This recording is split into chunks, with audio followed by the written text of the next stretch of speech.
6. An interlude with Columbus in Colorado. The ability of a male to shout and be fierce does not imply domination, treating people as if they were objects, demanding land or empire, holding on to the Cold War, the whole model of machismo. The wild man here amounts to an invisible presence, the companionship of the ancestors and the great artists among the dead. The Native Americans believe in that healthful male power. Robert Sly, 1990. At first glance, none of this may seem particularly threatening. Indeed, the sheer silliness inherent to Bly's routine at many levels is painfully obvious, a matter driven home to me one morning last spring when, out looking for some early sage, I came upon a group of young Euro-American males cavorting about stark naked in a meadow near Lyons, Colorado. Several had wildflowers braided into their hair. Some were attempting a chant I failed to recognize. I noticed an early growth of poison oak near where I was standing, but determined it was probably best not to disrupt whatever rite was being conducted. With anything so mundane as a warning about the presence of discomforting types of plant life. As discreetly as possible, I turned around and headed the other way, both puzzled and somewhat amused by what I'd witnessed. A few days later, I encountered one of the participants, whom I knew slightly, and who kept scratching at his left thigh. Seizing the opportunity, I inquired as to what it was they'd been doing. He responded that since he and the others had attended a workshop conducted by Robert Bly earlier in the year, they'd become active in the men's movement and made a commitment to recover the Druidic rituals which are part of our heritage. Interest piqued, I asked where they'd learned the ritual form involved and its meaning.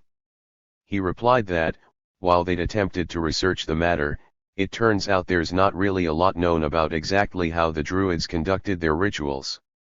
It's mostly guesswork, he went on. We're just kind of making it up as we go along. When I asked why, if that were the case, they described their ritual as being Druidic, he shrugged. It just sort of feels good, I guess, he said. We're trying to get in touch with something primal in ourselves. Harmless. Maybe. But then again, maybe not. The Druids, after all, have reputedly been dead and gone for millennia. They are thus immune to whatever culturally destructive effects might attend such blatant appropriation, trivialization, and deformation of their sacred rites by non-Druidic feel-gooders. Before departing from the meadow, however, I had noticed that a couple of the men gamboling about in the grass were adorned with face paint and feathers. So I queried my respondent as to whether in the view of his group such things comprised a part of Druid ritual life. Well, no, he confessed. A couple of the guys are really into American Indian stuff. Actually, we all are. W.A.less Black Elk is our teacher. W.E. runs sweats on the weekends, and most of us have been on the hill. I myself carry a sacred pipe and am studying herbal healing, Lakota way. 3 of us went to the sun dance at Crow Dog's place last summer. WEVE made vows, and are planning to dance when we're ready. Intermingled with these remarks, he extended glowing bits of commentary on his and the others' abiding interest in a diversity of cultural/spiritual elements ranging from Balinese mask making to Andean flute music, from Japanese scent/time orientation to the deities of the Assyrians, Polynesian water gods, and the clitoral circumcision of Somali women. I thought about protesting that spiritual traditions cannot be used as some sort of Whitman sampler of ceremonial form, mixed and matched here a little Druid, there a touch of Nordic mythology followed by a regimen of Hindu vegetarianism, a mishmash of American Indian rituals somewhere else at the whim of people who are part of none of them. I knew I should say that to play at ritual potluck is to debase all spiritual traditions, voiding their internal coherence and leaving nothing usably sacrosanct as a cultural anchor for the peoples who conceived and developed them, and who have consequently organized their societies around them. But, then, in consideration of who it was I was talking to, I abruptly ended the conversation instead. I doubted he would have understood what I was trying to explain to him.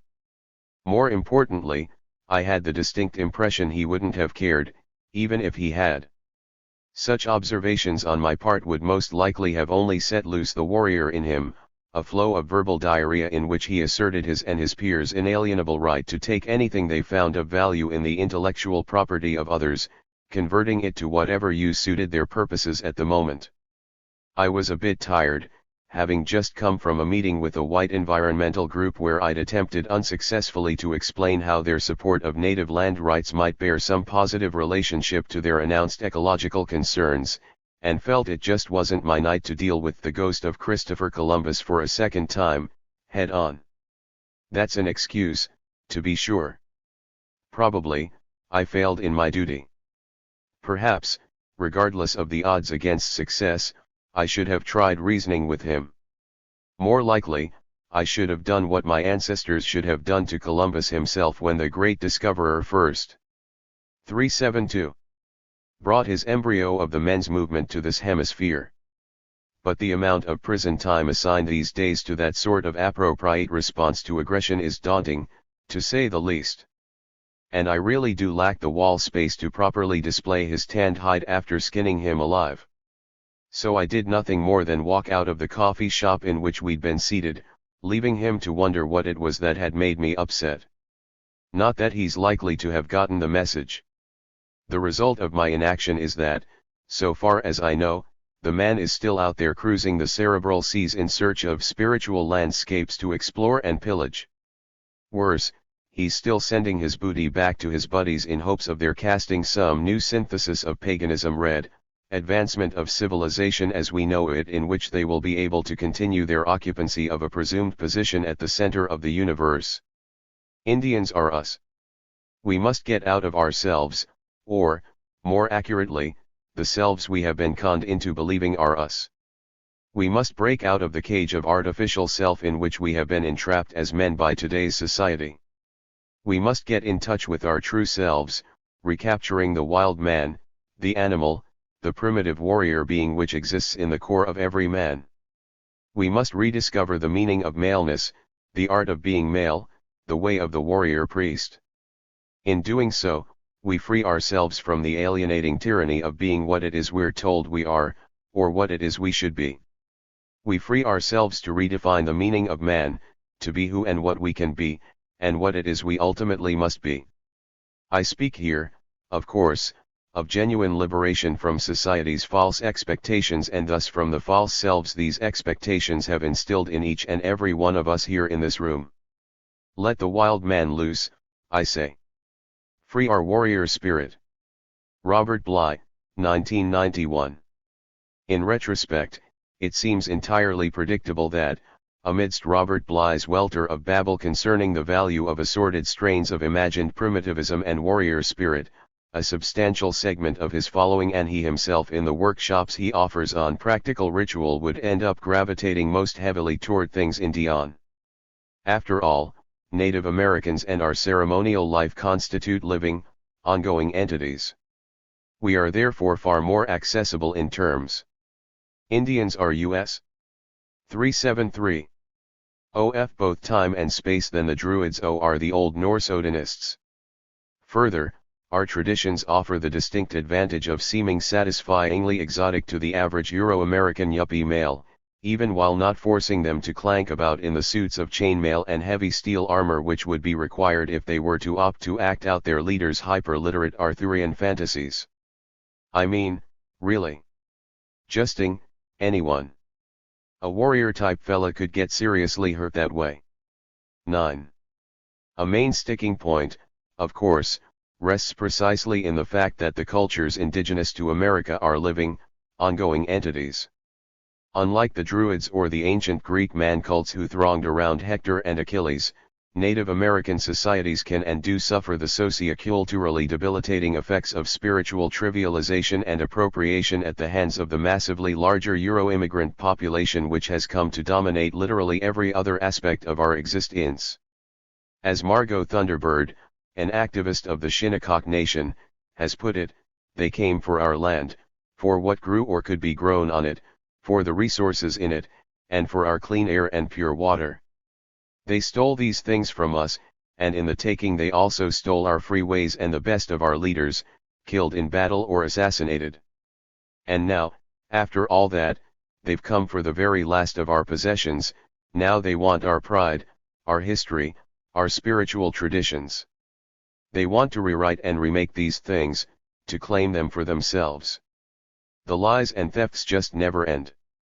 LD or, as the Oneida scholar Pam Colorado frames the matter, the process is ultimately intended to supplant Indians, even in areas of their own culture and spirituality. In the end, non-Indians will have complete power to define what is and what is not Indian, even for Indians.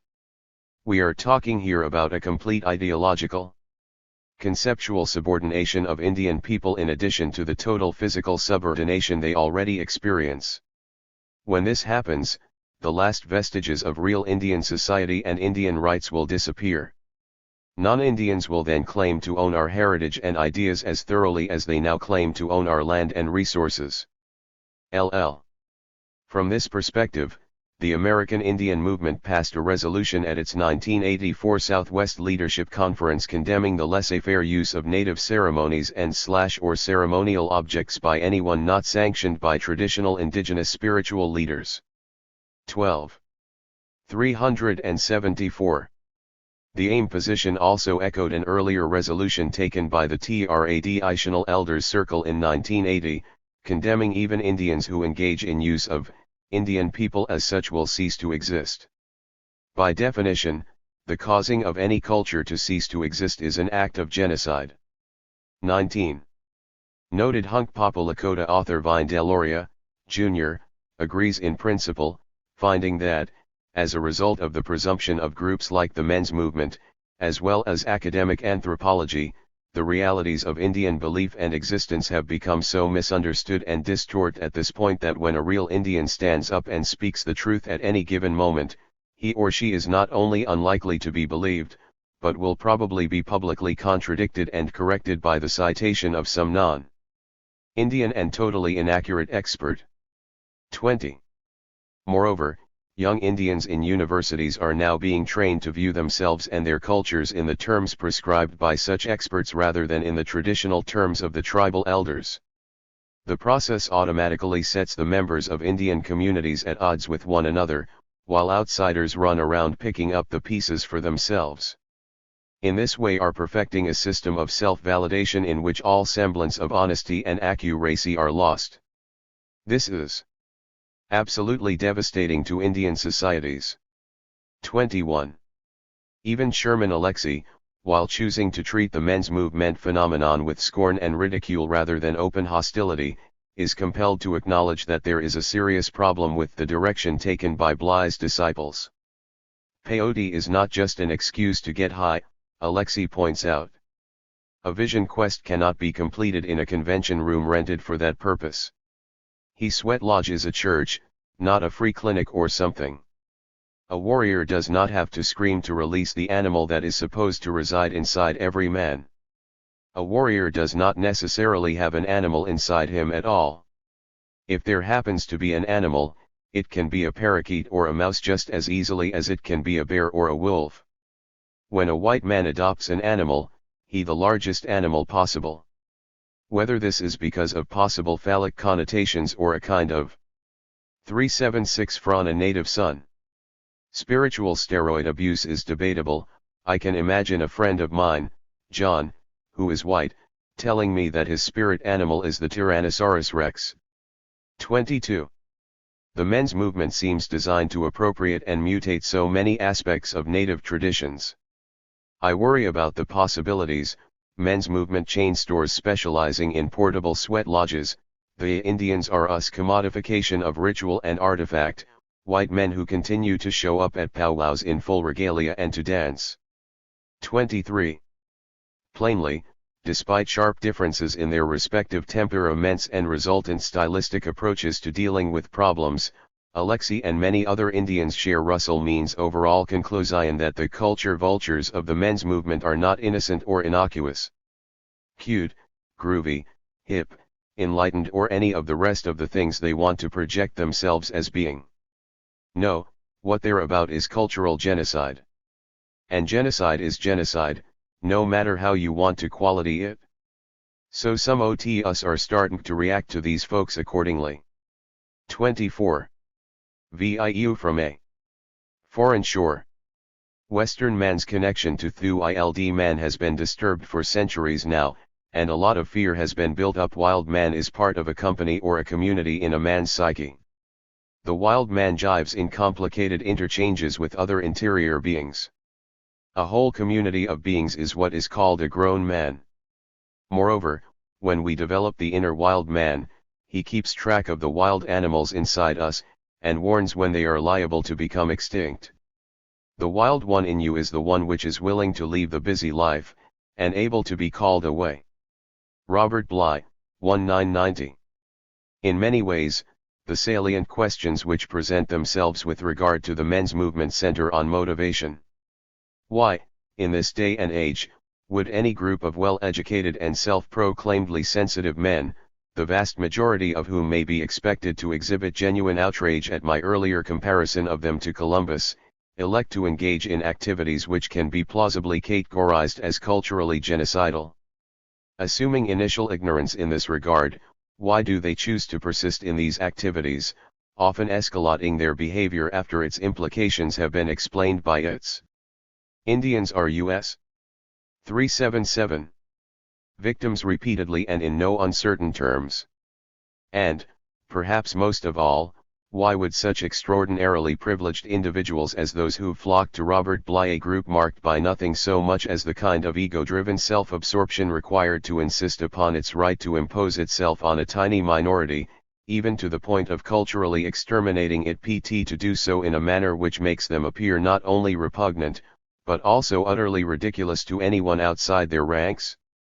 Sometimes it is necessary to step away from a given setting in order to better understand it. For me, the answers to these seemingly inexplicable questions were to a large extent clarified during a recent political speaking tour of Germany, during which I was repeatedly confronted by the spectacle of Indian hobbyists, all of them men resplendently attired in kiya work and bangles, beaded moccasins, chokers, amulets, medicine bags, and so on. Some of them sported feathers and buckskin shirts or jackets, a few wore their blonde hair braided with rawhide in what they imagined to be high plain style. When queried, many professed having handcrafted much of their own regalia. 26. A number also made mention of having fashioned their own pipestone pipes, or of having been presented with one, usually after making a hefty monetary contribution, by one of a gaggle of Indian or pretended Indian hucksters. 27. Among those falling into this classification, belonging to what Christian theist has branded the Faculty of Medicine currently plying a lucrative Greater Europa medicine man circuit, 28 R. Wallace Black Elk, Brooke Medicine Eagle, John Redtail Free Soul, Archie Fire Lame Deer, Thiani Iwahu, Eagle Walking Tiyurtle, Eagle Man, Beautiful Painted Arrow. 29. Although the success of such people is completely independent of traditional knowledge, just so long as they can impress a public. 378. Impressed by the books of Carlos Castaneda. 3. Most of the hobbyists I talked to noted they'd received instruction from one or more of these Indian spiritual teachers and had now adopted various deformed fragments of Native American ritual life as being both authentic and their own. Everyone felt they'd been trained to run sweats. Most had been provided similar tutelage in conducting medicine wheel ceremonies and vision quests. Several were pursuing what they thought were Navajo crystal healing techniques, or herbal healing. TWO mentioned they'd participated in a sun dance conduct several years ago in the Black Forest by an unspecified Lakota medicine man, and said they were now considering launching their own version on an annual basis.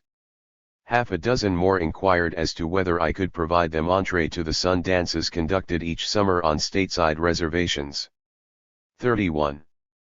One poor soul, a Swiss national as it turned out, proudly observed that he'd somehow managed to survive living in an alpine teepee for the past several years.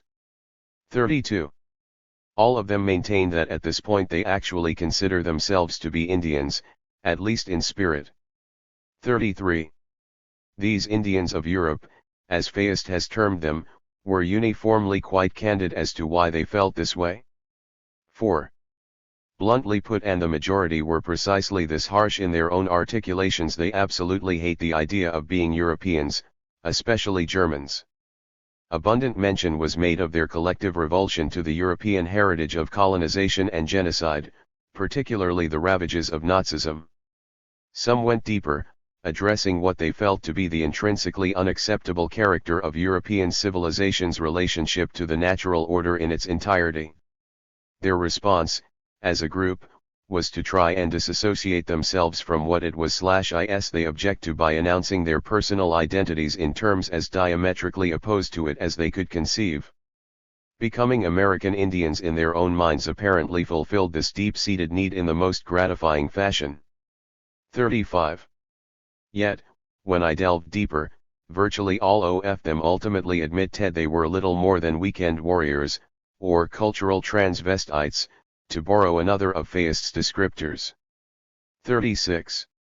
They typically engage in their Indianist preoccupations only during their off hours while maintaining regular jobs, mainly quite responsible and well-paying positions, at that squarely within the very system of manic business as usual they claimed so heatedly to have disavowed, root and branch.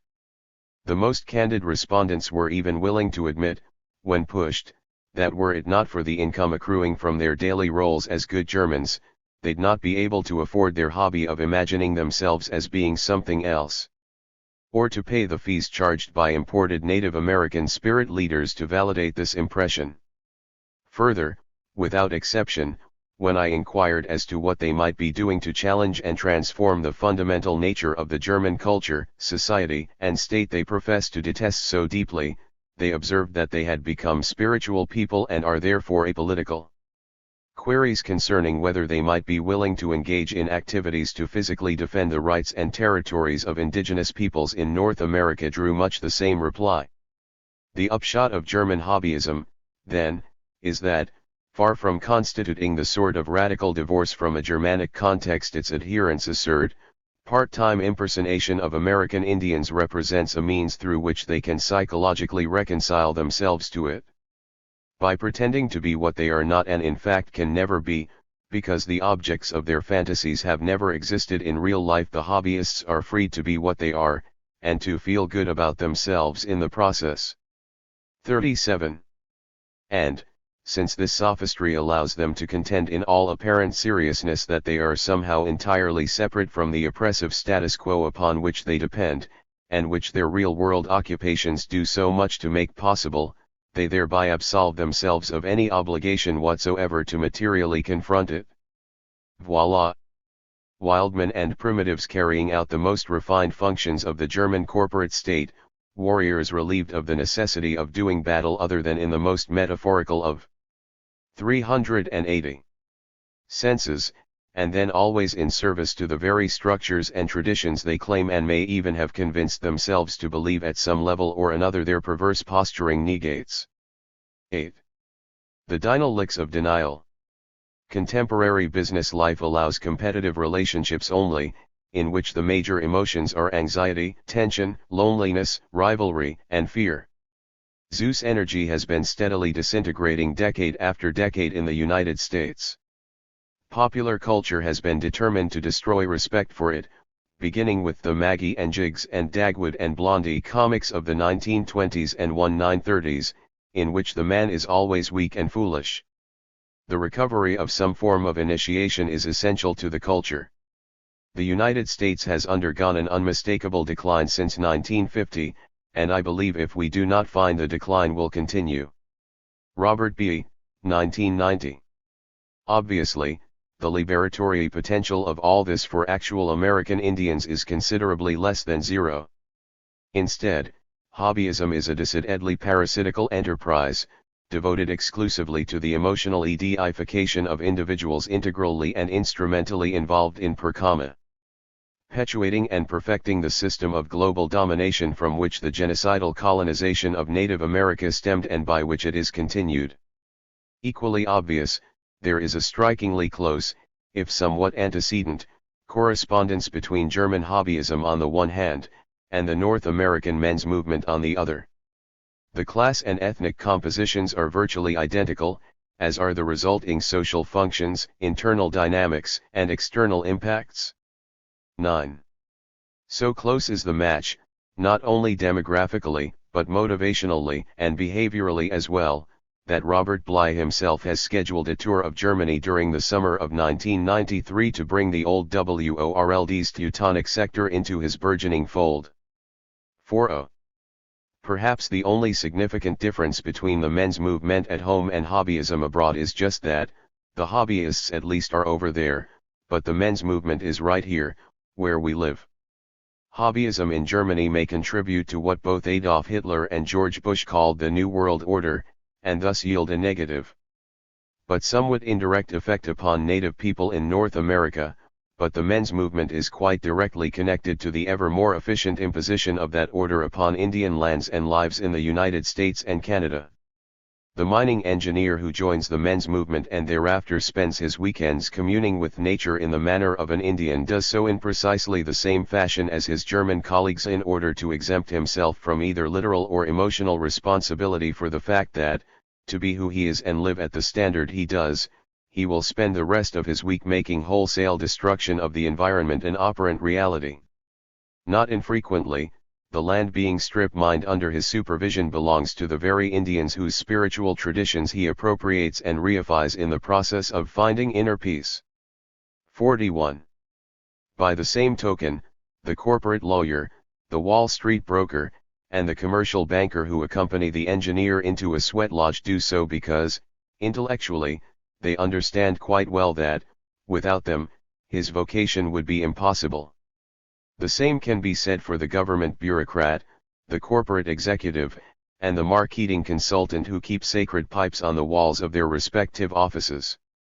All of them are engaged, to a greater or lesser degree, although, if asked, most will adamantly reject the slightest hint that they are involved at all in the systematic destruction of the residue of territory upon which prospects of native life itself are balanced. The charade by which they cloak themselves in the identity of their victims is their best and ultimately most compulsive hedge against the psychic consequences of acknowledging who and what they really are. 42. Self-evidently, then, New Age-style rhetoric to the contrary notwithstanding, this pattern of emotional/psychological avoidance embedded in the ritual role-playing of Indians by a relatively privileged strata of Euro-American men represents no alternative to the status quo. To the contrary, it has become a steadily more crucial ingredient in an emergent complex of psychosocial mechanisms allowing North American business as usual to sustain, stabilize, and re-energize itself. Put another way, had the men's movement not come into being complements of Robert Bly and his clones, it would have been Nazis. 382. Sorry, just as the Nazis found it useful to do in their day for North America's governmental corporate elite to have created it on their own. 43. On second thought, it's not altogether clear they didn't. 44. Alternatives? The ancient societies believed that a boy becomes a man only through ritual and effort only through the active intervention of the older men. It's becoming clear to us that manhood doesn't happen by itself, it doesn't just happen because we eat Wheaties. The active intervention of the older men means the older men welcome the younger man into the ancient, mythologized, instinctive male world. Robert Bly, 1990. With all this said, it still must be admitted that there is a scent of undeniably real human desperation and all but obsessive desire to find some avenue of alternative cultural expression different from that sketched above, clinging to the men's movement and its new age and hobbyist equivalents. The palpable anguish this entails allows for, or requires, a somewhat more sympathetic construction of the motives prodding a segment of the movement's membership, and an illative obligation on the part of anyone not themselves experiencing it to respond in a firm, but helpful, rather than antagonistic manner. Perhaps more accurately, it should be said that the sense of despair at issue evidences itself not so much in the ranks of the men's movement and related phenomena themselves, but within the milieu from which these manifestations have arisen, white, mostly urban, affluent, or affluently reared, well-schooled, young people of both genders who, in one or another dimension, are thoroughly diseased by the socio-economic order into which they were born and their seemingly predestined roles within it. 45. Many of them openly seek, some through serious attempts at political resistance, a viable option with which they may not only alter their own individual fates, but also transform the overall systemic realities they correctly perceive as having generated these fates in the first place. 46. As a whole, they seem sincerely baffled by the prospect of having to define for themselves the central aspect of this alternative. They cannot put a name to it, and so they perpetually spin their wheels, waging continuous theoretical and sometimes practical battles against each hierarchical and patriarchal fragment of the whole they oppose: capitalism and fascism, colonialism, neocolonialism and imperialism, racism and sexism, ageism, consumerism, the entire vast plethora of isms and ologies making up the modern society they inhabit. 47. Frustrated and stymied in their efforts to come up with a new or different conceptualization by which to guide their oppositional project, many of the most alienated and therefore most committed to achieving fundamental social change eventually opt for the intellectual, emotional reassurance of prepackaged radical solutions. Typically, these assume the form of yet another battery of isms based in all the same core assumptions as the system being opposed. This is especially true of that galaxy of doctrinal tendencies falling within the general rubric of Marxism-Bernsteinian revisionism, council communism, Marxism-Leninism, Stalinism, Maoism, etc., but it is in actuality pervading most variants of feminism, environmentalism, and anarchism/anti-authoritarianism as WEL1. 48. Others, burned out by an endless diet of increasingly sterile polemical chatter and symbolic political action, defect from the Resistance altogether, deforming what German New Left theorist Rudi Dutschke 49. Once advocated as a long march through the institutions into an outright embrace of the false and reactionary security found in statism and bureaucratic corporatism. This is a tendency exemplified in the United States by such 60s radical figures as Tom Hayden, Jerry Rubin, Eldridge Cleaver, David Horowitz, and Rennie Davis. 50. A mainstay occupation of this coterie has been academia, wherein they typically maintain an increasingly irrelevant and detached critical discourse, calculated mainly to negate whatever transformative value or utility might be lodged in the concrete oppositional political engagement they formerly pursued. 51. Some members of each group, formula radicals and sellouts, end up glossing over the psychic void left by their default in arriving at a genuinely alternative vision, immersing themselves either in some formalized religion, or the polyglot spiritualism offered by the New Age/men's movement/hobbyism syndrome. 52. This futile cycle is now in its third successive generation of repetition among European and Euro-American activists since the so-called New Student Movement was born only 30 years ago. At one level or another, almost all of those currently involved, and quite a large proportion of those who once were, are figuratively screaming for a workable means of breaking the cycle, some way of foundationing themselves for a sustained and successful effort to effect societal change rather than the series of dead ends they've encountered up till now. Yet a functional alternative exists, and has always existed. The Genentio or Revisited. This was brought home to me most dramatically during my earlier mentioned speaking tour of Germany. 53. The question most frequently asked by those who turned out to hear me speak on the struggle for liberation in native North America was, what can we do to help? Quite uniformly, the answer I provided to this query was that, strategically, the most important assistance the people in the audience could render American Indians would be to win their own struggle for liberation in Germany. In effect, I reiterated time after time, this would eliminate the German corporate state as a linchpin of the global politico-economic order in which the United States serves as the hub.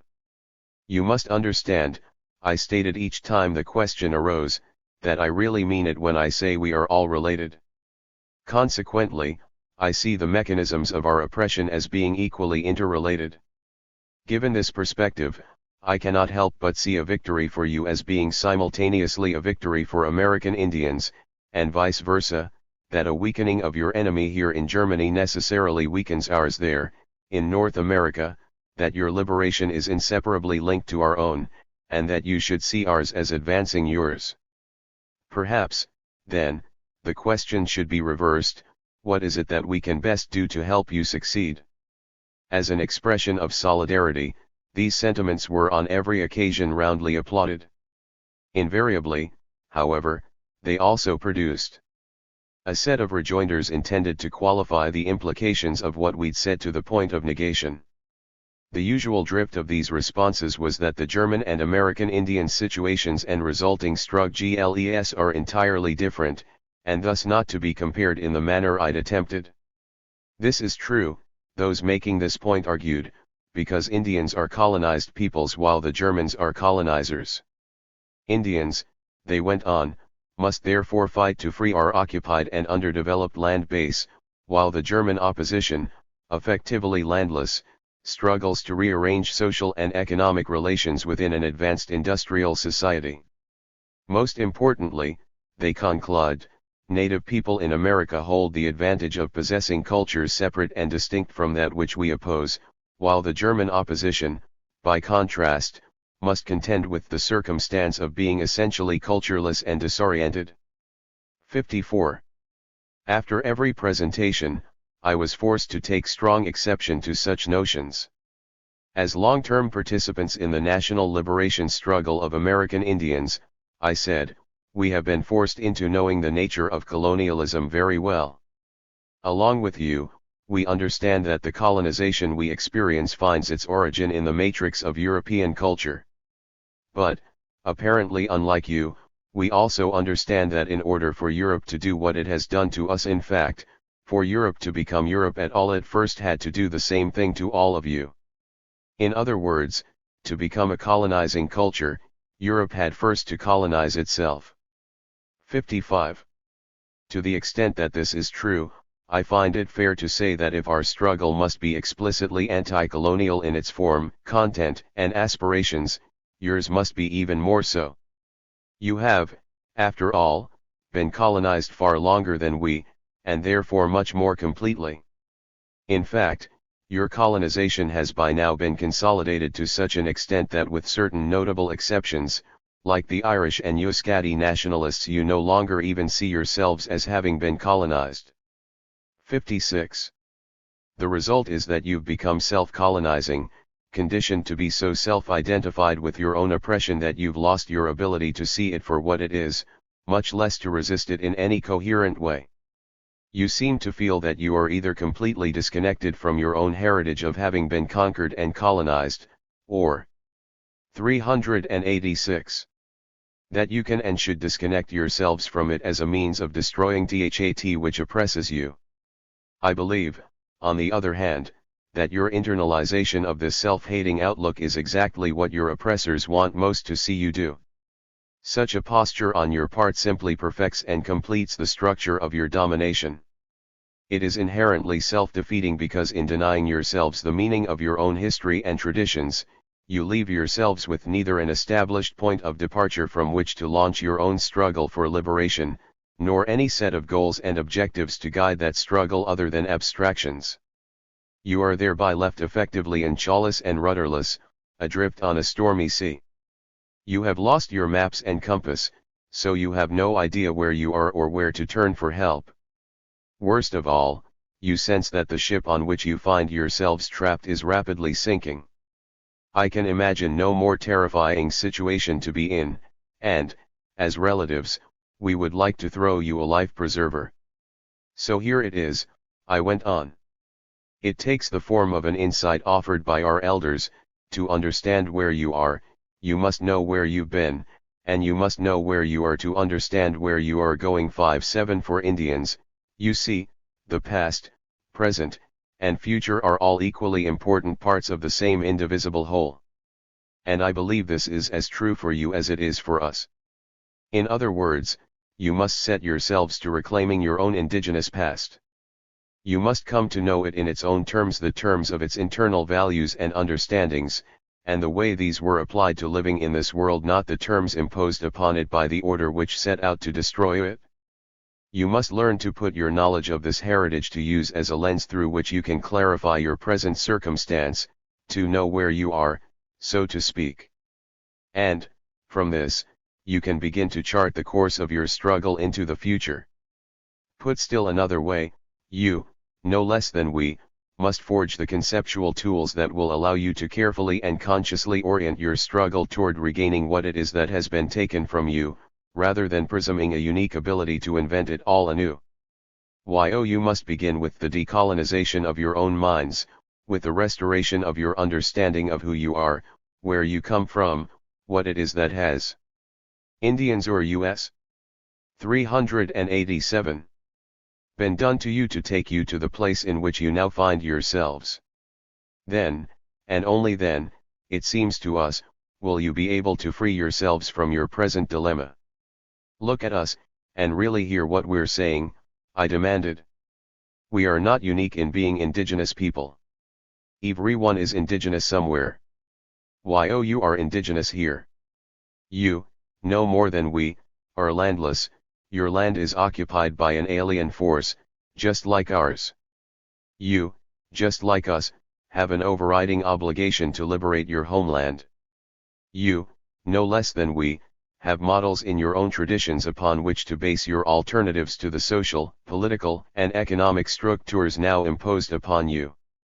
It is your responsibility to put yourselves in direct communication with these traditions, just as it is our responsibility to remain in contact with ours. We cannot fulfill this responsibility for you any more than you can fulfill ours for us. You say that the knowledge we speak of was taken from you too long ago, at the time of Charlemagne, more than 1,000 years ago.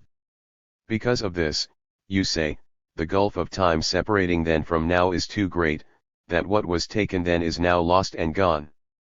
We know better. We know, and so do you, that right up into the 1700s your European colonizers were still busily burning witches at the stake. We know, and you know too, that these women were the leaders of your own indigenous cultures. 58. The span of time separating you from a still flourishing practice of your native ways is thus not so great as you would have us and yourselves believe. It's been 200 years, no more. And we also know that there are still those among your people who retain the knowledge of your past, knowledge handed down from one generation to the next, century after century. We can give you directions to some of them if you like, but we think you know they are there. 59. You can begin to draw appropriate lessons and instruction from these faith keepers, if you want to. Indians have said that for the world to live, Europe must die. 60. We meant it when we said it, and we still do. But do not be confused. The statement was never intended to exclude you or consign you, as people, to oblivion. We believe the idea underlying that statement holds just as true for you as it does for anyone else. You do have a choice, because you are not who you've been convinced to believe you. 388. Are. Or, at least not necessarily. You are not necessarily a part of the colonizing, predatory reality of Europe. You are not even necessarily Germans, with all that implies. You are, or can be, who your ancestors were and who the faith keepers of your cultures remain, Angles, Saxons, Huns, Goths, Visigoths. The choice is yours, but in order for it to have meaning you must meet the responsibilities which come with it. Objections and responses. Such reasoning provoked considerable consternation among listeners. But, more than one exclaimed with unpretended horror, think of who you're speaking to. These are very dangerous ideas you are advocating. You are in Germany, among people raised to see themselves as Germans, and yet, at least in part, you are telling us we should do exactly what the Nazis did. Germans, at least those of us who are consciously anti-fascist and anti-racist, renounce such excavations of our heritage precisely because of our country's own recent experiences with them. We know where Hitler's politics of blood and soil led not just us but also the world. We know the outcome of Himmler's reassertion of Germanic paganism. Right now, we are being forced to confront a resurgence of Nazism in this country. Surely you can't be arguing that we should join in the resurrection of all that. Of course not. I retorted. We, as American Indians, have at least as much reason to hate Nazism as any people on earth. Not much of anything done by the Nazis to people here had not already been done to us, for centuries, and some of the things the Nazis did during their 12 years in power are still being done to us today. Much of what has been done to us in North America was done, and continues to be done, on the basis of philosophical rationalizations indistinguishable from those used by the Nazis to justify their policies. If you want to look at it that way, you could say that anti-Nazism is part of the absolute bedrock upon which our struggle is based. So, don't even hint that any part of our perspective is somehow pro-Nazi. I am aware that this is a highly emotional issue for you. But try and bear in mind that the world isn't one-dimensional. Everything is. Indians are NUS. 389. Multidimensional, possessed of positive as well as negative polarities. It should be obvious that the Nazis didn't represent or crystallize your indigenous traditions. Instead, they perverted your heritage for their own purposes, using your ancestral traditions against themselves in a fashion meant to supplant and destroy them. The European predator has always done this, whenever it was not simply trying to suppress the indigenous host upon which it feeds. Perhaps the Nazis were the most overt, and in some ways the most successful, in doing this in recent times. And for that reason some of us view them as being a sort of culmination of all that is European. But, the point is, they very deliberately tap the negative rather than the positive potential of what we are discussing. Now, polarities aside, I continued, the magnitude of favorable response accorded by the mass of Germans to the themes taken up by the Nazis during the 1930s illustrates perfectly the importance of the question we are raising. 61. There is unquestionably a tremendous yearning among all peoples, including your own and you yourselves, for that matter for a sense of connectedness to their roots. This yearning, although often sublimated, translates quite readily into transformative power whenever it is effectively addressed. 62. Hence, part of what we are arguing is that you must consciously establish the positive polarity of your heritage as a counter to the negative impulse created by the Nazis. If you don't, it's likely we're going to witness German officials walking around in Black Death's head uniforms all over again. The signs are there, you must admit. 63. And you must also admit there's a certain logic involved, since you yourselves seem bent upon abandoning the power of your indigenous traditions to Nazism. Suffice it to say, we'd not give our traditions over to the uncontested use of Nazis. Maybe you shouldn't either. Such remarks usually engendered commentary about how the audience had never viewed the matter in this light, followed by questions as to how a positive expression of German indigenism might be fostered. Actually, we said, it seems to us you're already doing this. It's all in how you look at things and how you go about explaining them to others. This, you have currently, as a collective. 390. Response to perceived problems of centralization within the German left, atomized into what you call autonomen.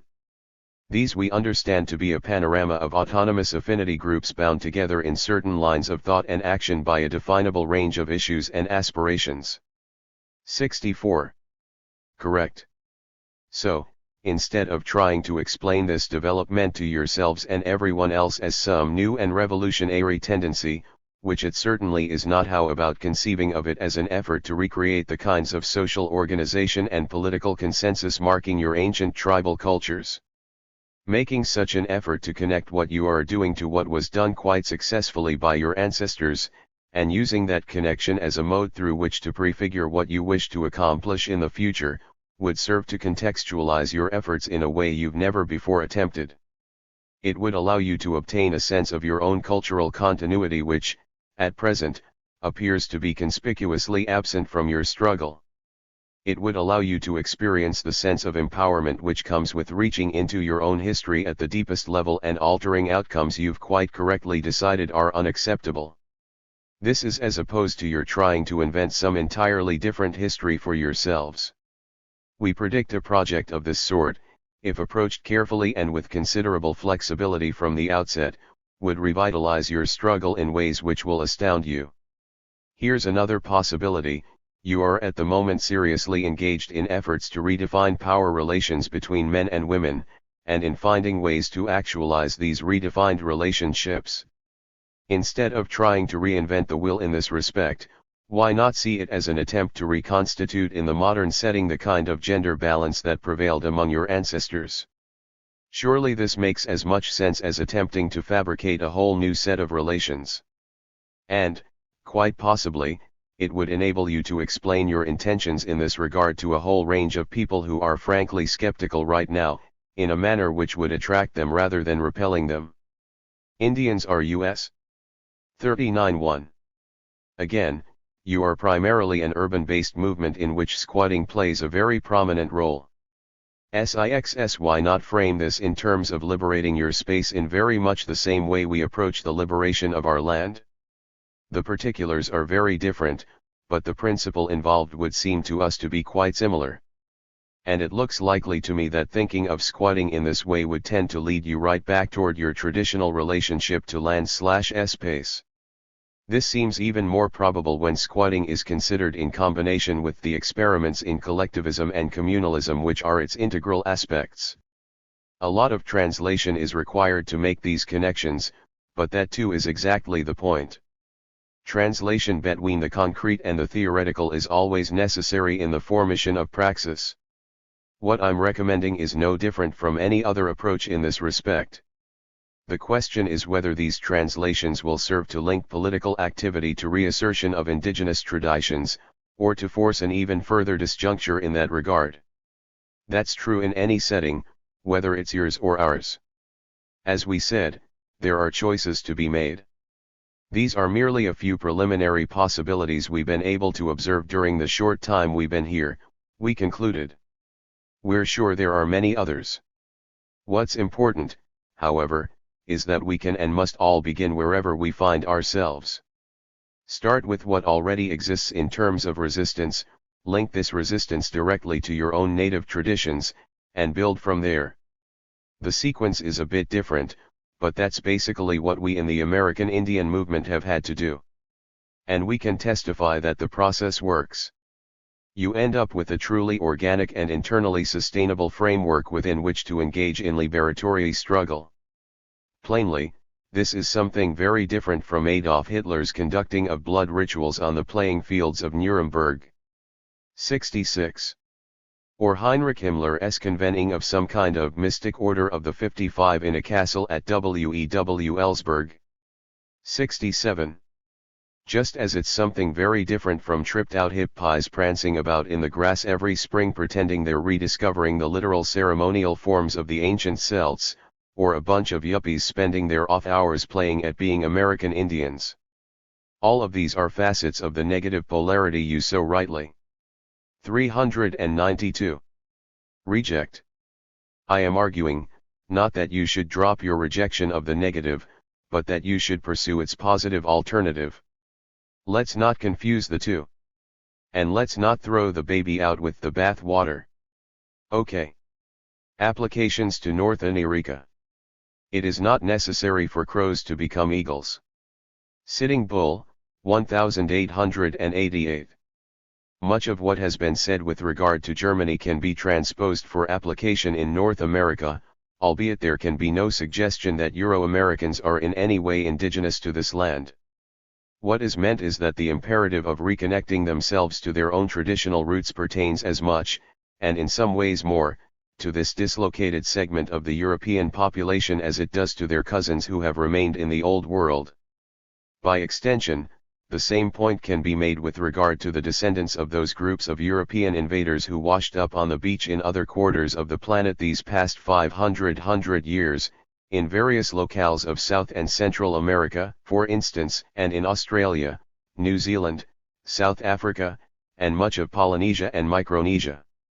In effect, the rule would apply wherever settler state colonialism has come into existence. 68. Likely, it will be far more difficult for those caught up in Europe's far-flung diaspora to accomplish this than it may be for those still within the confines of their native geography. The latter plainly enjoy a much greater proximity to the sources of their indigenous traditions, while the former have undergone several generations of continuous indoctrination to see themselves as new peoples forging entirely new culture. 69. The sheer impossibility of this last has inflicted upon those among the Euro-diaspora an additional dimension of identity confusion largely absent among even the most conspicuously deculturated elements of the subcontinent itself. Rather than serving as a deterrent, however, this circumstance should be understood as heightening the urgency assigned the reconstructive task facing Euro-Americans and others, elsewhere, who find themselves in similar situations. By and large, the Germans have at least come to understand, and to accept, what Nazism was and is. This has allowed the best among them to seek to distance themselves from it by undertaking whatever political action is required to destroy it once and for all. 70. Their posture in this respect provides them a necessary foundation for resumption of cultural/spiritual traditions among themselves which constitute a direct and fully internalized antidote to the Nazi impulse. In effecting this reconnection to their own indigenous heritage, the German dissidents will at last be able to see Nazism, that logical culmination of so much of the predatory synthesis which is Europe, as being, not something born of their own traditions, but as something as alien and antithetical to those traditions as it was/is to the traditions of any other people in the world.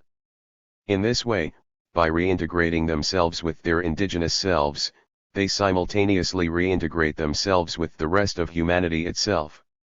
In North America, by contrast, no such cognition can be said to have taken hold, even among the most politically developed sectors of the Euro-American population. Instead, denial remains the norm. Otherwise, progressive whites still seek at all costs to evade even the most obvious correlations between their own history in the new world and that of the Nazis in the old. A favorite intellectual parlor game remains the debate over whether genocide is really an appropriate term to describe the physical eradication of some 98% of the continent's native population between 1500 and 1900. 71. Concern is usually expressed that comparisons between the U.S. government's assertion of its manifest destiny to expropriate through armed force about 97.5% of all native land, and the Nazis' subsequent effort to implement what they called Lebensraumpolitik, the expropriation through conquest of territory belonging to the Poles, Slavs, and other inferior peoples only a generation later, might be misleading or oversimplified. 72. The logical contortions through which Euro-Americans persist in putting themselves, in this process of avoiding reality, are sometimes truly amazing. A salient example is that of James Axtell, a white 394 revisionist historian quite prone to announcing his sympathies with Indians, who has repeatedly gone on record arguing in the most vociferous fashion that it is both unfair and contrary to sound historiography to compare European invaders and settlers in the Americas to Nazis. His reasoning? Because, he says, the former were, after all, human beings.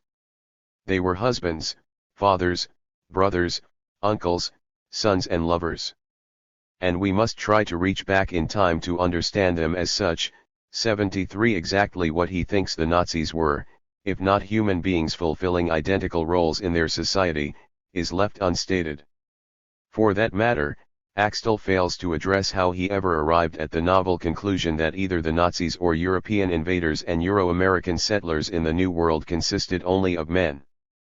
A more sophisticated ploy consists of a ready concession on the part of white activists/theorists that what was done to America's indigenous peoples was tragic, even while raising carefully loaded questions suggesting that things are working out for the best in any event. 74. Didn't Indians fight wars with one another? The question goes, implying that the native practice of engaging in rough intergroup skirmishing, a matter more akin to full contact sports like football, hockey, and rugby than anything else, somehow equates to Europe's wars of conquest and annihilation, and that traditional indigenous societies therefore stand to gain as much from Euro-American conceptions of pacifism as anyone else. 5. Marxian organizations like the Revolutionary Communist Party USA express deep concern that native peoples' economies might have been so unrefined that we were commonly forced to eat our own excrement to survive, a premise clearly implying that Euro-America's industrial devastation of our homelands has ultimately worked to our advantage, ensuring our material security whether we're gracious enough to admit it or not. 76. The cutting-edge ecologists of Earth First have conjured up queries as to whether Indians weren't the continent's first environmental pillagers. They claim we beat all the woolly mammoths to death with sticks, among other things. Meaning we were always sorely in need of Euro-America's much more advanced views on preserving the natural order? 8. White male anarchists fret over possible authoritarian aspects of our societies. You had leaders, didn't you? That's hierarchy. 79. While their feminist sisters worry that our societies may have been sexist in their functioning. So even the animal rights movement chimes in from time to time, discomfited that we were traditionally so unkind to non-human members of our sacred natural order as to eat their flesh. 82. Not until such apologist and ultimately white supremacist attitudes begin to be dispelled within at least that sector of Euro-American society which claims to represent an alternative to U.S/Canadian business as usual can there be hope of any genuinely positive social transformation in North America.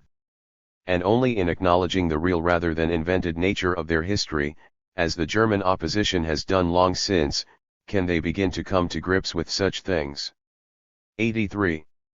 From there, they too will be able to position themselves psychologically, intellectually, and eventually in practical terms to step outside that history, not in a manner which continues it by presuming to appropriate the histories and cultural identities of its victims, but in ways allowing them to recapture its antecedent meanings and values.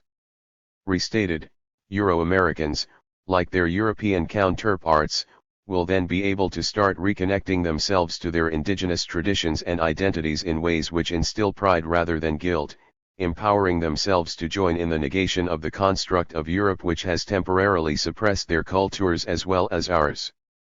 396. At base, the same principle applies here that pertains over there.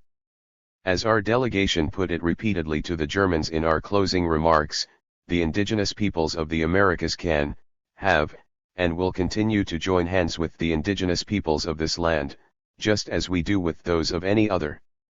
We are reaching out to you by our very act of being here, and of saying what we are saying to you. We have faith in you, a faith that you will be able to rejoin the family of humanity as peoples interacting respectfully and harmoniously on the basis of your own ancestral ways with the traditions of all other peoples. We are at this time expressing a faith in you that you perhaps lack in yourselves.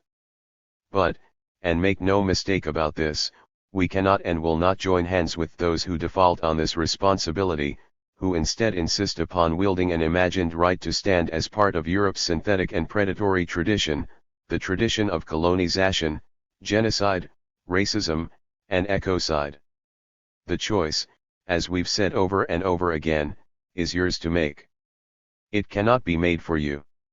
You alone must make your choice and act on it, just as we have had to make and act upon ours. In North America, it will be evident that affirmative choices along these lines have begun to emerge among self-proclaimed progressives, not when figures like Robert Bly are simply dismissed as being ridiculous kooks, or condoned as harmless irrelevancies. 84. But when they come to be treated by their own as signifying the kind of menace they actually entail. Only when white males themselves start to display the sort of profound outrage at the activities of groups like the men's movement as is manifested by its victims when they rather than we begin to shut down the movement's meetings, burn its sweat lodges, impound and return the sacred objects it desecrates, and otherwise make its functioning impossible will we be able to say with confidence that Euro-America has finally accepted that Indians are Indians, not toys to be played with by whoever can afford the price of the game. Only then will we be able to say that the Indians are us brand of cultural appropriation and genocide has passed, or at least is passing, and that Euro-Americans are finally coming to terms with who they've been and, much more importantly, with who and what it is they can become. Then, finally, these immigrants can at last be accepted among us upon our shores, fulfilling the speculation of the Duwamish leader Seattle in 1854, too we may be brothers after all. As he said then, we shall see. SS fantasies of the master race categories of stereotyping American Inklians in film. Now those movie Indians wearing all those feathers can't come out as human beings. They're not expected to come out as human beings because I think the American people do not regard them as wholly human. We must remember that many American children believe that feathers grow out of Indian heads. Stefan Furka, motion picture director, 1964. The handling of American Indians and American Indian subject matter within the context of commercial vs. cinema is objectively racist on all levels, an observation that extends to television as well as those works produced for showing behind the box office. In this, it is linked closely to literature of both the fictional and ostensibly non-fictional varieties, upon which many if not most movie scripts are at least loosely based. In a very real sense, it is fair to observe that all modes of projecting concepts and images of the Indian before the contemporary vs. public fit the same mold, and do so for the same fundamental real-world reasons.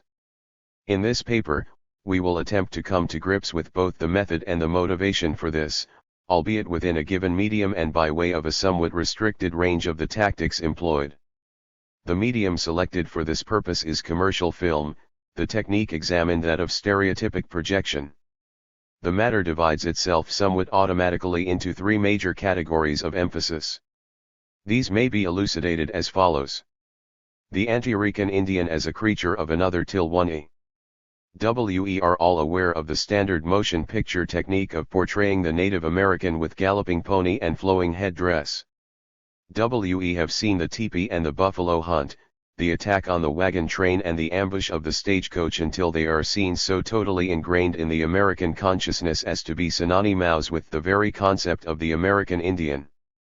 It is not the technical defects of the scenes depicted here, although often they are many, which present the basic problem. Rather, it is a salient fact that the historical era involved with the depiction spans a period scarcely exceeding 50 years' duration. Hence, the Indian has been restricted in the public mind, not only in terms of the people portrayed, but also in terms of the time of their collective existence. The essential idea of Native America instilled cinematically is that of a quite uniform aggregation of peoples who flourished with the arrival of whites upon their land and then vanished somewhat mysteriously, along with the bison and the open prairie. There is no before to this story, and there is no after. Such is the content of They Died with Their Boots On, Boots and Saddles, Chelgen Autumn, T. Onkawakan and Little by Man, to list but 5 examples from among hundreds.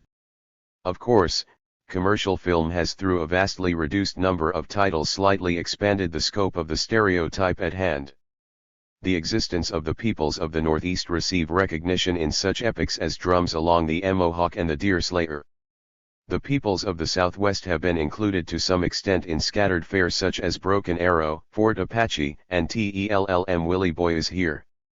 The southeastern nations even claim passing attention in efforts such as the Walt Disney Davy Crockett series and biographical features about the lives of such Euro-American heroes as Andrew Jackson and Sam Houston.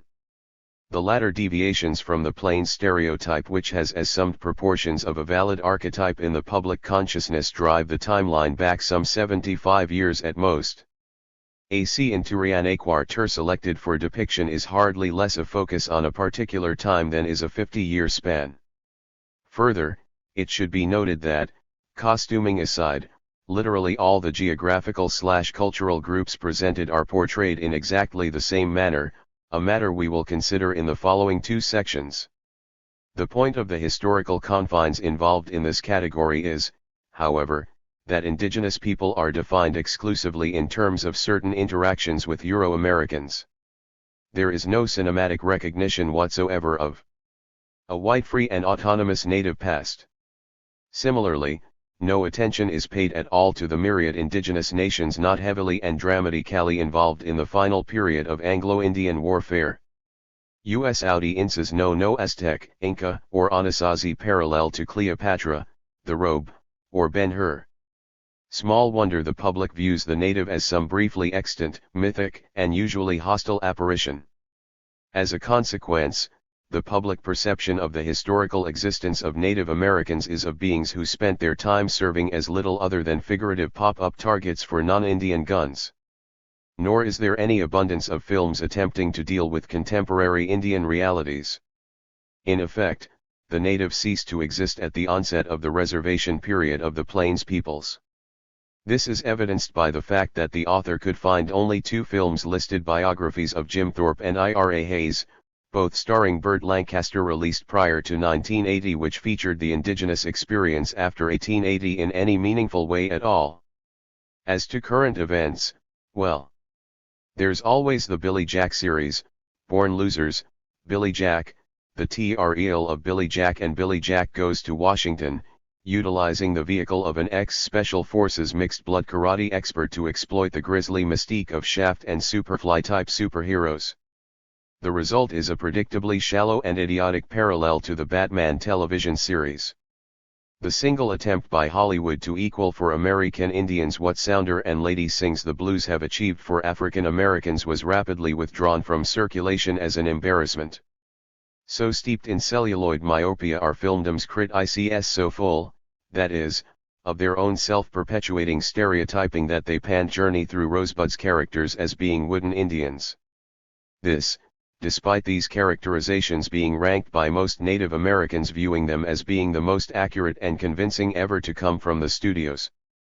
Possibly, other films of the stature of Journey Through Rosebud have been made but not released, a matter which leaves the impact of the time warp involving American Indians as great as if they'd never been done.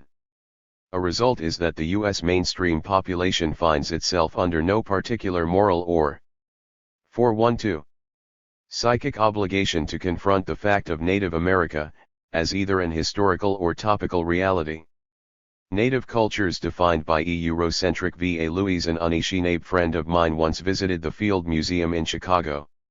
While examining the exhibits of American Indian artifacts located there, she came across an object which she immediately recognized as being her grandmother's root digger, an item the museum's anthropological experts had identified and labeled as a W.M. Nebago hide scraper. She called the mistake to the attention of the departmental director and was told that she, not the museum, was wrong. If you knew anything at all about your heritage, he informed her, you'd know that tool is a hide scraper. My friend, helpless to correct this obvious misinformation, went away.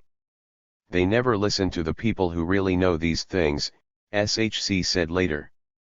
And so they never understand what they think they know. The above sad but true story is not unusual. It serves to illustrate a pattern in Euro-American dealings with indigenous people which extends vastly beyond the mere identification of objects. In terms of commercial cinema and acting, the problem may be considered on the basis of context and motivation. Put most simply, the question of context is one in which specific acts of certain American Indians are portrayed in scenes devoid of all cultural grounding and explanation.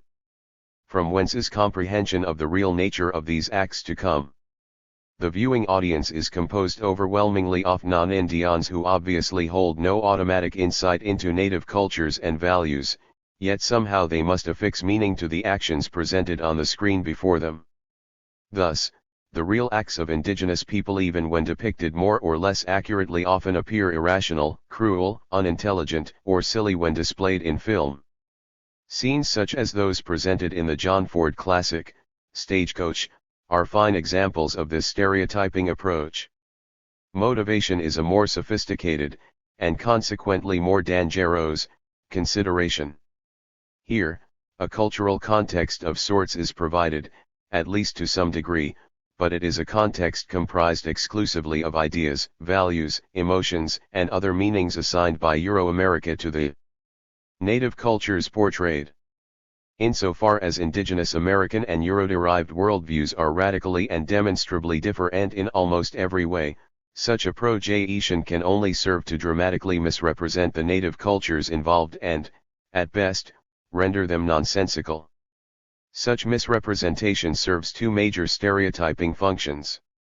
Since the complex of dominant and comparatively monolithic cultural values and beliefs of Eurocentrism presently held by the bulk of the U.S.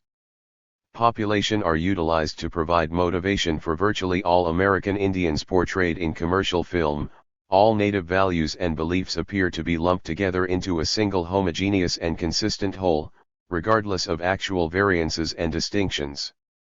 Given that the cultural values and beliefs extended as the contextual basis for motivation are misrepresentative of the actual cultural context of Native America and are thus totally out of alignment with the actions portrayed, the behavior of American Indians is often made to appear more uniformly vicious, crude, primitive, and unintelligent than in cases where context and motivation are dispensed with altogether. A primary device used by Hollywood to attach Euro values to Native acts has been to script a white character to literally narrate the storyline. Films such as Cheyenne Autumn, A Man Called Horse, Soldier Blue, and Little Big Man serve to exemplify the point. Each purports to provide an accurate and sympathetic treatment of the American Indian while utterly crushing Native identity under the heel of Euro-American interpretation. To date, all claims to the contrary notwithstanding, there has not been an attempt at putting out a commercial film which deals with Native reality through Native eyes. This third category is, in some ways, a synthesis of the preceding two. It has, however, assumed an identity of its own which extends far beyond the scope of the others. Within this area lies the implied assumption that distinctions between cultural groupings of indige 414 news people are either non-existent or irrelevant.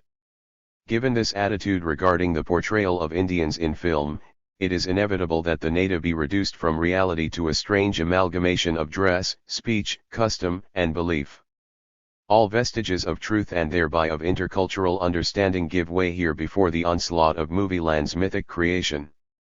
The film A Man Called Horse may serve as the primate tool of explanation.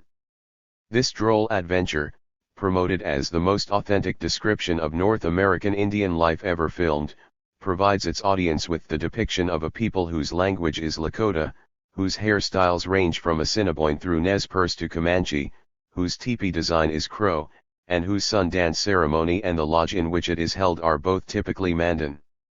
They are referred to throughout the film as Sioux, but to which group do they supposedly belong? Sikugu, Oglala, Santee, Sisseton, Wyankton, Minneconjo, Hunk Papa. Those generically and rather pejoratively called Sioux were/are of three major geographic/cultural divisions: the Dakotas of the Minnesota woodlands, the Nakotas of the prairie region east of the Missouri River, and the Lakotas of the High Plains proper. These groups were/are quite distinct from one another, and the distinctions do make a difference in terms of accuracy and authenticity. The source material utilized to create the cinematic imagery involved in A Man Called Horse was the large number of portraits of American Indians executed by George Catlin during the first half of the 19th century and now housed in the Smithsonian Institution. However, while Catlin was meticulous in attributing tribal and even band affiliations to the subjects of his paintings, the filmmakers were not. The result is a massive misrepresentation of the whole variety of real peoples, aspects of whose material cultures are incorporated, gratuitously, into that of the hybrid Indians who inhabit the movie. What occurs on screen is roughly parallel to a director having a Catholic priest wear a rabbi's headgear and Protestant cleric's garb while conducting high mass before a Satanist pentagon, not to make some abstract theological/philosophical point, but simply because each of these disparate physical manifestations of spiritual culture is visually interesting in its own right. Nor does the dismemberment of reality in this most realistic of westerns end with visual catastrophe. The door to cultural reduction is merely opened by such devices. Both the rationale and spiritual ramifications of the Sundance are voided by the film's Eurocentric explanation of its form and function. Thus is the central and most profoundly sacred of all ceremonies for the Lakota converted into a macho exercise in self-mutilation, a primitive initiation rite showing nothing so much as that the Indian male could take it.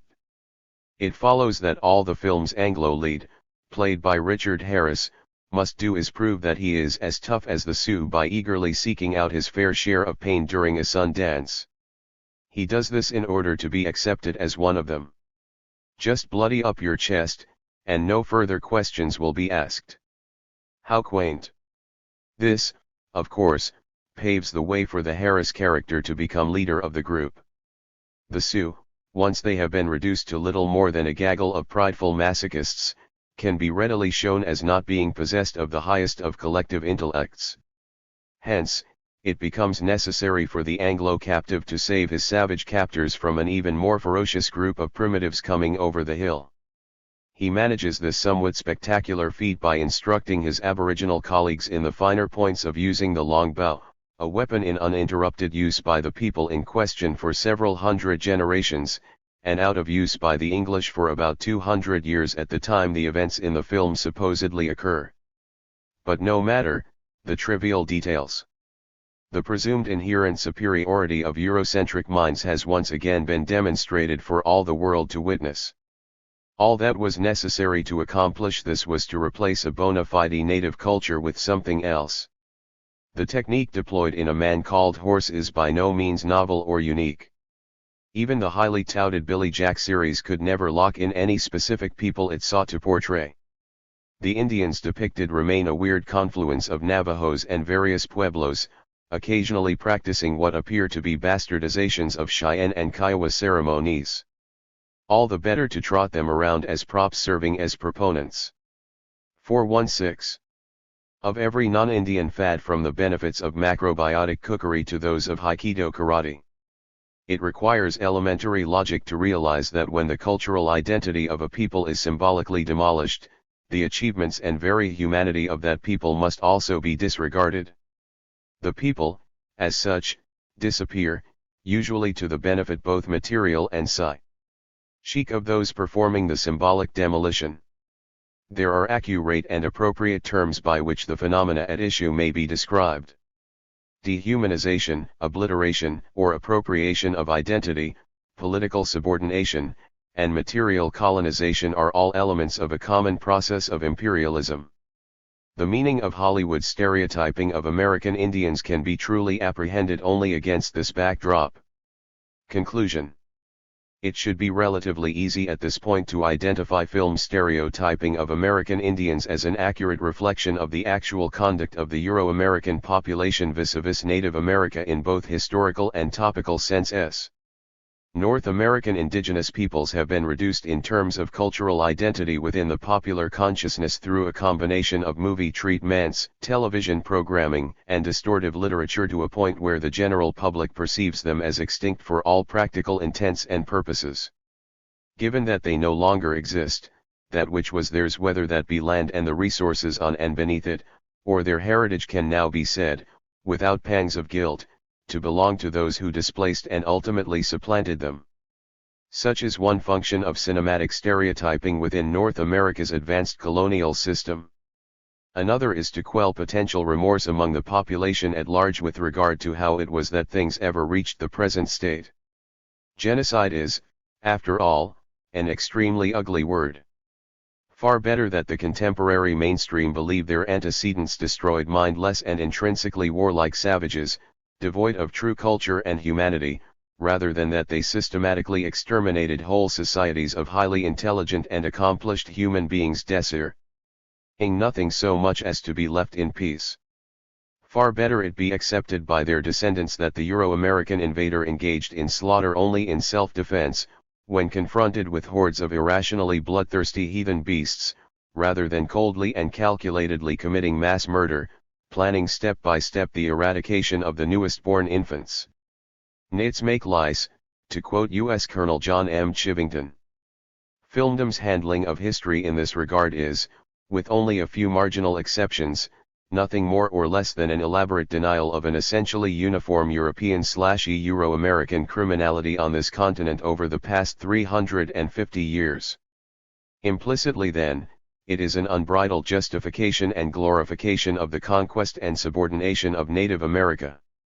As such, it is a vitally necessary ingredient in the maintenance and perfection of the Euro Empire which has been constructed here since the Pilgrims landed in 1620. Hollywood's performance on this score has been, overall, what one might have legitimately expected to see from the heirs to Leni Riefenstahl, had the Third Reich won its war in the East during the 1940s. As the Oneida comedian Charlie Hill has observed, the portrayal of Indians in the cinema has been such that it has made the playing of cowboys and Indians a favorite American childhood game. The object of the sport is for the cowboys to kill all the Indians, just like in the movies. The meaning of this, as Hill notes, can best be appreciated if one were to imagine that the children were instead engaging in a game called Nazis and Jews. That movie land's image of the Indian is completely false, and often shoddily so is entirely to the point. Only a completely false creation could be used to explain in positive terms what has actually happened here in centuries past. Only a literal blocking of modern realities can be used to rationalize present circumstances. Only a concerted effort to debunk Hollywood's mythology can hope to alter the situation for the better. While it's true that the immortal words of 418 from a native son. General Phil Sheridan "Lithe only good Indian is a dead Indian" have continued to enjoy a certain appeal with the American body politic, and equally true that dead Indians are hardly in a position to call the liars to task, there are a few of us left out here who might just be up to the task. //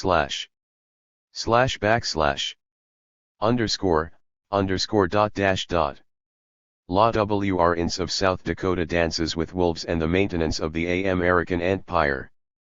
WL, here we go again. The 01 silver screen is alight once more with images of Indians swirling through the murky mists of time, replete with all the paint, ponies, and feathers demanded by the box office. True, we are not confronted in this instance with the likes of Chuck Connors playing Geronimo, Victor Mature standing in as Chief Crazy Horse, or Jeff Chandler cast in the role of Broken Arrow's Cochise. Nor are we beset by the sort of wanton anti-Indianism which runs so rampant in John Ford's St. Ajacoach, Ford Apache, She Wore a Yellow Ribbon, and Sergeant Rutledge. Even the sort of rebel without a cause trivialization of Indian anger offered by Robert Blake in TELLM Willie Boy Was H-Air, or Lou Diamond Phillips in Why Own Guns and Why Own Guns 2 is not at hand. Yet, in some ways the latest Indian movie, a cinematic extravaganza packaged under the title Dances with Wolves, is just as bad. This statement has nothing to do with the entirely predictable complaints raised by reviewers in the New York Times, Washington Post, and similar bastions of the status quo. Self-evidently, the movie's flaws do not, as such reviewers claim, rest in a negative handling of whites or over-sentimentalizing of Indians.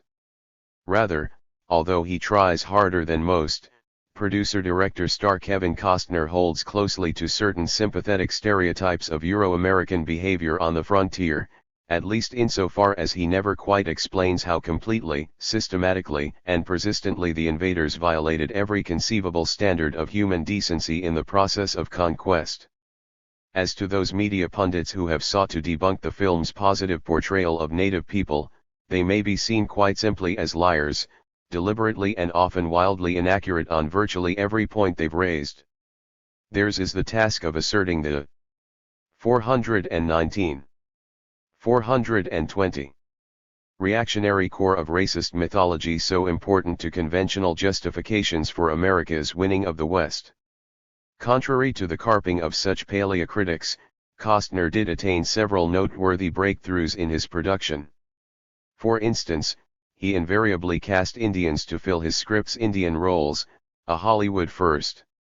And, to an extent surpassing anything else ever emerging from Tinseltown, including the celebrated roles of Chief Dan George in Little Big Man and Will Sampson in One Flew Over the Cuckoo's Nest, these Indians were allowed to serve as more than mere props.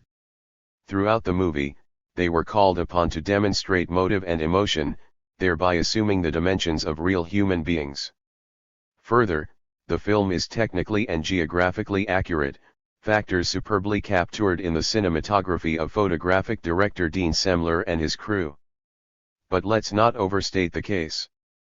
Costner's talents as a filmmaker have been remarked upon, ad nauseum, not only by the Motion Picture Academy during the orgy of Oscars recently bestowed upon him and his colleagues, but by revenues grossed at the nation's theaters and by the misguided and fawning sort of gratitude expressed by some Indians at their cultures having finally been cinematically accorded a semblance of the respect to which they have been entitled all along.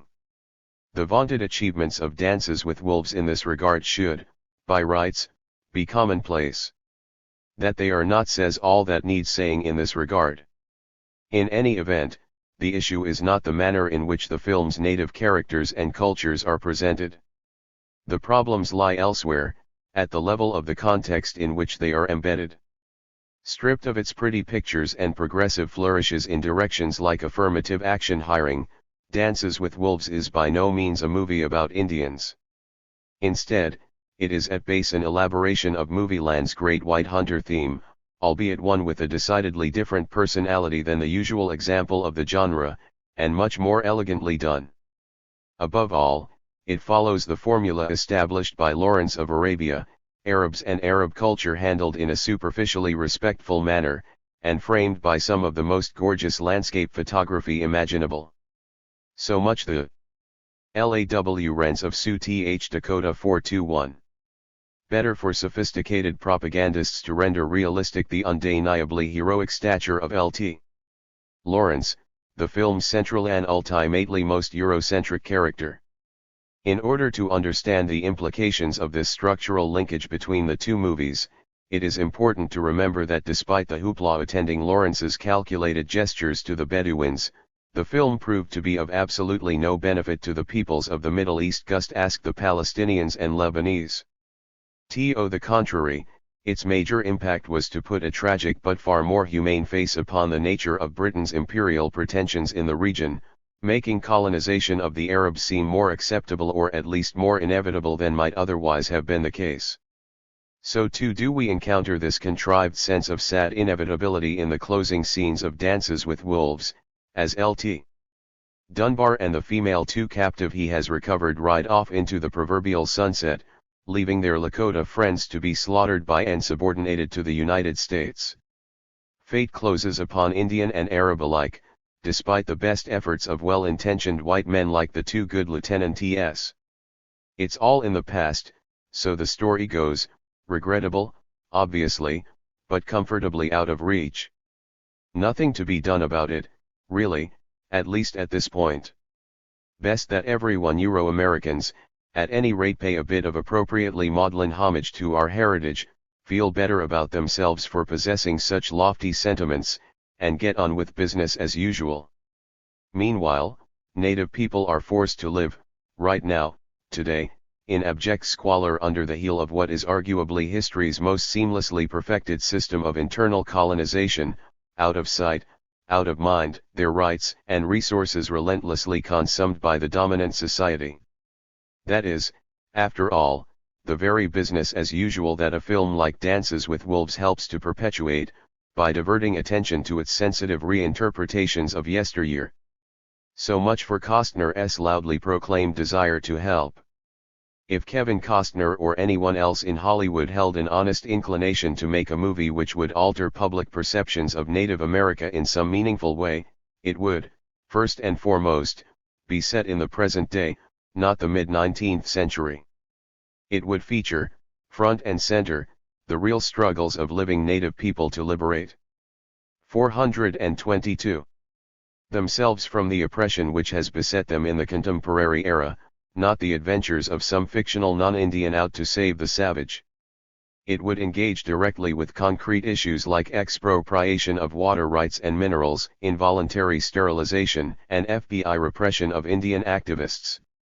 It would not be made as another powwow highway-style entertainment venture, or one more trite excursion into spiritual philosophy and the martial arts a la the Silly Jack movies.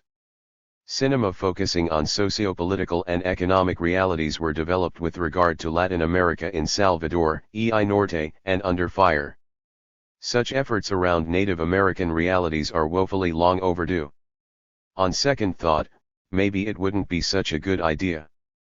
Hollywood's record on Indian topics is such that, if it were to attempt to produce a script on, say, the events on Pine Ridge during the mid-70s, it would probably end up being some twisted plot featuring an Indian FBI agent who jumps in to save his backwards reservation brethren from the evil plots of corrupt tribal officials working with sinister corporate executives, and maybe even a few of his own bureau superiors.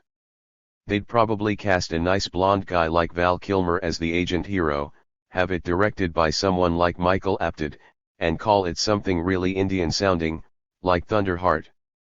1T stands to REA son. After all, now that we're burdened with the legacy of Lawrence of South Dakota, we can all look forward to what will amount to South Dakota burning. Next thing you know, they'll want to do a remake of Last of the Mohicans. YUP, the more things change, the more they stay the same. As we learned from movies like A Man Called Horse, the more accurate and authentic a film is said to be, the more extravagant it is likely to be in at least some aspects of its misrepresentation of Indians. The more even-handed or even sympathetic a movie is supposed to be in its portrayal of Indians, the more demeaning it's likely to be in the end. The more sophisticated the treatment of Indians, the more dangerous it's likely to be. Vine Deloria, Jr., 1978. Perhaps the only honest way to begin a review of Bruce Beresford's new film, Black Robe, is to acknowledge that, as cinema, it is a truly magnificent achievement. Beginning with Brian Moore's adaptation of his own 1985 novel of the same title, the Australian director of such earlier efforts as Breaker Morant, The Fringe Dwellers, Driving Miss Daisy, and Mr. Johnson, has forged yet another work of obvious beauty and artistic integrity, capturing a certain sense of his subject matter in ways which are not so much atmospheric as environmental in their nuance and intensity. In arriving at such an accomplishment, he has been assisted quite ably by cinematographer Peter James, whose camera work in this instance genuinely earns the overworked accolade of being brilliant. 2. Tim Welburn also excelled, attaining a nearly perfect editing balance of pace and continuity, carrying the viewer along through the movie's spare 100 minutes even while instilling the illusion that things are stretching out, incorporating a scope and dimension which, upon reflection, one finds to have been entirely absent. 3. The score, a superbly understated ensemble created by Georges Delerue, works with subtle efficiency to bind the whole package together. Set in 1634 in that portion of Canada then known as New France, Black Robe purports to utilize the context of the period's Jesuit missionarism as a lens through which to explore the complexities of Indian/white interactions during the formative phase of European colonialism in North America. The film is expressly intended to convey a bedrock impression that what is depicted therein is the way it really was, and no pain has been spared to obtain this result. As the producers put it, finding locations that looked remote enough for the film, as well as a river that was wide enough to double as the St. Lawrence, with no buildings or power lines in sight, was the job of location manager Francois Sylvester. Spent months flying up and down Quebec rivers until he found the perfect site on the banks of the Saguenay and Lac Saint-Jean. Thereafter, cast and crew spent 11 weeks under rugged conditions in the Canadian North pursuing the desired effect. Rushes show the cast paddling canoes in icy water, dragging canoes on slippery, icy snow along the riverbanks, stumbling through the forest, trudging through the brush. This is neither glamorous or comfortable. The landscape is a mix of wide valleys and C:(ILO, ICC high 5 Chuk:(J. UILLT, V1ILLT2 VR:, into narrow channels, and the light is steely gray. The look of the film from the amber of autumn to the gray/green of winter, with cold blues, and gradually moving into the contrast of black and white as the snow thickens. As Peter James sees it, the trees and rivers are as much characters as the people, they look brighter or bleaker, and they contribute to the mood. Similarly, Herbert Pinter's production design is authentic to the minutest detail. Some people said to me, it's the 17th century, so who's going to remember, but that's not how I work. I'd say 99% of what you see is accurate. We really did a lot of research. It's actually easier this way, because if you do your homework, you avoid silly mistakes. 6. Pinter fashioned rectangular shovels out of birch bark, used shoulder bones of a moose for another digging implement, bound stone axes with spruce roots, knitted ropes of fiber, and used cedar bark to build the outer walls of huts. In the Huron village scene at the end of the film, Pinter created a strikingly authentic little chapel, lit only by candles waxed onto stones that are wedged into the fork of stag antlers. The many extras used to represent the indigenous peoples involved are actually Indians, many of them Crees from villages located in the general area of the shoot. Native languages are spoken through. And they did it like dogs /THEDIRT. 425. Out the movie, and the corresponding subtitles deployed do no particular damage to the content of the dialogue. The construction of both the Mohawk and Huron villages used as sets, each of which took about 6 weeks to complete, is accurate right down to the cloying smoke persistently drifting about the interior of buildings, a standard means by which Indians traditionally repelled insects. The inside of a Mohawk longhouse is adorned with scores of real rabbit and goose carcasses strung from racks, many of them slowly dripping blood which begins to coagulate as a scene wears on. The entire stew was completed with the deployment of an astutely selected combination of veteran and first-time actors. They are headed by Lothaire Bloutiat, noted for his lead role in Jesus of Montreal, who plays Father Laforge, Black Robe's fictionalized protagonist. Bloutiat also appears to have served as something of a team captain among the cast. As critic Andrew Urban observed after visiting the location of the work in progress, Bloutiat is the most dedicated actor I have ever seen on a set. Whether he is called or not, he is there, absorbing, watching and discussing details with Beresford, or James. He wants to know every frame, and has a possessive view of the film. He wants to know, and to agree with, all the major creative decisions. He wants it to be a film he endorses. 8. Bloutiat's devotion to his craft is ably complemented by that of the prolific August Schellenberg, who plays Comina, a major Indian character. Several of the Indians who garnered support roles, Billy T.W. Rivers, Lawrence Bain, Harrison Liu, and Tonto Cardinal among them, are also longtime professionals who brought their well-refined and not insignificant talents to bear. These seasoned pros appear to have established a momentum which allowed several cinematic novices to transcend themselves in the quality of their performances.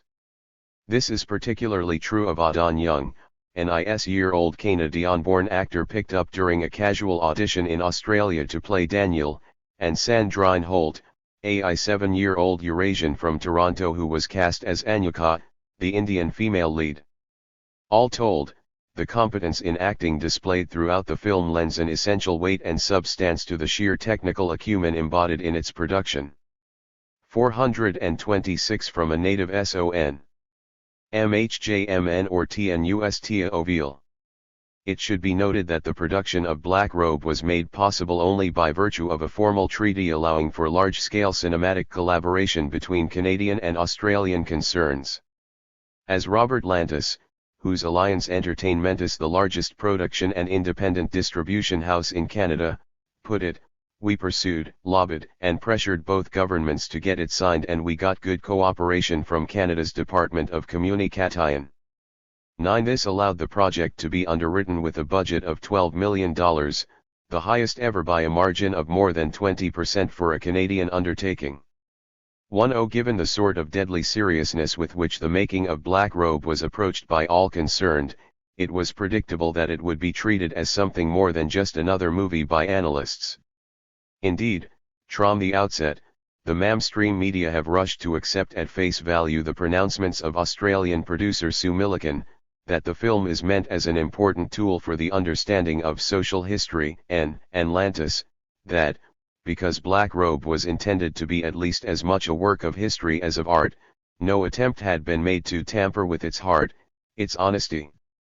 1. Some papers have even gone so far as to enlist the services of professional historians to assess the picture on the basis of its historiography rather than its aesthetics. Where this has not been the case, film critics themselves have postured as if they were suddenly possessed of an all-encompassing and shoal-arly historical competence. J. Scott of the Toronto Globe and Mail, for instance, immediately hailed Black Robe as an honest, historically sound film, because it is handled with an appropriately journalistic rather than moralistic tone. L4 He then proceeded, while simply ignoring facts as obvious as that the Cree verbiage uttered throughout the flick was not the language spoken by any of the Indians to whom it is attributed, to offer his readers the sweeping assertion that the epic's historical departure is that the actors playing the French characters speak English. L5 Scott is joined in applauding the even-handedness with which Black Robe unfolds by reviewers like Karen James of the New York Times, who concludes that it pulls off a nearly impossible trick, combining high drama with high ideas. 16 James, in turn, is reinforced by Vincent Canby, also of the Times, who observes that, more than anything, Beresford's work is marked by its historical authenticity. 17 The New Yorker, in its current cinema section, sums up the view of the status quo by proclaiming the film to be a triumph of unbiased cinematic presentation of history. 18. Nor have reviewers writing for such periodicals been especially shy about what has motivated their praise.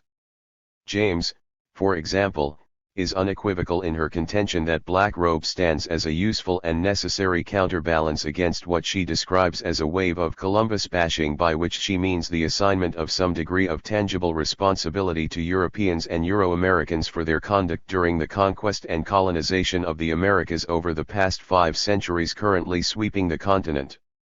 The primary strength of Beresford's exposition, she argues, is that it presents an interpretation of early European colonialist thinking and behavior that embodies no evil intentions.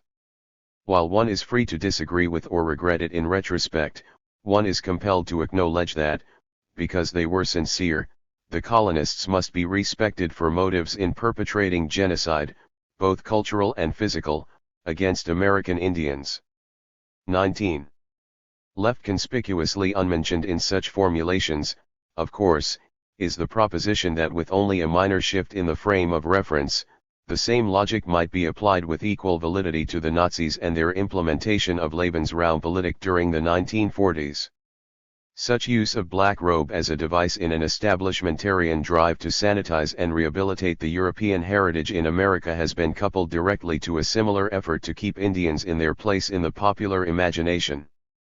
This has mainly assumed the form of juxtaposing Beresford's portrait of native North America to that developed by Kevin Costner in Dances with Wolves, a movie which abandoned many of Euro-America's most cherished falsehoods concerning how people lived their lives before the coming of the white man.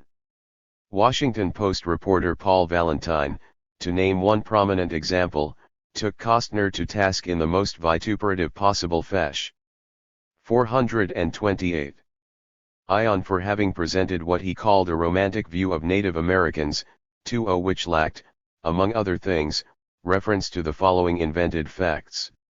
It is well documented, for example, that stampeded herds of bison into death traps by igniting uncontrolled grass fires on the prairies. For many years afterward, animals could not find food in such burned-over areas, and starvation would finish the destruction. Nomadic hunters and gatherers moved from spot to spot seeking food, strewing refuse in their wake. Women the clumsy two-stick travois used to transport a family's belongings on the nomadic seasonal treks. Practiced cannibalism. 21. Black Robe is no overdecorated, pumped-up boys' adventure yam-like Dances with Wolves, as can be put it. 22. The New Yorker comments admiringly on the straightforward, unromanticized anthropological detachment with which Indians are portrayed by Beresford. 23. Scott goes even further, contending that the film is not so much a story about the onset of the European invasion as it is a true exploration of North American Aboriginal history itself. 24.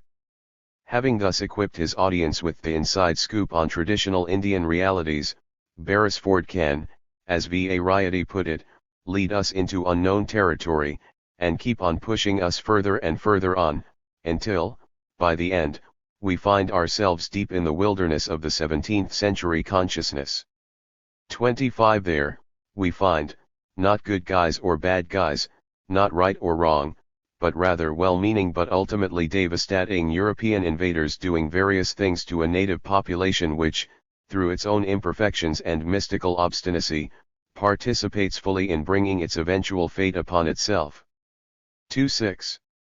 It's just one of those things, over which nobody had any genuine control, a tragedy, no more.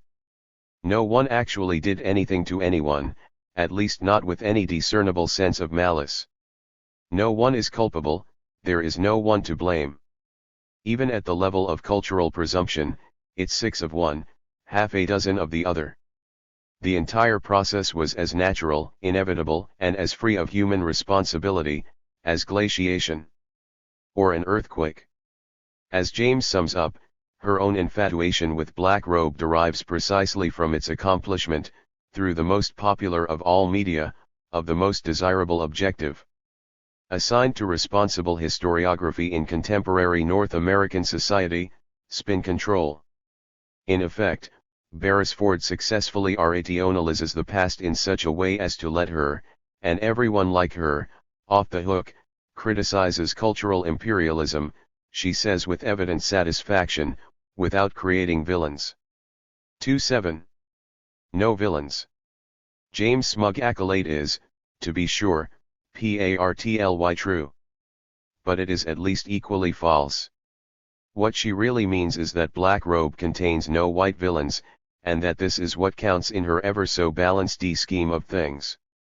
The handling of the indigenous victims of Europe's cultural imperialism is another matter entirely. The first whiff of this comes fairly early in the MOV, when Father Laforge recalls a meeting in France with an earless and fingerless priest, prior to his own departure for the New World. The savages did this, the mutilated man points out, and the audience is left to let the horror of such atrocities settle into its collective subconscious. James explains the meaning of the scene as being motivational. Laforge sees this as a compelling reason to bring his faith to a godless people. 2.8 Neither she nor Beresford allow so much as a hint that both clergymen are representatives of a church which had only just completed 2 centuries of inquisitions in which the refinement of torture had been carried to extraordinary lengths, and in which the pyres of burning heretics numbered in the tens of thousands. 29. Even as the two men spoke, the 30 Years' War was raging in its full fury, as Catholics and Protestants battled to the death over which side would dominate the spiritual, political, and economic life of the European continent. Oh! But nary a word is murmured on this score either. Nor is the fact that Jesuit missionaries were hardly acting on the basis of some pure religious fervor, no matter how misguided.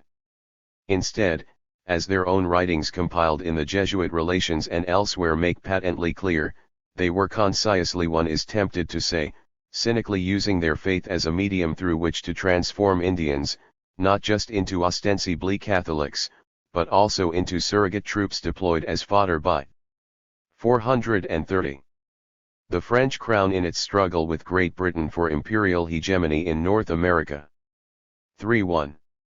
In any event, the exchange between Laforge and his senior colleague serves as a prelude, a means of setting the psychic stage for the capture of the former, his interpreter, and their party of Algonquin guides by violent Iroquois while making their way along a 1,500-mile journey to the Christianized Huron village of Ihonatiria.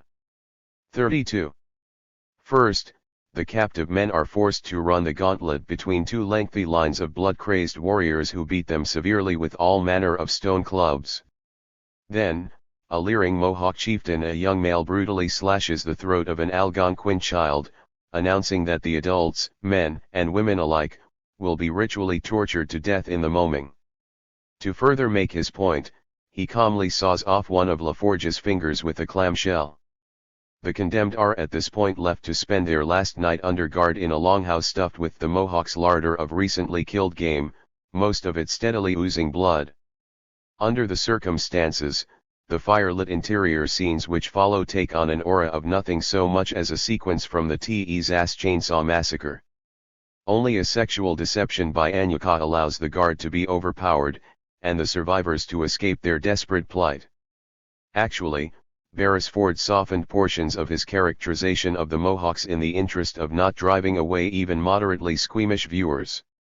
In Moore's original novelette book, the director and several of Black Robe's producers found to be so beautiful that it simply had to be made into a movie. The body of the child is hacked up, boiled, and eaten while his family is forced to watch.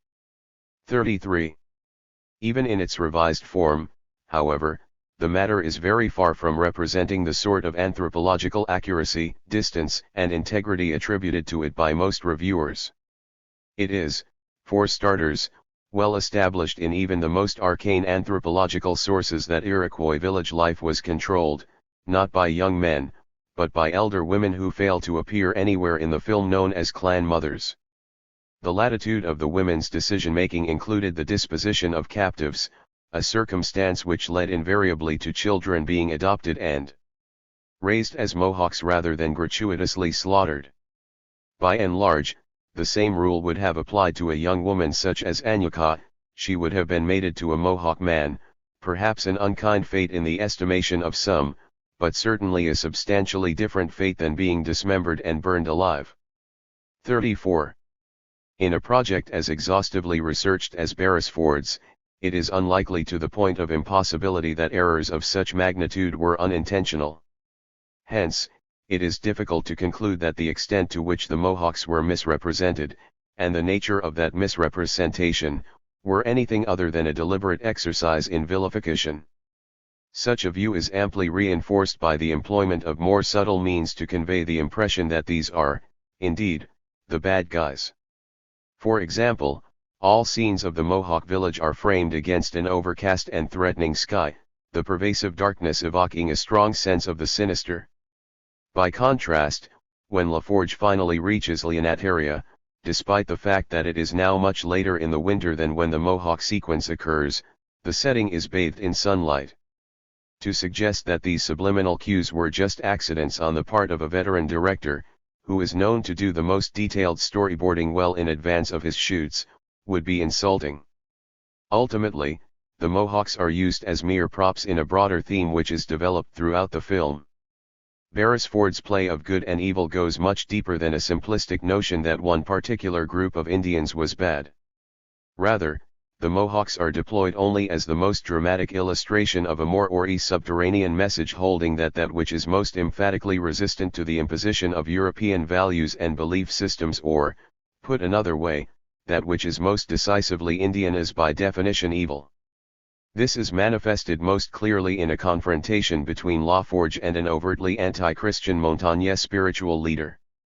The latter is personified as a shaman, 35, his face continuously painted a vibrant ochre, standing in shocking contrast to the somber dignity of LaForge's attire and physical stature. The dwarf is self-serving, malicious, and vindictive, an altogether repulsive entity. LaForge, on the other hand, is sensitive and selfless to the extent of self-flagellation. 43-2. And acceptance of martyrdom. Within such a consciously contrived scheme, there can be no question as to which tradition is most likely to win the sympathy of viewers. 36. Nor do the Algonquins who serve as LaForge's guides, collaborating with the white man but unsure as to whether they should embrace his religion, escape such categorization. To the extent that they remain uncommitted to conversion, clinging somewhat pathetically to the vestiges of these own beliefs, they too are cast as being imbued with crude and sometimes bestial impulses. In his novel, Moore made the point by lacing their speech with obscenities for which there are no native counterparts, contrasting this to LaForge's austere pursuit of purity. Once again, Beresford cleans things up a bit, substituting a tendency of the Indians to fart loudly throughout the night, the noise and the stench keeping the delicate Father LaForge awake until he is forced to witness an even more disturbing phenomenon. This last has to do with Anyuka's proclivity, fair and unmarried maiden though she is, to copulate voraciously with whatever male she happens to find convenient when the urge strikes. More shocking, she obviously prefers to do it in the dirt, on all fours, in what is colloquially referred to as diog stil. Well, if perchance viewers were too startled by such carnality to fully appreciate its significance the first time around, the director includes a second iteration. and, for those who are really slow to catch on, a third. The only deviation from such canine behavior is to be found in yet a fourth sex scene, when Anyuka, Pocahontas-like. 37. Falls in love with Daniel, Laforge's young French interpreter. In the best civilizing fashion, he teaches her the meaning of the missionary position, still morally and in some places, legally defined as the only unperverted sexual posture in the United States, Canada, and Beresford's Australian homeland. 8. When all is said and done, the only Indians exempted from what is plainly meant to be seen as the disgusting quality of indigenous existence are the Hurons, at least those who have converted to Christianity. Unfortunately, Laforge arrives at last to tend this promising flock only to find them mostly dead or dying from an unnamed fever, perhaps smallpox, introduced by his predecessor. What an irony that in their salvation lay their extinction. Truly, God works in mysterious ways. Nothing to be done about it but carry on. That's progress, all for the best. Even for the victims, who might otherwise have been consigned to an eternity of farting and fornicating and wandering around at the command of yellow dwarfs. It is well that we remember, as Black Robe attempts to ensure that we will, that however mistaken, naive, or even wrong-headed the invaders may have been at times, they did what they did for love, nothing else, and that is nothing less than sheer nobility. 39. Conclusion. Returning for a moment to the earlier mentioned Holocaust metaphor, such a conclusion which derives logically enough from Beresford's presentation is quite comparable to a film serving not only to rehabilitate but even to ennoble the Nazi exterminationist impulse through a systematic defamation of the Jewish untermenschen based in such historical documentation as the Protocols of the Elders of Zion. 40. This, of course, was precisely the objective of Joseph Goebbels' propaganda ministry and its cooperating filmmakers in producing such works as Die Rothschilds, Judsius, and Der Witch Jude during the halcyon days of the Third Reich. 41. For all its pictorial beauty and technical sophistication, Black Robe is different mainly in quality, not in kind. 42. If there is a distinction to be drawn between the Nazis' anti-Semitic cinema and the handling of indigenous subject matters in contemporary North America, it is that the former were designed to psychologically prepare an entire populace to accept a genocide which was even then on the verge of occurring. The latter is pitched more to rationalizing and redeeming a process of conquest and genocide which has already transpired. Black Robe is thus the sort of sensitive and mature cinematic exposition we might have expected of the Nazis, had they won their war. Their state, much like the United States and Canada, would have been faced with the consequent necessity of achieving a complete psychic reconciliation of the horrors of victory experienced by the Germanic settlers upon whom it depended for consolidation of the Lebensraum gained through invasion and subsequent liquidation of native populations. 43. In the context of the present Columbian quincentennial, a symbolic period ripe with opportunity for wholesale reassessment of the evolution and current reality of Indian/immigrant relations in the Americas, and with the potential for some constructive redefinition of these relations, the form and function of films like Black Robe speak for themselves. Nothing was really wrong with what has happened, they proclaim. Therefore, nothing really needs altering in the outcomes of what has happened, nor in the continuing and constantly accelerating conduct of business as usual in this hemisphere. There is no guilt, no responsibility, nothing to atone for. Don't worry. Be happy. To the victors belong the spoils. Sieg Heil. The issue of sports TEM. Names and mascots. If people are genuinely interested in honoring Indians, try getting your government to live up to the more than 400 treaties it signed with our nations. Try respecting our religious freedom which has been repeatedly denied in federal courts. Try stopping the ongoing theft of Indian water and other natural resources. Try reversing your colonial process that relegates us to the most impoverished, polluted, and desperate conditions in this country. Try understanding that the mascot issue is only the tip of a very huge problem of continuing racism against American Indians. Then maybe your will mean something. Until then, it's just so much superficial, hypocritical puffery. People should remember that an honor isn't born when it parts the honorous lips, it is born when it is accepted in the honoree's ear. Glenn T. Morris, Colorado AIM, 1992. During the past couple of seasons, there has been an increasing wave of controversy regarding the names of professional sports teams like the Atlanta Braves, Cleveland Indians, Washington Redskins, and Kansas City Chiefs. The issue extends to the names of college teams like Florida State University Seminoles, University of Illinois Fighting Illini, and so on, right on down to high school outfits like the Lamar Savages. Also involved have been team adoptions of mascots, replete with feathers, buckskins, beads, spears, and warpaint, and nifty little pep gestures like the Indian chant and tomahawk chop. A substantial number of American Indians have protested that use of native names, images, and symbols as sports team mascots and the like is, by definition, a virulently racist practice. Given the historical relationship between Indians and non-Indians during what has been called the conquest of America, American Indian movement leader Russell Means has compared the practice to contemporary Germans naming their soccer teams the Jews, Hebrews, and Yids, while 439. 440. Adorning their uniforms with grotesque caricatures of Jewish faces taken from the Nazis' anti-Semitic propaganda of the 1930s. Numerous demonstrations have occurred in conjunction with games, most notably during the November 15, 1992, matchup between the Chiefs and Redskins in Kansas City by angry Indians and their supporters. In response, a number of players, especially African Americans and other minority athletes, have been trotted out by professional team owners like Ted Turner, as well as university and public school officials, to announce that they mean not to insult, but instead to honor, Native people. They have been joined by the television networks and most major newspapers, all of which have editorialized that Indian discomfort with the situation is no big deal, insisting that the whole thing is just good, clean fun. The country needs more such fun, they've argued, and a few disgruntled Native Americans have no right to undermine the nation's enjoyment of its leisure time by complaining. This is especially the case, some have contended, in hard times like these.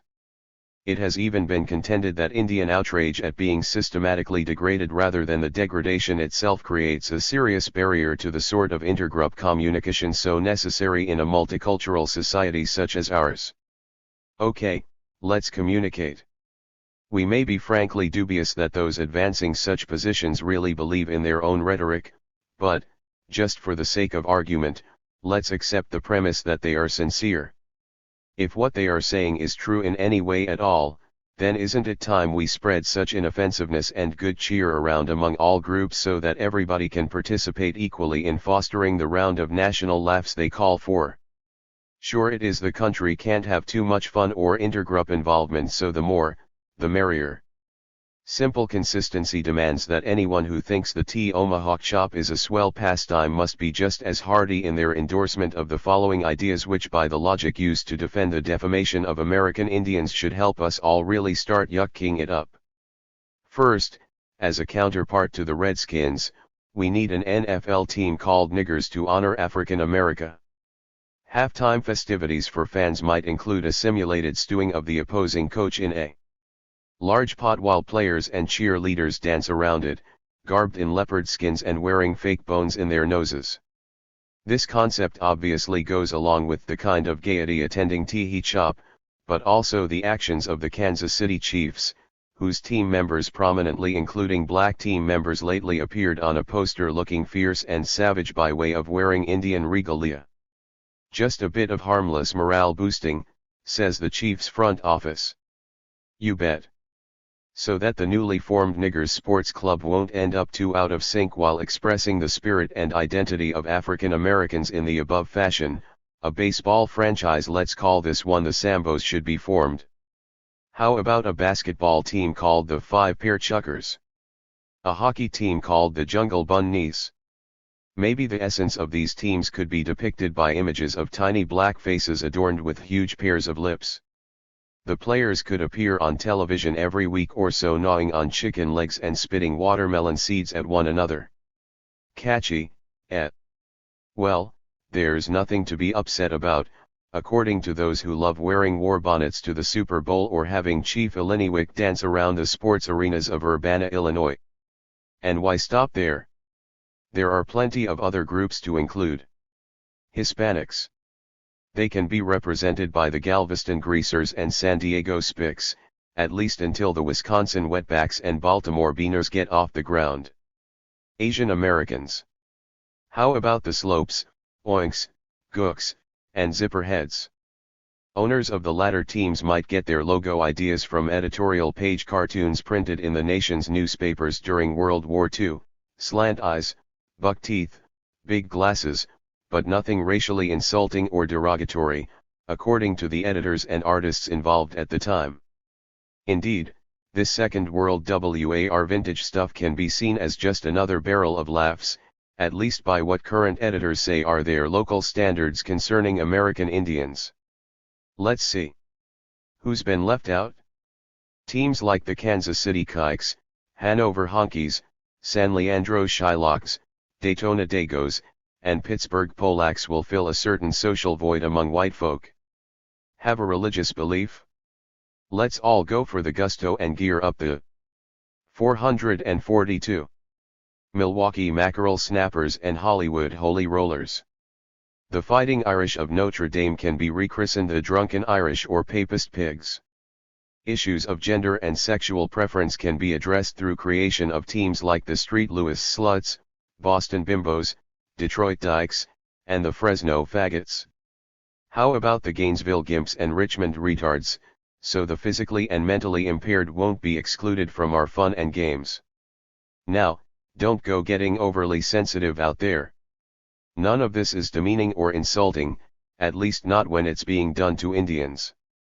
Just ask the folks who are doing it, or their apologists like Andy Rooney in the national media.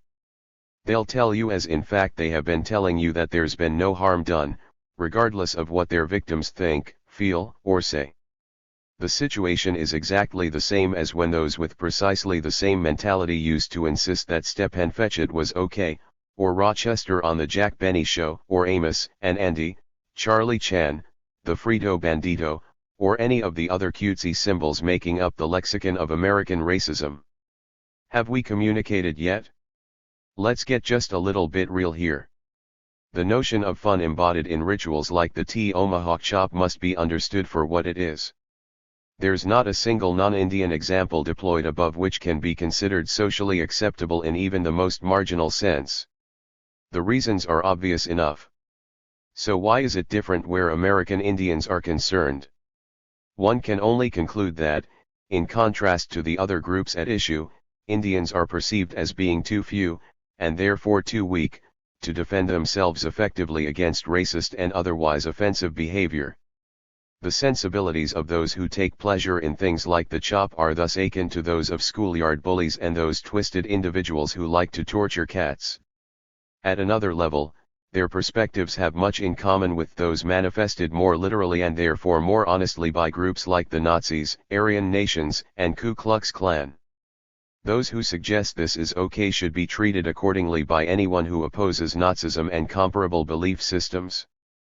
Fortunately, there are a few glimmers of hope that this may become the case. A few teams and their fans have gotten the message. Let us spread the fun around 443. And have responded appropriately. One illustration is Stanford University, which opted to drop the name Indians with regard to its sports teams. Meanwhile, the local newspaper in Portland, Oregon, recently decided its long-standing editorial policy prohibiting use of racial epithets should include derogatory sports team names. The Redskins, for instance, are now simply referred to as being the Washington team, and will continue to be described in this way until the franchise adopts an inoffensive moniker. Such examples are to be applauded and encouraged. They stand as figurative beacons in the night, proving beyond all doubt that it is quite possible to indulge in the pleasure of athletics without accepting blatant racism into the bargain. The extent to which they do not represent the norm of American attitudes and behavior is exactly the extent to which America remains afflicted with an ugly reality which is far different from the noble and enlightened moral leadership it professes to show the world. Clearly, the United States has a very long way to go before it measures up to such an image of itself. A.O. A.T. In the Magat er of Julius Strei share. Applying New Ram 1 erg PR East Ents in the United States. The issue, American Indians as sports team mascots. Response, no big deal. Rocky Mountain News, 1992 editorial statement. On October 16, 1946, a man named Julius Streicher mounted the gallows. Moments later he was dead, the sentence of an international tribunal comprised of representatives of the United States, France, Great Britain, and the Soviet Union having been imposed. Streicher's body was cremated, and so horrendous were his crimes thought to have been his ashes dumped into an unspecified German river so that no one should ever know a particular place to go for reasons of mourning his memory. Julius Streicher was convicted at Nuremberg, Germany, of what were termed crimes against humanity.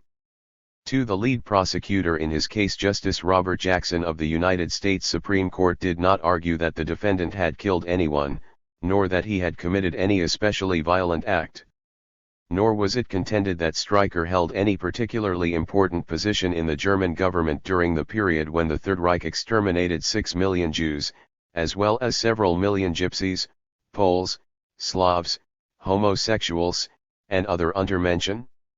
Indeed, the sole offense for which the accused was ordered put to death was having served as publisher/editor of a Bavarian tabloid entitled Der Stürmer during the early to mid-1930s, years before the Nazi genocide actually began.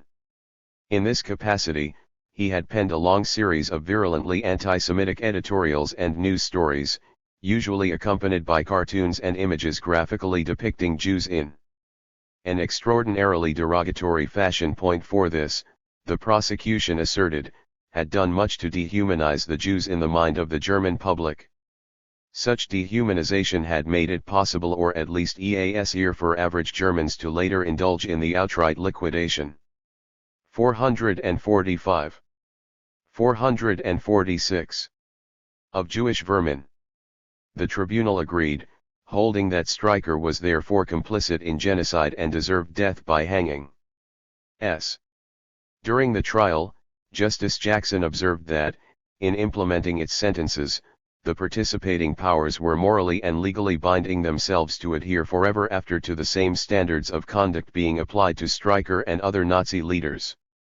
In the alternative, he said, the victorious Allies would be committing pure murder at Nuremberg, no different in substance from that committed by those they presume to judge, rather than establishing the permanent benchmark of justice which was intended. 6. U.S. Secretary of War Henry I. Stimson publicly concurred, asserting in the pages of Foreign Affairs that a standard has been raised to which Americans, at least, must repair, for it is only as the standard is accepted, supported, and enforced that we can move onward to a world of law and peace. 7. Yet in the United States of Robert Jackson and Henry Stimson, the indigenous American Indian population had already been reduced, in a process that is ongoing to this day, from 12.5 to 15 million in the year 1500 to fewer than 250,000 by the beginning of the 20th century. This was accomplished, according to both official and unofficial sources, largely through the cruelty of dialecticians have never been able to indicate exactly how they see dialectical relations as different from any of the more complicated combinations of simple cause/effect relations such as co-causation, cumulative causation, or simultaneous determination of a many-variable system where no variables are identified as dependent or independent in advance. For orthodox practitioners there is only the word and a lot of hand-waving about its importance. A substantial case can be made that this confusion within Marxism began with Marx himself. Having philosophically accepted and described a conceptual framework that allowed for a holistic and fully relational apprehension of the universe, Marx promptly abandoned it at the level of his applied intellectual practice. His impetus in this regard appears to have been his desire to see his theoretical endeavors used not simply as a tool of understanding, but as a proactive agent for societal transformation, a matter bound up in his famous dictum that the purpose of philosophy is not merely to understand the world, but to change it. Thus Marx, a priori and with no apparent questioning in the doing, proceeded to anchor the totality of his elaboration in the presumed primacy of a given relation, that sole entity that can be said to hold the capability of active and conscious pursuit of change, i.e., humanity over any and all other relations. The Marxian dialectic was thus unbalanced from the outset, skewed as a matter of faith in favor of humans. Such a disequilibrium is, of course, not dialectical at all. It is, however, quite specifically Eurocentric in its attributes, springing as it does from the late Roman interpretation of the Judeo-Christian assertion of man's supposed responsibility to exercise dominion over nature, a tradition. 464. Which Marx claimed oft and loudly to have voided in his rush to materialism. All of this must be contrasted to the typical indigenous practice of dialectics, a worldview recognizing the human entity as being merely one relation among the myriad, each of which is entirely dependent on all others for its continued existence. Far from engendering some sense of natural human dominion over other relations, the indigenous view virtually requires a human behavior geared to keeping humanity within nature, maintaining relational balance and integrity, rather than attempting to harness and subordinate the universe. The crux of this distinction may be discovered in the Judeo-Christian assertion that man was created in God's image, a notion which leads to the elevation of humans as a sort of surrogate deity, self-empowered to transform the universe at whim. Indigenous tradition, on the other hand, in keeping with its truly dialectical understandings, attributes the inherent ordering of things not to any given relation, but to another force often described as constituting a great mystery, far beyond the realm of mere human comprehension. We may take this differentiation to a somewhat more tangible level for purposes of clarity. The culmination of European tradition has been a homing in on rationality, the innate characteristic of the human mind lending humanity the capacity to disrupt the order and composition of the universe. Rationality is held by those of the European persuasion, Marxist and anti-Marxist alike, to be the most important relation of all. Humans, being the only entity possessing it, are thus held ipso facto to be the superior beings of the universe. Manifestations of rationality, whether cerebral or physical, are therefore held to be the cardinal signifiers of virtue. Within indigenous traditions, meanwhile, rationality is more often viewed as being something of a curse, a facet of humanity that must be consistently leashed and controlled in order for it not to generate precisely this disruption. The dichotomy in outlooks could not be more pronounced. All of this is emphatically not to suggest that indigenous cultures are somehow irrational in their makeup. Rather, it is to observe that, as consummate dialecticians, they have long since developed functional and functioning methods of keeping their own rationality meshed with the rest of the natural order. And this, in my view, is the most rational exercise of all. Dialectical materialism. In any event, having wholeheartedly accepted the European mainstream's anti-dialectical premise that the human relation is paramount beyond all others in what are termed external relations, Marx inevitably set out to discover that which occupied the same preeminence among internal relations. With perhaps equal inevitability, his inverted Hegelianism, which he dubbed dialectical materialism, led him to locate this in the need of humans to consciously transform one aspect of nature into another, a process he designated by the term production. It is important to note in this regard that Marx focused on what is arguably the most rationalized, and therefore most unique, characteristic of human behavior, thus establishing a mutually reinforcing interlock between that relation which he advanced as being most important externally and that which he assigned the same position internally. So interwoven have these two relations become in the Marxian mind that today we find Marxists utilizing the terms rationality and productivity almost interchangeably, and with a virtually biblical circularity of reasoning. It goes like this: the ability to produce demonstrates human rationality, thereby distinguishing humans as superior to all other external relations, while rationality leads unerringly to proliferating productivity, thereby establishing the latter as more important than any other among humans. The record, of course, can be played in reverse with equally satisfying results. From here, Marx was in a position to launch his general theory, laid out in the thousands of pages of his major published works Grundriss, a contribution to the critique of political economy, and the 3 volumes of Capital, in which he attempted to explain the full range of implications attendant to what he described as the relations of production. Initially, he was preoccupied with applying his Con. 466 Seps temporally, a project he tagged as historical materialism, in order to assess and articulate the nature of the development of society through time.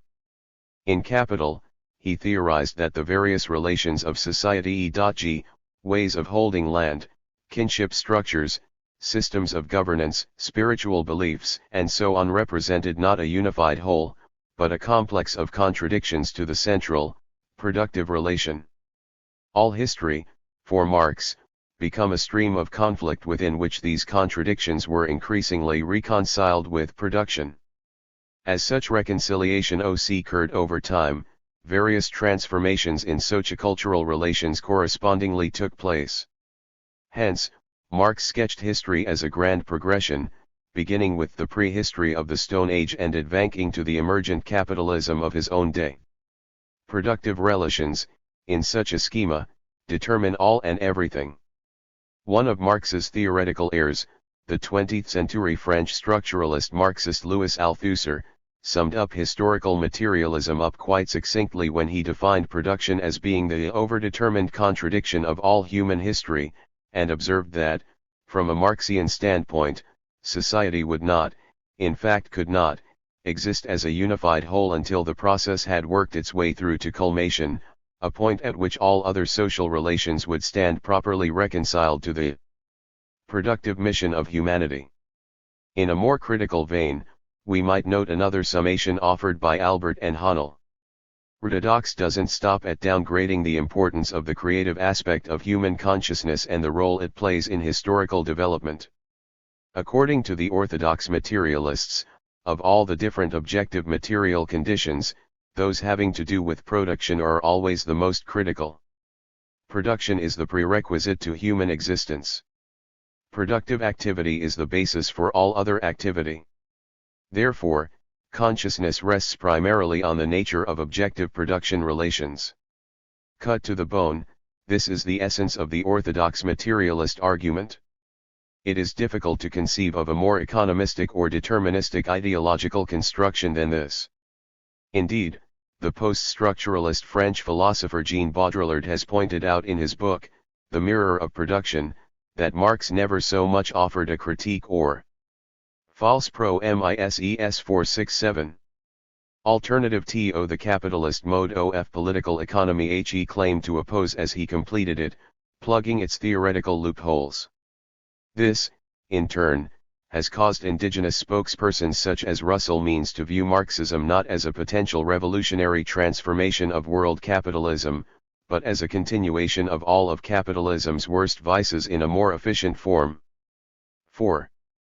But, to move forward, there are a number of aspects of the Marxian general theory concepts such as surplus value, alienation, and domination among them that might be important to explore at this juncture. Time is limited, however, and it seems to me the most fruitful avenue of pursuit lies in what Marx termed the labor theory of value. By this, he meant that value can be assigned to anything only by virtue of the quantity and quality of human labor i.e., productive, transformative effort put into it. This idea carries with it several interesting sub-properties, most strictly that the natural world holds no intrinsic value of its own. A mountain is worth nothing as a mountain, it only accrues value by being developed into its raw productive materials, such as ores or even gravel. It can hold a certain speculative value, and thus be bought and sold, but only with such developmental ends in view. Similarly, a forest holds value only in the sense that it can be converted into a product known as lumber, otherwise, it is merely an obstacle to valuable, productive use of land through agriculture or stock raising, etc. Again, other species hold value only in terms of their utility to productive processes, otherwise they may, indeed must, be preempted and supplanted by the more productive use of the habitat by humans. This, no doubt, is an extreme formulation. There have been a number of mediations of this particular trajectory by 20th-century Marxian theorists. Still, at base, the difference they offer lies more in the degree of virulence with which they express the thesis than any essential break with it. All self-professing Marxists, in order to be Marxists at all, must share in the fundamental premise involved. And this goes for sophisticated phenomenological Marxists such as Maurice Merleau-Ponty, existential Marxists such as Jean-Paul Sartre, critical theorists such as Herbert Marcuse and Theodore Adorno, and 468. Georgian Habermas, right along with mechanistic vulgarians of the Leninist persuasion. To put a cap on this particular point, I would offer the observation that the labor theory of value is the underpinning of a perspective which is about as contrary to the indigenous worldview as it is possible to define. It goes without saying that there are other implications in this connection, as concerns indigenous cultures and people. Marx's concept of value ties directly to his notion of history, wherein progress is defined in terms of the evolution of production. From this juxtaposition we may discern that agricultural society is viewed as an advance over hunting and gathering society, feudalism is an advance over simple agriculture, mercantilism is seen as an advance over feudalism, and capitalism over mercantilism. Marx's supposed revolutionary content comes from his projection that socialism will inevitably be the next advance over capitalism and that it, in turn, will give way to communism. Okay, the first key here is that each advance represents not only a quantitative/qualitative step forward in 10 of productivity, but also a corresponding rearrangement of other social relations. Both of these factors are assigned a greater degree of value than their predecessors. In other words, agricultural society is seen by Marxists as being more valuable than hunting and gathering society, feudalism as more valuable than mere agriculture, and so on. The picture should be becoming clear. Now, there is a second facet. Marx was very straightforward in acknowledging that the sole cultural model on which he was basing his theses on history and value was his own, that is to say European context. He even committed to paper several provisos stipulating that it would be inappropriate and misleading to attempt to apply the principles deriving from his examination of the dominant matrix in Europe to other, non-European contexts, each of which he pointed out would have to be understood in its own terms before it could be properly understood vis-a-vis Europe. With this said, however, Marx promptly violated his own posited methodology in this regard, offering a number of non-fallacy promises es 469. European examples of which he admittedly knew little or nothing as illustration of various points he wished to make in his elaboration on the historical development of Europe. Chinese society, to name a prominent example of this, was cast as Oriental feudalism, thus supposedly shedding a certain light on this stage of European history. Red Indians, about whom Marx knew even less than he did of the Chinese, became examples of primitive society, illustrating what he wanted to say about Europe's Stone Age. In this fashion, Marx universalized what he claimed were the primary ingredients of Anglo-Saxon Teutonic history, extending the de facto contention that all cultures are subject to the same essential dynamics and, therefore, follow essentially the same historical progression. Insofar as all cultures were made to conform with the material correspondences of one or another moment in European history, and given that only Europe exhibited a capitalist mode of production and social organization which Marx held to be the highest form of social advancement as of the point he was writing, it follows that all non-European cultures could be seen as objectively lagging behind Europe. We are presented here with a sort of universal Euro yardstick by which we can measure with considerable precision the relative degree of retardation shown by each and every culture on the planet, vis-a-vis Europe. Simultaneously, we are able to assign, again with reasonable precision, a relatively lesser value to each of these cultures as compared to that of Europe. We are dealing here with the internal relations of humanity, but in order to understand the import of such thinking we must bear in mind the fate assigned inferior external relations, mountains, trees, deer within the Marxian vision. In plainest terms, Marxism holds as an immutable law of history that all non-European cultures must be subsumed in what is now called Europeanization. It is their inevitable destiny, a matter to be accomplished in the name of progress and for their own good. Again, we may detect echoes of the Jesuits within the anti-spiritualist Marxian construct. Those who would reject such an assessment should consider the matter more carefully. Do not such terms such as pre-industrial riddle the Marxian vernacular whenever analysis of non-European. 470. Culture is at hand?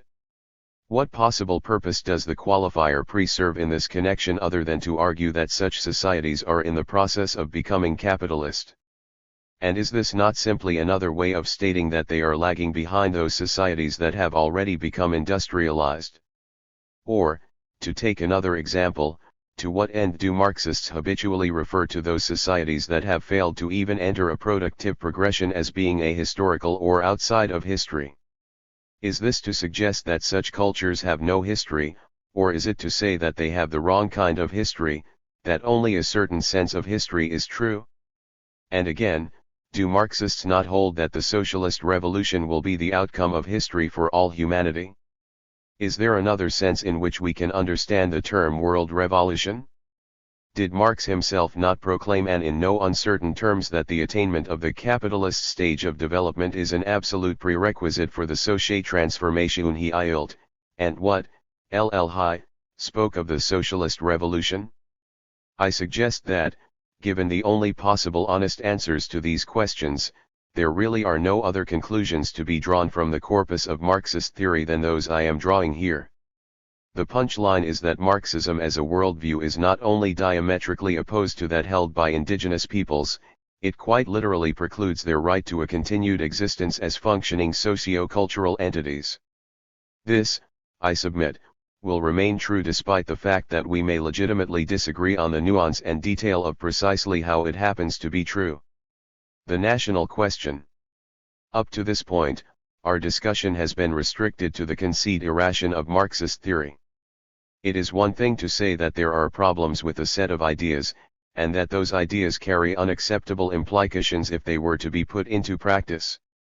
The proof, however, is in the practice, or praxis if you follow the Marxian conception that theory and practice are a unified whole and must consequently be maintained in a dialectically reciprocal and interactive state at all times. Hence, it is quite another matter to assert that the negative implications of doctrine and ideology have in fact been actualized in the real world and are thereby subject to concrete examination. Yet Marxism offers us exactly this method of substantiating our theoretical conclusions. To be fair, when we move into this area, we are no longer concerned with the totality of Marxism per se. Rather, we must focus on that stream which owes a special allegiance to the legacy of Lenin. The reason for this is that Marxist revolutions, beginning with the one in Russia, have been carried out under the mantle of Lenin's interpretation, expansion, and revision of Marx. This is true for the revolutionary processes in China, Cuba, North Korea, Algeria, Kampuchea, Laos, Albania, Mozambique, Angola, and Nicaragua. Arguably, it is also true for Zimbabwe, and it is certainly true for those countries brought into a Marxian orbit mainly by force: Latvia, Lithuania, Estonia, Poland, East Germany, Czechoslovakia, Hungary, Romania, Bulgaria, Mongolia, Tibet, and Afghanistan. Yugoslavia represents a special case, but its differentiation seems largely due to capitalist influences, rather than that of other strains of Marxism. One might go on to say that those self-proclaimed revolutionary Marxist formations worldwide which seem likely to effect a seizure of state power at any point in the foreseeable future, e.g., those in Namibia and El Salvador, are all Leninist in orientation. They certainly have disagreements among themselves, but this does not change the nature of their foundations. There have been no non-Leninist Marxian revolutions to date, nor does it seem likely there will be in the coming decades.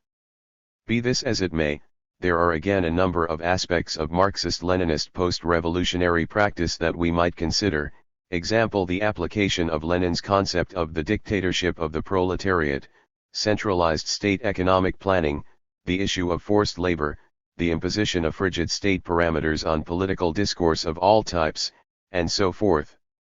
Each of these holds obvious and direct consequences for the populations involved, including whatever indigenous peoples happen to become encapsulated within one or another revolutionary state. Time, however, remains short, and so it is necessary that we limit our scope. In this, it seems appropriate that we follow the lead of Albert and Hahnel in cutting to the bone. 472 from a native son.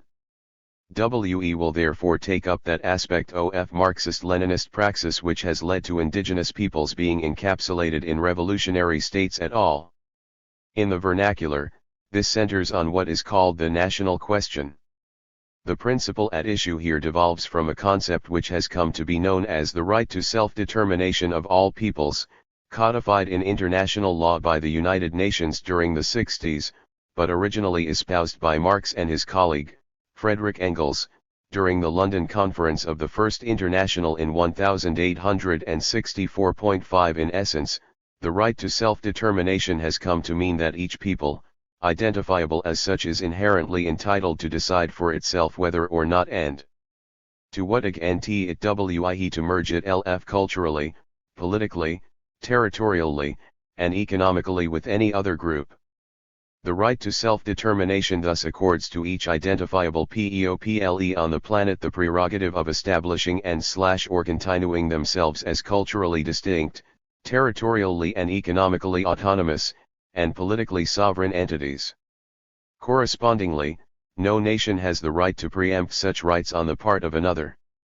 For these reasons, the right of self-determination has been linked closely with the movement toward global decolonization, and the resultant body of international law that has emerged on this subject.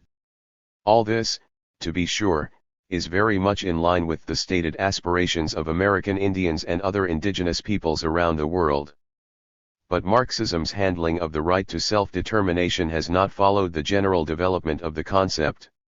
Having opened the door in this regard, Marx and Engels adopted what seems to be a very curious posture. They argued that self-determining rights pertained only to some peoples. For instance, they were quite strong in their assertions that the Irish, who were even then waging a serious struggle to rid themselves of British colonization, must be supported in this effort. Similarly, Marx came out unequivocally in favor of the right of the Poles to break free from Russian colonialism. On the other hand, Engels argued vociferously that questions as to the right of independent national existence of those small relics of peoples such as the Highland Scots, Welsh, Manxmen, Serbs, Croats, Ruthenes, Slovaks, and Czechs constitute an absurdity. 6. Marx concurred, and proceeded to openly advocate the imposition of European colonialism on the backward peoples of Africa, Asia, and elsewhere. Such positioning may initially seem confusing, even contradictory. A closer examination, however, reveals consistency with Marx's broader and more philosophical pronouncements. The Irish and Poles had been, over the course of several centuries of English and Russo-German colonization, sufficiently advanced by the experience to be entitled to determine their own future in accordance with the iron laws of historical materialism. The other peoples in question, especially the tribal peoples of Africa and Asia, were not seen as being comparably developed. A continuing dose of colonization subjugation by superior beings, from superior cultures, was thus prescribed to help them overcome their problem. A second level of consideration also entered Marx's and Engels' reasoning on these matters. This concerns the notion of economies of scale. Marx held that the larger an economic unit became, the more rationalized and efficient it could be rendered. Conversely, smaller economic units were considered to be inefficient by virtue of being irrationally duplicative and redundant. The Irish and Poles were not only populous enough to be considered among Engels' G-Reat peoples, but viewed as economic units large enough to justify support in their own right, at least during a transitional phase en route to the consolidation of world communism. The other peoples in question were not only too backward, but too small to warrant support in their quests for freedom and independence. Their only real destiny, from the Marxist perspective, was therefore to be consigned to what Leon Trotsky would later call the dustbin of history, totally and irrevocably subsumed within larger and more efficient economic units.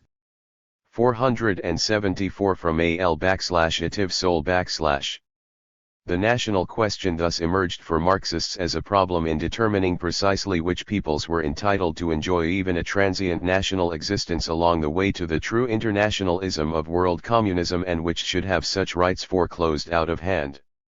This in itself became quite a controversial discussion when Marxism faced the issue of adopting tactics with which to wage its own revolutionary struggles, rather than simply tendering or denying support to the struggles of others. At this point, things become truly cynical and mercenary. While Marxism is, as we have seen, hostile to the nationalistic aspirations of marginal peoples, it was simultaneously perceived by many Marxists that a certain advantage might accrue to Marxian revolutionaries if they were to pretend to feel otherwise. The struggles of even the smallest and least developed nationalities might be counted on to sap the strength of the capitalist/colonialist status quo, while Marxist cadres went about the real business of overthrowing it. In certain instances, national minorities might even be counted on to absorb the brunt of the fighting, thus sparing Marxism the unnecessary loss of highly trained personnel. After the revolution, it was reasoned, the Marxists could simply employ their political acumen to consolidate state power in their own hands and revoke as unrealistic the claims to national integrity for which those of the minority nationalities had fought and died. It was also calculated that, once in power, Marxism could accomplish the desired abrogation of independent national minority existence either rapidly or more gradually, depending on the dictates of objective conditions. As W. A. Laker Connor has put it in his definitive study of the subject, Grant's strategy was to take precedence over ideological purity and consistency where the national question was concerned. It is not that all this was agreed on in anything resembling a harmonious or unanimous fashion by Marxists. To the contrary, during the period leading up to the Russian Revolution, the national question was the topic of an extremely contentious debate within the Second International. On one side was Rosa Luxemburg and the bulk of all delegates, arguing a purist line that the right to self-determination does not exist in and of itself and should thus be renounced. By Marxism. On the other side was a rather smaller group clustered around Lenin. They insisted not only that Marxism should view with favor any struggle against the status quo prior to the revolution, but that the International should extend any and all sorts of guarantees that might serve to stir national minorities into action. Toward this end, Lenin wrote that from the Bolshevik perspective all nations have an absolute right to self-determination, including the right to total secession and independence from any Marxist revolutionary state. He also endorsed, as the party position on the national question, the formulation of Joseph Stalin that the right to self-determination means that a nation can arrange its life according to its own will. It has the right to arrange its life on the basis of autonomy. It has the right to enter into federal relations with other nations. It has the right to complete secession. Nations are sovereign and all nations are equal. 9. Of course, as Connor points out, Lenin made a distinction between the abstract right of self-determination, which is enjoyed by all nations, and the right to exercise that right, which evidently is not, at least where small or marginal populations are conceived. Lo thus, shortly after the Bolshevik attainment of power came the pronouncement that, the principle of self-determination must be subordinated to the principles of socialism. The result, predictably, was that of the more than 300 distinct nationalities readily observable in what had been the Tsarist Russian Empire, only 28 consisting almost entirely of substantial and relatively Europeanized population blocks such as the Ukrainians, Armenians, Moldavians, Belarusians, and citizens of the Baltic states were accorded even the gesture of being designated as republics, and this only after the matter of secession had been foreclosed. The supposed right to enter into federal relations with other nations was also immediately circumscribed to mean only with each other and with the central government which, of course, was seated in the former Tsarist citadel in Moscow. Those, such as the Ukrainians, who persisted in pursuing a broader definition of self-determination were first branded as counter-revolutionary, and then radically undercut through liquidation of their socio-cultural and political leadership during the Stalinist purges of the 20s and 30s. There is simply no other way in which to describe the Soviet Marxist process. 476 from AL/Ativ Sun. Of state consolidation than the ruthlessly forcible incorporation of all the various peoples conquered by the Tsars into a single, seamless economic polity. As Marx once completed the capitalist model of political economy, so too did the Bolsheviks complete the unification of the great Russian Empire. In China, the practical experience was much the same. During the so-called Long March of the mid-30s, Mao Tse-Tuang's army of Marxist insurgents traversed nearly the whole of the country. In the midst of this undertaking, they successfully communicated the party's public position self-determination to the minorities they encountered, virtually all of whom were well known to be yearning for freedom from the domination of the Han Empire. Why the Marxists gained considerable, perhaps decisive support as a result of this tactic. But, to quote Connor, while thus engaged in parlaying its intermittent offers of national independence into necessary support for its cause, the party never fell prey to its own rhetoric but continued to differentiate between its propaganda and its more privately held commitment to maintaining the territorial integrity of the Chinese state. 13. As had been the case in the USSR, the immediate wake of the Chinese Revolution in 1949 saw Marxist language suddenly shift, abandoning terms such as secession and self-determination altogether. Instead, the new Chinese constitution was written to decry nationalism and national chauvinism, as the peoples who, during the revolution, were promised the right of political independence were subsequently reincorporated by force and offered the diminutive-ish prospect of regional autonomy. 14. Only Outer Mongolia was accorded the status of existing even in the truncated Soviet sense of being a republic. In Vietnam and Laos, leaving aside the lowland ethnic Nungs, the only peoples holding the requisites of national identity apart from the Vietnamese and Lao themselves were the tribal mountain cultures often referred to as montagnards such as the Raid, Krak, Bru, Bonner, and Hmong. Insofar as they were neither populous nor too advanced enough to comprise promising Marxian-style economic units, they were never so much as offered the courtesy of being lied to before the revolution, national self-determina. False Promise SES 477. Shin for the mountain people was never mentioned in Ho Chi Minh's agenda. Consequently, the Yards formed their own political independence organization called the Front Unifié pour la Libération des Races Opprises or FULRO during the early 1960s. The purpose of FULRO was and still is to resist any Vietnamese encroachment on Montagnard national rights. Consequently, U.S. Special Forces Troop ERS were able to utilize the FULRO consortium to good advantage as a Highland mobile force interdicting the supply routes and attacking the staging areas of both National Liberation Front main force units and units of the regular NVA. Much to the surprise of U.S. military advisors, however, beginning in 1964 FULRO also started using its military equipment to fight the troops of the American-backed Saigon regime whenever they entered the mountains. The message was plain enough. The Montagnards rejected incorporation into any Vietnamese state, whether capitalist or communist. In post-revolutionary Vietnam, FULRO has continued to exist and to conduct armed resistance against the imposition of Vietnamese hegemony. For its part, the Hanoi government refuses to acknowledge either the fact of the resistance or its basis. The rather better-known example of the Hmong in Laos follows very much the same contours as the struggle in the south. Such a recounting could be continued at length, but the point should be made, in no Marxist-Leninist setting have the national rights of any small people been respected, most especially those of land-based, indigenous peoples. Their very right to exist as national entities has instead been denied as such. Always and everywhere, Marxism-Leninism has assigned itself a practical priority leading directly to the incorporation, subordination, and dissolution of these peoples as such. This is quite revealing when one considers that the term genocide was coined to express the reality of policies that lead not simply to the physical liquidation of groups of individuals targeted as belonging to an identified ethnic, racial, religious, or national entity, but to bring about the destruction of the entity itself, as such, through any means. Marxism-Leninism, viewed in this way, is a quite consciously and specifically genocidal doctrine, at least where indigenous cultures are concerned.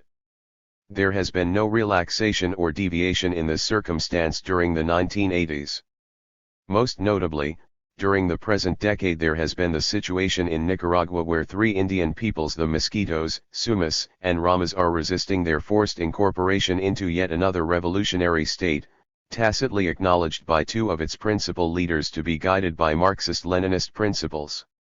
The Indian nations in question have historically maintained a high degree of insularity and autonomy vis-a-vis Nicaragua's dominant society, and they have also continued a viable economic life within their own territories on the Atlantic coast. Their sole requirement of the Sandinista revolution has been that Chile be free to continue to do 50, as an autonomous zone by their own definition and on their own terms within revolutionary Nicaragua. The response of the progressive government in Managua has been that this would be impossible because such self-determination on the part of Indians would constitute a state within a state, and because there are no more Indians, Creoles, or Ladinos. Are all Nicaraguans now 15. In other words, the Mosquito, Sumu, and Rama are required by the revolution to cease to exist as such. Conclusion. None of what has been said here should be taken as an apology or defense, direct or indirect, of U.S. state policies. American Indians, first and foremost, know what the United States has done and what it's about. WEVE experienced the meaning of the United States since long before there were Marxists around to explain it to us. And we've continued to experience it in ways that leave little room for confusion on the matter. That's why we seek change. That's why we demand sovereignty and self-determination. That's why we cast about for allies and alternatives of the sort Marxists have often claimed to be. Fal se promis es 479. The purpose of our endeavor here this evening has thus been to examine the prospects for collaboration with Marxism to the end that U.S. domination will be cast out of our lives once and for all. In doing so, we must ask only fools would not whether Marxism offers an alternative vision to that which capitalism has imposed on us. And from the answers to this, we can discern whether Marxists can really be the sort of allies that would, or even could actually guarantee us a positive change. See the revolution. In this regard, we need to know exactly what is meant when a Marxist friend such as David Muga assures us, as he recently did, that the solutions to our present problems lie in the models offered by the USSR, China, and revolutionary Nicaragua. 16. The answers are rather painfully evident in what I've discussed above. Marxism, in its present form at least, offers us far worse than nothing. With friends such as these, we will be truly doomed. So it is. But must it be? I think not. An increasing number of thoughtful Marxists have broken with at least the worst of Marxian economism, determinism, and human chauvinism. I have noted salient examples such as Albert, Hahnel, and Baudrillard. The German Green Movement, involving a number of Marxists or former Marxists such as Rudi Dutschke and Rudolf Barrow, is an extremely hopeful phenomenon.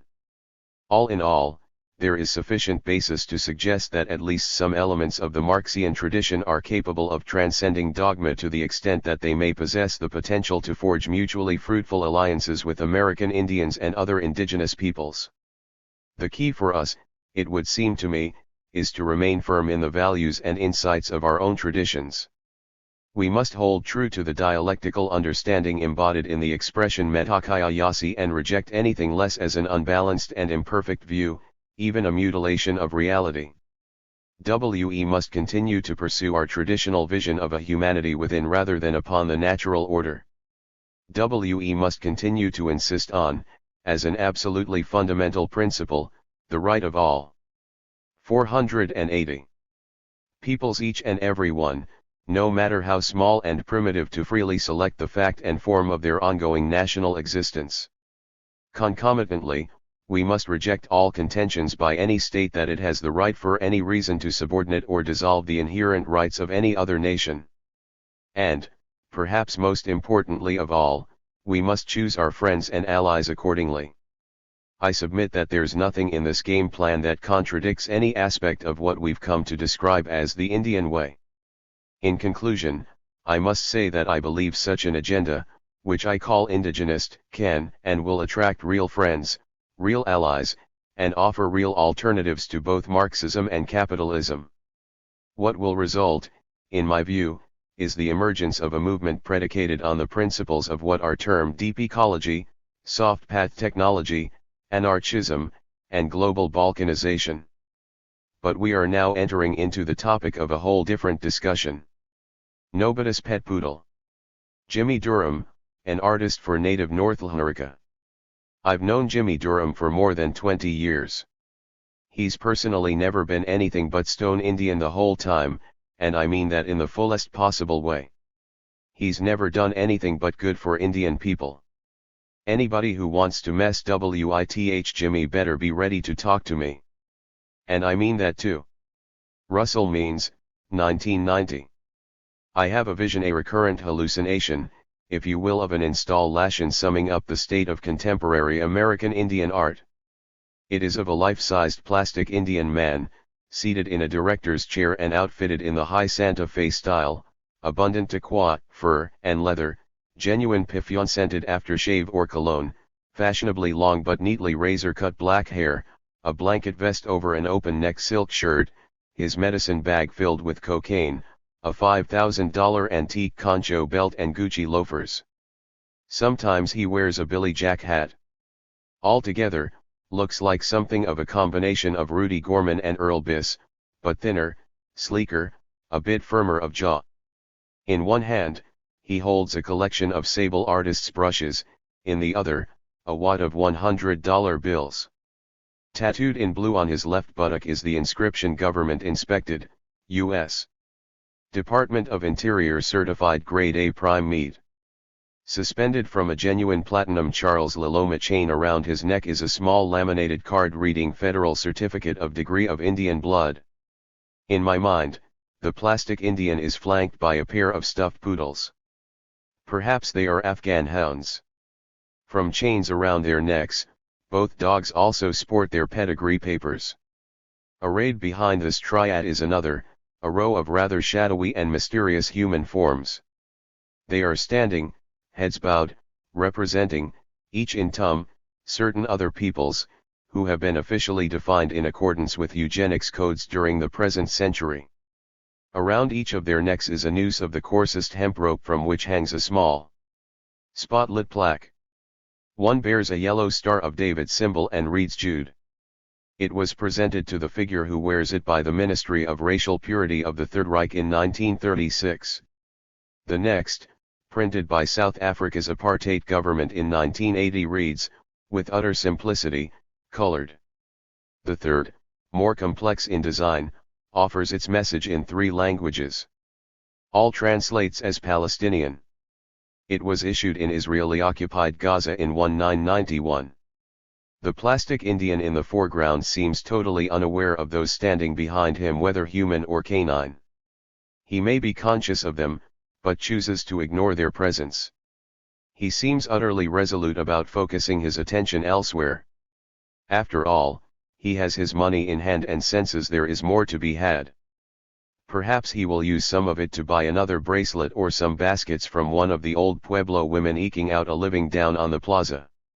Or maybe the chump change will go for purchase of a bumper sticker reading, Indian and Proud. Who YNMVS. Compensating for a sense of all-pervasive guilt of downright psychological and spiritual filthiness induced by selling out can be a very tricky business, and, make no mistake about it, the Indian in my installation knows, just like those he reflects in real life, deep down, where it counts most. He knows he's guilty. He knows he's sold his ass for a song. And he knows he's pandered his people, all of their heritage and whatever future they might have, for even less. Still, compulsively, he continues to wag his tail and lick the feet of whatever white patron comes before him. Arithmetical genocide. There is a basis to this idea which haunts me. It is called, in the sort of Orwellian tum of phrase so characteristic of colonizing bureaucracies, an act to promote development of Indian arts and crafts. Drafted by then Representative E. Ben Nighthorse Campbell of Colorado in combination with Hawaii Senator Daniel Inouye's Select Committee on Indian Affairs, the law, Public Law 101-644, was signed into effect by G. George Bush on November 29, 1990. 1.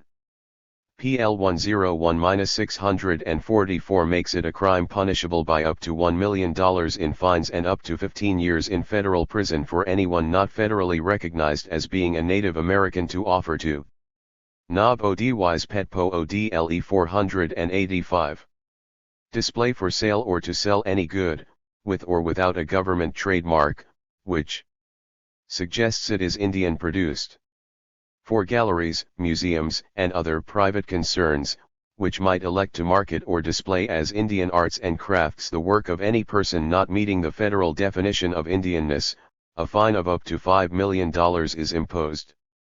The government standard involved, usually called blood quantum within the lexicon of scientific racism, is that a person can be an American Indian artist only if he or she is certifiably of 1/4 or more degree of Indian blood by birth. Alternatively, the artist may be enrolled as a member of one or another of the federally sanctioned Indian tribes currently existing within the United States.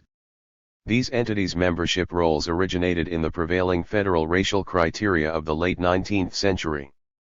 The initial U.S. motive in quantifying the number of Indians by blood was to minimize the number of land parcels it would have to assign Native people under provision of the 1887 Dawes Act, thereby freeing up about 2/3 of all reservation land for homesteading by non-Indians or conversion into U.S. park and forest land.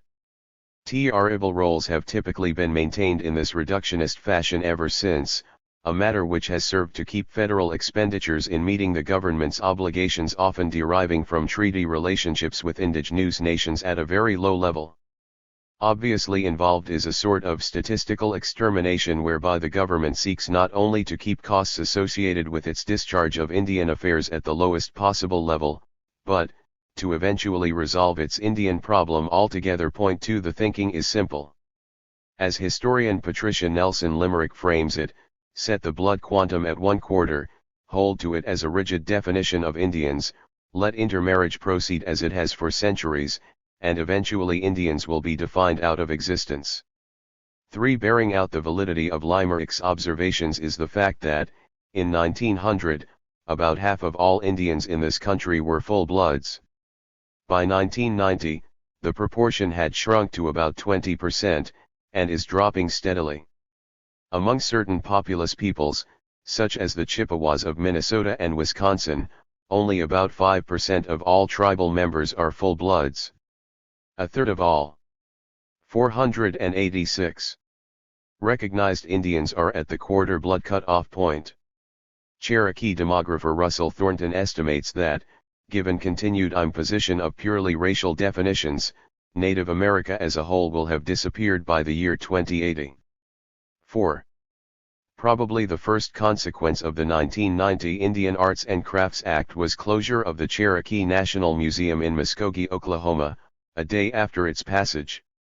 It seems that the late Willard Stone, whose large wood sculpture Lithe TRL of TERs incorporated into the Great Seal of the Cherokee Nation serves as the museum's centerpiece display, failed to meet federal standards for being Indian. Stone, long considered the preeminent woodcarver in modem Cherokee history, was probably a full-blood or close to it. But he never deigned to register himself as such.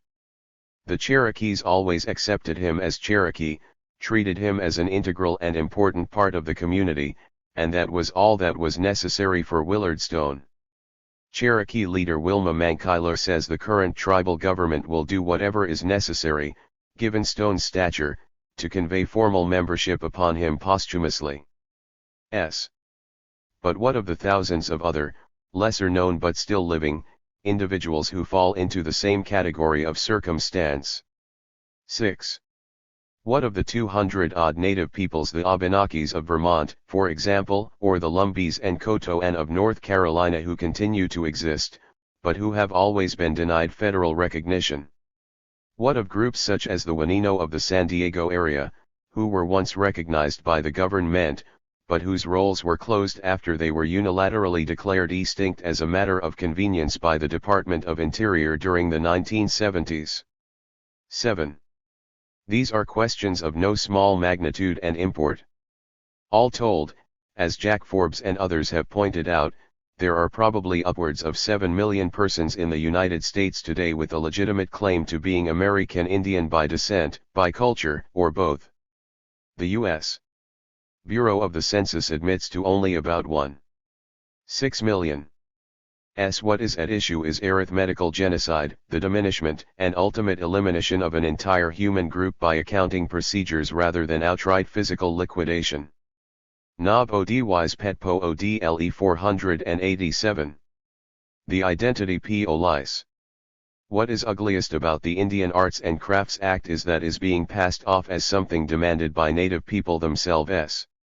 Indeed, its most vocal and vociferous advocates have been by some definition or another Indians. 9. Specifically, the prime movers have been a rather small clique of low-talent and no-talent individuals in the Santa Fe area calling themselves the Native American Artists Association, gathered around an alleged Chippewa and maudlin primitivist named David Bradley. Low mainly, they are devoted to production of what the Lusfio artist Fritz Skolder once called Bambi painting, and, together, the NAAA or Bradley Group, as it is more often called, generates a truly amazing volume of prints and canvases depicting themes centered in virtually every sentimental Indian stereotype from the dime novel version of Hiawatha to Lynn Andrews' notion of spirit women. Mostly, their work is rendered with pictorial clumsiness, in the harmoniously cloying pastel tonalities so sought after by interior designers specializing in the decor of Southwest motel rooms and bank lobbies. They are, in a word, one step removed from those who stock starving artist sales advertised in television commercials from coast to coast. 12. The Bradley Group, of course, insists its goals are worthy enough to prevent non-Indian artists, primarily Euro-Americans, from ripping off native culture by pretending to be Indians for commercial purposes. The facts, however, tell another story, suggesting strongly that the group's motive has always been about personal profit and that their targets have usually been other Indians. At least there is no record of their ever having found and exposed a bona fide white man masquerading as an Indian to sell his work. Instead, they have labored mightily and viciously to negate the genuine heritage of as many self-identified and, often, community-recognized Indian competitors as possible. Their objective was and is to restrict as closely as possible the definition of who might be viewed as an Indian artist, and therefore the definition of Indian art itself, to themselves and their various products. Anyone wishing, for whatever reason, to purchase a definably Indian art object will, so the theory goes, be compelled to 488 from a native son. Buy it from them. The results of such a definitional scam stands to be quite lucrative for anyone on the inside track. The saga began about 1980, when Bradley was unaccountably afforded an opportunity to show a few of his small Carlos Castaneda-oriented canvases in Santa Fe's prestigious Elaine Horowitz Gallery. His problem, as he saw it, was that his work was displayed in proximity to the far superior pieces of another Indian, Randy Lee White, a mixed-blood Lakota Sun dancer who was at the time exploring the motifs developed by his people in 19th-century ledger book drawings. White's work sold steadily and at increasingly high prices. Bradley's material, even priced at a discount, moved slowly when it moved at all. Bradley was, to say the least, envious of White and thus goaded. Genuine inspiration seems to have struck him for what may be the first and only time in his life. If only Randy White could be forced out of the gallery, he reasoned, his own work would increase in sales, both in terms of volume and by way of price per unit. Bradley quickly became a political organizer, sparking a series of pickets and newspaper editorials, television interviews, and meetings with the Santa Fe Chamber of Commerce. White, mortified that what had been a source of true pride and commitment on his part had become the point of such contention, stopped identifying as who he was. Why the Bradleys had scored their first victory. Considerable irony, some of it delicious and some of it the reverse, may be found in the outcome of the Bradley/White controversy. On the tasty side, Randy Lee White, relocated from New Mexico to Los Angeles, successfully continued his life and career, and is widely recognized as an important contemporary painter.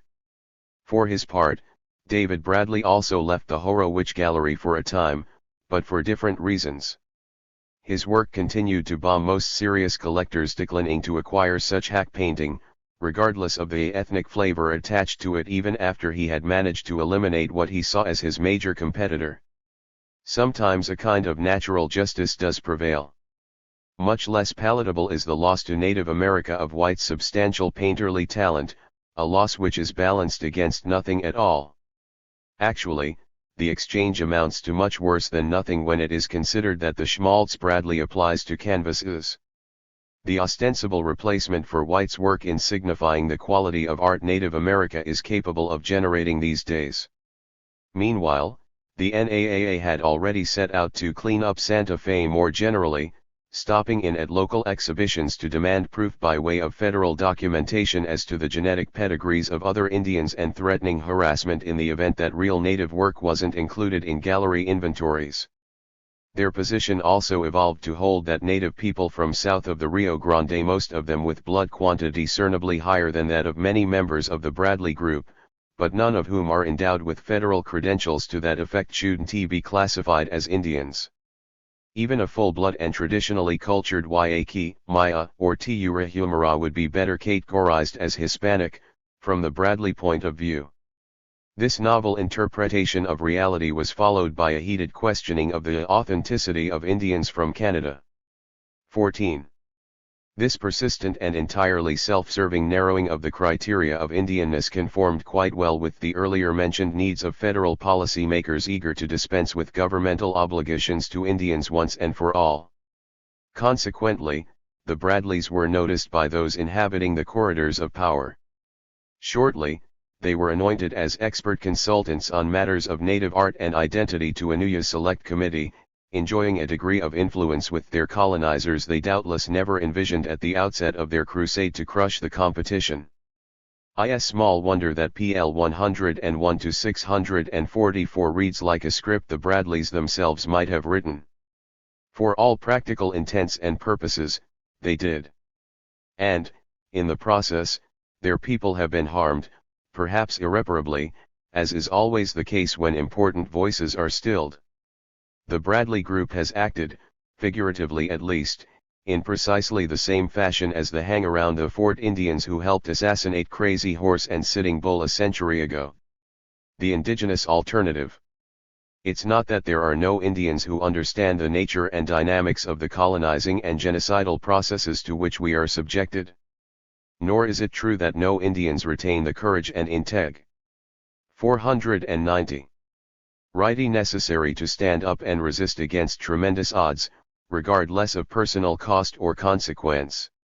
Numerous recent examples spring readily to mind: Anna May Aquash, Leonard Peltier, Marie Lego, Joe Stunts Kills-Wright, Tina Trudel, Buddy Lamont, Bob Robideau and Dina Butler, Janet McLeod, Pedro Bissonette, David So Happy, Eddie Hatcher, the elders at Big Mountain, Standing Deer, Byron de Sousa, and many more.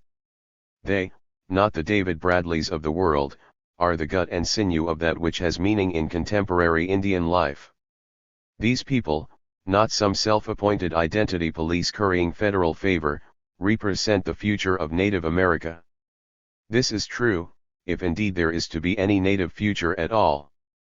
The common denominator, aside from their intrinsic and undeniable Indianness, binding these individuals together is that each has HPPNIMPMHPR or supporter of the American Indian movement over. The past 2 decades. AIM, as is well known, has from its inception been constantly engaged, not only in the struggle for the survival of Native America, but in a struggle to attain its national liberation. So consistent is this pattern that members of the movement have come to be referred to in some circles as the shock troops of Indian sovereignty in North America. 1/6 The effort has been grueling, its psychological and material costs in terms of personal comfort and often life itself extraordinarily high. AIM has changed substantially over the years, and has sustained a multitude of casualties, yet it has managed not merely to continue itself, but to grow in both size and strength. Today it exists in some form or another in virtually every Native community on the North American continent. Active participation in, or open support of, such a movement requires a certain outlook, a set of values and sensibilities which are deeply cynical with regard to the mores of the Eurocentric status quo, stubbornly combative yet able to find a certain irreverent humor in even the grimmest of circumstances, a quiet sense of spiritual grounding coupled to a willingness and ability to absorb considerable years of pain and privation. Perseverance in a movement of this kind also demands an inclination to rethink the world as it is experienced, seeing it in terms of how it should be rather than as it is, an abiding sense of the rightness and wrongness of things and, perhaps most of all, an unshakable belief that the most fundamental sorts of justice can eventually be made to prevail. In sum, AIM at least in its better moments has truly embodied the indigenous alternative to U.S. business as usual, a living and viable American Indian worldview. 1. 7. Clearly, it is impossible to project the American Indian movement as Bambi, to elaborate the essence of W.O. Undadni, 1973, or the 1975 Oglala firefight, in gentle contours or soft pastels. This can be done no more than a strip mine or slag heap can be transformed into the sort of tranquil landscape required for incorporation into Bambi art. Is. The movement has always been real, not red, at least not the red favored by buyers come to wax genteel in the glitz and glitter of the Santa Fe sunshine. One could as well reduce the horrors of Auschwitz or Babi Yar to a comfortable living room accent as to make AIM's sense of post-contact native reality, past or present, fit into such a mold. It follows that whatever AIM may be taken to be can be understood as an absolute antithesis of all and everything the NAAA stands for. It follows that the Bradleys stand as in diametrical opposition to all that remains really Indian in Native America today. Jimmy Dore. A major difficulty has been that there has been no one to say what has needed saying in the mode of discourse the Bradleys have sought to claim as their own. Fragments of AIM conceptualization has emerged from time to time during the 1970s and 80s, mainly through the verse of Simon J. Ortiz and Wendy Rose, the songs of Floyd Westerman and the poetry, accompanied by traditional or rock music, of John T. R. Udall. Elements of it have also been elucidated in the nonfiction books of writers such as V. M. E. Deloria, Jr., the novels of Leslie Marmon Silko, and the stand-up comedic performances of Charlie Hill. But little of note has been done in the arenas of plastic or performance arts. In large part, this has been because those involved in AIM have been all but overwhelmed with the day-to-day demands of surviving as activists beset by some of the most virulent repression in U.S. history. To a lesser extent, it has been because, whenever time and opportunity presented themselves, AIM people concluded their 492 from a native sought were more important pursuits to claim their attention. This has been a substantial error in judgment on the part of the movement. It has given the Bradleys veritable command, however temporary, of a crucially important sphere of popular communications. Since the late 70s, an exception to the rule has been Jimmy Durham, a mixed-blood Cherokee from western Arkansas. He came early to AIM and stayed with it as a member of organizational security and chief liaison to a nationwide network of non-Indians called the Native American Support Committee during the worst governmental violence. From there, he went on to almost single-handedly create the International Indian TRED Council, the movement's diplomatic arm and first indigenous group accepted as a non-governmental consultative organization by the United Nations. In 1977, he organized the first hemispheric delegation of native representatives to the Palace of Nations in Geneva, Switzerland. This led to formation of the UN Working Group on Indigenous Populations and the drafting, in 1992, of an element of international law entitled the Universal Declaration of the Rights of Indigenous Peoples. Although IITC eventually collapsed as a functional entity, years after DOM's departure from its directorship in the early 80s, he had by then succeeded in using it as a vehicle on which to establish a crucial and ongoing and formal indigenous presence within the community of nations. 19. Seeking a change of venue after his stint as IITC director, and plainly possessed of an inordinate ability to articulate meanings and motives in the most complex intercultural settings, Durham opted to redeploy his insights and experiences in the context of aesthetic rather than directly political expression. Still, his first preoccupation has remained that of expressing the sublime contradictions of modern life in ways that motivate his audience to become involved in progressive social change. From the outset of his artistic career, Durham has sought to strip away the intellectual veil obscuring the mechanics of the structure of social knowledge itself, compelling those with whom he interacted through his work to confront the inconsistency of even their most axiomatic understandings of social reality.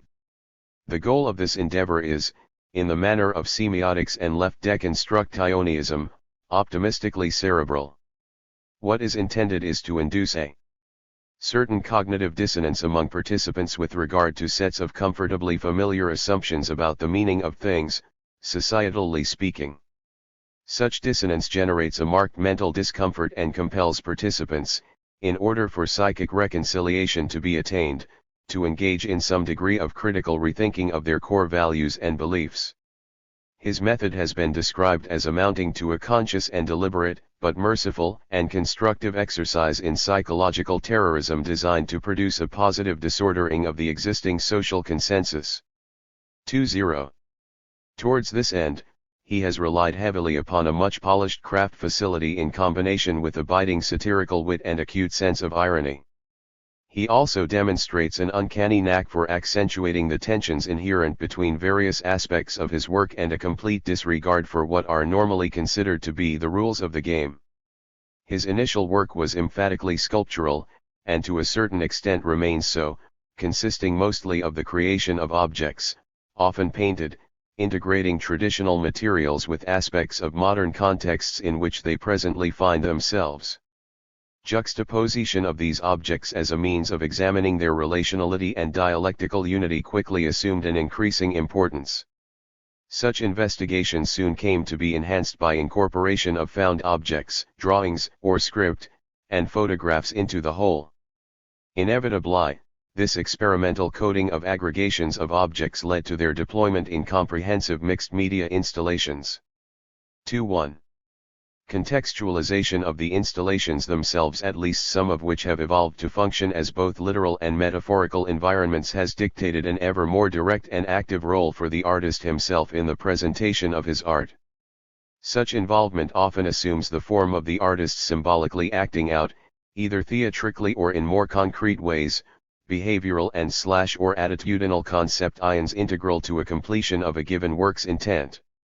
At other times, or simultaneously, the integration of art and artist requires an accompaniment to the physical display, some form of narrative elaboration, either written or verbal, sometimes both. It was this last dimension of his more general project that caused publication of a tightly 494 FROH A Native Son. Orchestrated exposition of Daum's verse and prose vignettes in book form, as a 1983 volume entitled Columbus Day. 22. It has also prompted a decade-long series of essays and interviews published in journals such as the THIRD-WORLDISM and Art Journal. 23. Throughout the 1980s, Durham was largely sustained by the warm reception accorded his work in settings relatively free of the dominating and rigidly maintained colonialist construction of what art by American Indians is supposed to be enforced in the United States. Ireland continues to serve as an admirable case in point. Meanwhile, there is some indication that the established art world, both in New York and in the Southwest, went out of its way to ignore him. Suffice it to say that the form and content of what Durham has to offer, most especially his extension of the aim sensibility into a wholly new and different communicative dimension, has hardly endeared him to the sources of order and authority, governmental or aesthetic, in North America. Hence, any broad appreciation on this continent of the substance and depth of Durham's efforts has been much slower in coming, a matter which did not really begin to change for the better until his prominent inclusion in critic Lucy Lippard's 1990 book, Mixed Blessings. 4. An artist for native North America. The dawning awareness in the United States of what Jimmy Durham is about, and the increasingly favorable attention paid to what he does, has of course captured the notice of the Bradley Group. Undoubtedly, they are horrified at the situation, knowing as they must, and at the most primal of levels, that a single completed project of Durham's Let's Take Museum of the American Indian as an example will greatly outweigh in durability and importance the collective accumulation of kitsch and clichés they will likely produce in their lifetimes. They are not so void of intellect as to be unable to perceive the dimension of threat posed by his sheer existence, that his presence alone, by way of content and contrast, stands to negate the very shallowness and petty pretension they have embraced and sought to make synonymous with things Indian. Naturally enough, they have responded to this menace in the only way open to them, not Knob O'Dy's Pet Poodle 495. By meeting Durham's conceptual and aesthetic challenges, but by making him a primary target of the insidious smear tactics at which they excel. Predictably, the Bradleys' approach has been to assert that Jimmy Durham, all evidence to the contrary notwithstanding, isn't Indian and is therefore not credible or qualified to address Indian subject matters. Equally predictably, the only basis for these assertions is that he, like Willard Stone and countless others, the author of this essay included, has never officially enrolled at Cherokee. The accusers, since they already know the answer to be yes, have carefully avoided questioning whether he would be enrollable, were he to decide for some reason to sign up. Less have they been willing to address the stated reason why Durham, as well as imprisoned AIM leader Leonard Peltier and many of the others most actively engaged in the struggle for Indian self-determination, have declined to participate in federally sponsored tribal enrollment procedures. As Peltier has put it, "This is not our way. We never determined who our people were through numbers and lists. These are the rules of our colonizers, imposed for the benefit of our colonizers at our expense. They are meant to divide and weaken us. I will not comply with them." 25. Durham himself has responded by applying the principle so abundantly evident in both his art and in the indigenous traditions which inform it, of placing things in their proper perspective through the use of ridicule. Consider the sardonic artist's disclaimer with which he now accompanies his exhibitions. The U.S. Congress recently passed a law which states that American Indian artists and galleries which show their work must present government-authorized documentation of the artist's Indianness. Person ally: I do not much like Congress, and feel that they do not have American Indians' interests at heart. Nevertheless, to protect myself and the gallery from congressional wrath, I hereby swear to the truth of the following statement: I am a full-blood contemporary artist, of the subgroup called sculptors. I am not an American Indian, nor have I ever seen or sworn loyalty to India. I am not a Native American, nor do I feel that America has any right to either name me or unname me. I have previously stated that I should be considered a mixed blood, that is, I claim to be a male but in fact only one of my parents was male. 496. In the end, there is an undeniable, if utterly unintended, dimension of appropriateness to the Bradleys' identification of this man as their primary adversary. It can be explained in a number of ways, but perhaps Marx's notion of lithe negation of the negation best serves our purposes here, insofar as Durham and his work may be taken as significant nothing so much as the negation of all the NAAA stands for, and because they in turn can only be construed as a significant attempted fina negation of all that is truly native in America, then Durham must be seen as representing affirmation of that which is most alive and promising for the future of Indian people in the United States. The Bradleys have, no matter how inadvertently, been entirely correct in their assessment of Jimmy Durham. He is, unquestionably, an artist of, by, and for his people. By any reasonable assessment, his is the preeminent artistic voice of contemporary native North America. Another vision of America. Simon Ortiz's From Sand Creek. Simon speaks in the tongue of time. Joy Harjo, 1989. A field of contemporary American Indian poetry is studded with one.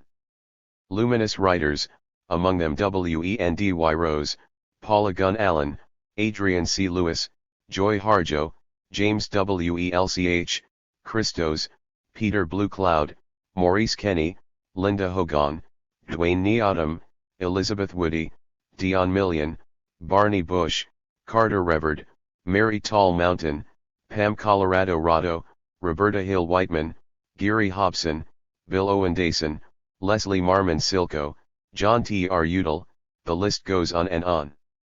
Without question, one of the very strongest voices to have emerged from this exceptionally strong showing over the past quarter century has been that of Simon J. Ortiz, the Acoma poet. Prior to his most recent effort, Ortiz has authored 3 collections of verse, Going for the Rain, A Good Journey, and Fight Back, For the Sake of the Land, For the Sake of the People, as well as a children's book entitled The People Shall Continue. Aside from his compilations, his work has appeared over the years in numerous poetry journals and poetic anthologies in exclusively native venues, as well as those of mixed ethnicity. In whatever context, his writing has always stood out in an extraordinary fashion. Known primarily for his longer epic narratives, Ortiz has also excelled at short impactful statements.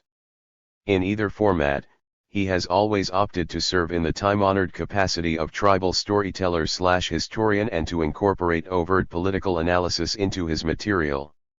Often, he draws direct connections between the historical experiences of his own and other native peoples, on the one hand, and the current quandary in which most Indians find themselves, on the other.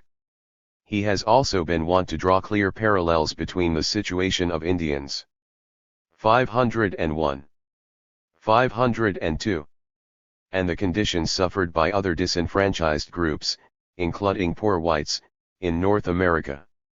Ortiz's political message is straightforward enough: colonialism, the predicate to the emergence of European-style nation-states in this hemisphere, is not only alive and well today, its dynamic of domination has spread to societal proportions, becoming ever more prevalent, sublimated, and entrenched. In its most institutionalist form, colonialism, however unconsciously it may be received by those bent under its yoke, has become the normative expression of modern American life. It follows, according to Ortiz, that in order to be unburdened of colonialism, that is, to desublimate and decolonize its victims, must first be made aware of the true nature and dimension of their oppression. The best means to this end, he concludes, is to focus their attention on the commonalities of their circumstance as the most deeply oppressed and igluon, of all social sectors, native North Americans. With the publication of From Sand Creek, Ortiz's first fully book-length poem, the author has accomplished 2 things aesthetically. First, he has transcended an earlier tension between his long and short narrative forms, revealing himself as an innovative and accomplished master of the epic. Second, in achieving this maturity, he has moved himself from his former status as a major talent among a welter of sometimes comparable indigenous writers to stand alone as the poet laureate of Native America. This description is not applied casually in any way at all. From Sand Creek is quite simply, and by a fair margin, the finest book of native verse ever produced. From Sand Creek combines the various elements of its author's approach to poetic communication in a single continuous tour de force, featuring a juxtaposition of biting prose passages on left-hand pages against bitterly brilliant segments of verse on the right.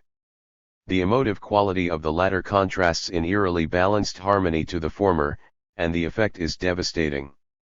At the outset, for instance, Ortiz employs a dry and matter-of-fact cadence to frame what will follow. November 29, 1864, on that cold dawn, about 600 Southern Cheyenne and Arapaho people, 2/3 of them women and children, were camped on a bend of Sand Creek in southeastern Colorado. The people were at peace.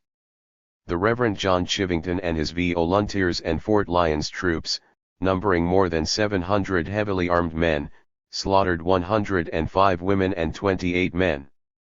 By mid-1865, the Cheyenne and Arapaho had been driven out of Colorado Territory. 503. These facts have been recounted often enough, and come as no surprise to anyone acquainted with American history. To the contrary, their very redundancy has led to a deadening of the reader to the intrinsic horror of their meaning. The information has long since lost whatever general impact it may once have possessed. Hence, on the facing page Ortiz graphically depicts, not what has just been said, but its inference, the very essence of it. This America has been a burden of steel and mad death. The lines, at first glance, might well have been penned by, say, Allen Ginsberg in a passage of Howl. But here, through an intentional shifting of context away from symptoms such as the urban zeitgeist Ginsberg assailed in the 50s to the causes of such symptoms, Ortiz acquires a power and vision unattainable for even the best of the more topical poets. In a word, his analysis is fundamentally more radical. With this position firmly established, he immediately proceeds to expose the overarching theme of his book, the basis laid in understanding the carnage of the past for achieving an altogether different sort of future.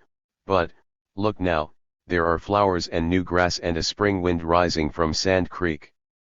Elsewhere, Ortiz posits with great lucidity what he takes to be the social costs of a continuing failure to come to grips with the realities of Indian-white relations. On a left-hand page he notes that, repression works like a shadow, clouding memory, and sometimes even to blind, and when it is on a national scale, it is just not good. Again, the reader might be prone to passing by the intensity of meaning. 504. Embedded in this sparse statement, were it not for the sudden jolt of implication Ortiz brings forth in the accompanying verse, in 1969 XXX. He is, however, much more far-reaching. As with any highly evolved system of Coloradonization, the U.S. model long ago reached a point where the rank-and-file colonial victimizer began to become the victimized as well. Imperialism requires a continuously expanding pool of victims. It ultimately cares not a whit whether these be members of colonized nations, like the Cheyenne and Vietnamese, or constituents of the colonizing state itself. Thus Ortiz's reference to the number of citizens of Colorado, the entity built most literally upon the blood and bones of Sand Creek who died in Vietnam and the highways a century later, casualties of the same consumptive process that had claimed so many native noncombatants that morning in 1864. Ultimately, the reader is called on to engage not in some metaphorical and altruistic crusade to render abstract justice to the long dead, but to recognize and respond to a very personal and immediate jeopardy. The burned and mutilated remains shipped home in body bags from places like Khe Sanh and Plai My were, after all, not Vietnamese or Cambodians. They were the boy next door / the bodies will continue to come home, and increasingly so, Ortiz asserts, until those clinging to the perspectives that now sanctify America's purported right to imperial intervention and that, sadly, is most of the population are forced to cease in their presumption. The price of their arrogance is tremendously expensive, prohibitively so in the long run. The chickens, to paraphrase Malcolm X, will just keep coming home to roost. This is a harsh lesson, tough enough to cast sensibilities of domination and repression in sharp relief. So too the haughty national chauvinism such a mentality engenders, no wonder they deny regret for the slaughter of their future. Denying eternity, it is no wonder they become so selflessly righteous. While comprehensible, the attitude is nonetheless untenable. While facts, both historical and contemporary, can be intellectually equivocated or denied, the costs attendant to the facts continue to accrue unabated. Here, Ortiz offers a timeless observation on the warfare that is the core of colonialist reality. Once the glossy veneer of the manifest destiny prevarication has been stripped away, they were amazed at so much blood. 506. Spurting. Sparkling, splashing, bubbling, steady hot arching streams. Red and bright and vivid unto the grossed plains. Steaming. In this passage, he could be referring equally to the agony of combat between the Cheyenne Dog soldiers and the Colorado volunteers during the summer of 1864, or between troopers of the 1st Air Cavalry Division and units of the People's Army of Vietnam in the Ia Orang Valley during the winter of 1965. Again, this very interchangeability of setting is precisely what Ortiz intended, and he succeeds admirably. The same deftness of synonymy is then extended from Indian and Asian victims of Euro-American progress to its white victims. Cold it is, the wind lurches blunt and sad. Below freezing in Colorado. Ghosts, Indian-like, still driven towards Oklahoma. From these white settlers, displaced and forcibly relocated by the pressures and imperatives surrounding the consolidation of American capital, Ortiz turns to his ultimate signifier of the experience shared by all who have been ground under the nailed boots of the United States, those maimed military veterans of all colors, the crippled residue of empire's cutting edge, used like toilet paper then cast aside, consigned to the dreary limbo land reservations of U.S. v. Tehran administration hospitals, where he himself was forced to spend an overabundance of his life. O train and people and planes, look at me and the hospital where stricken men and broken boys are mortared and sealed into defensive walls. Look now. 507. In demonstrating finally and conclusively the commonality of pain and anguish wrought among colonial subjects, the author's insight is at last completely unveiled. He stares directly and unflinchingly into the depths of the pathos forming the duality of what has come to be known as America, on the one hand, a lethal, screaming insanity which, like any cancer, destroys all it touches, including, eventually, itself; on the other, a wondrous physicality of earth, air, and water which gives, and has always given, promise of an infinitely different existence. His preoccupation with Indians and disabled veterans are, in this sense, merely the lens with which he illuminates the nature of the transformative consciousness required to realize the second potentiality. Given that the implied, if never quite stated, objective of From Sand Creek is to provide an expressive vehicle upon which the sheer necessity of human liberation can be articulated and understood, it is fair to say Ortiz's project has been exceedingly ambitious. To the extent that the book attains this goal, it is equally fair to suggest it transcends its prose/poetic medium. This, of course, is the acid test as to whether a given body of verse is only very good, or if it can be legitimately said to have made the leap into the rarefied strata of poetry which is great. From Sand Creek must, on balance, be accorded the latter distinction. Even at that, however, the assessment seems insufficient. Such is the compelling quality of Ortiz's vision that we are all but helplessly drawn into a wholehearted pursuit of his essential dream. That dream shall have a name after all, and it will not be vengeful but wealthy with love and compassion and no lech. And it will rise in this heart which is our America.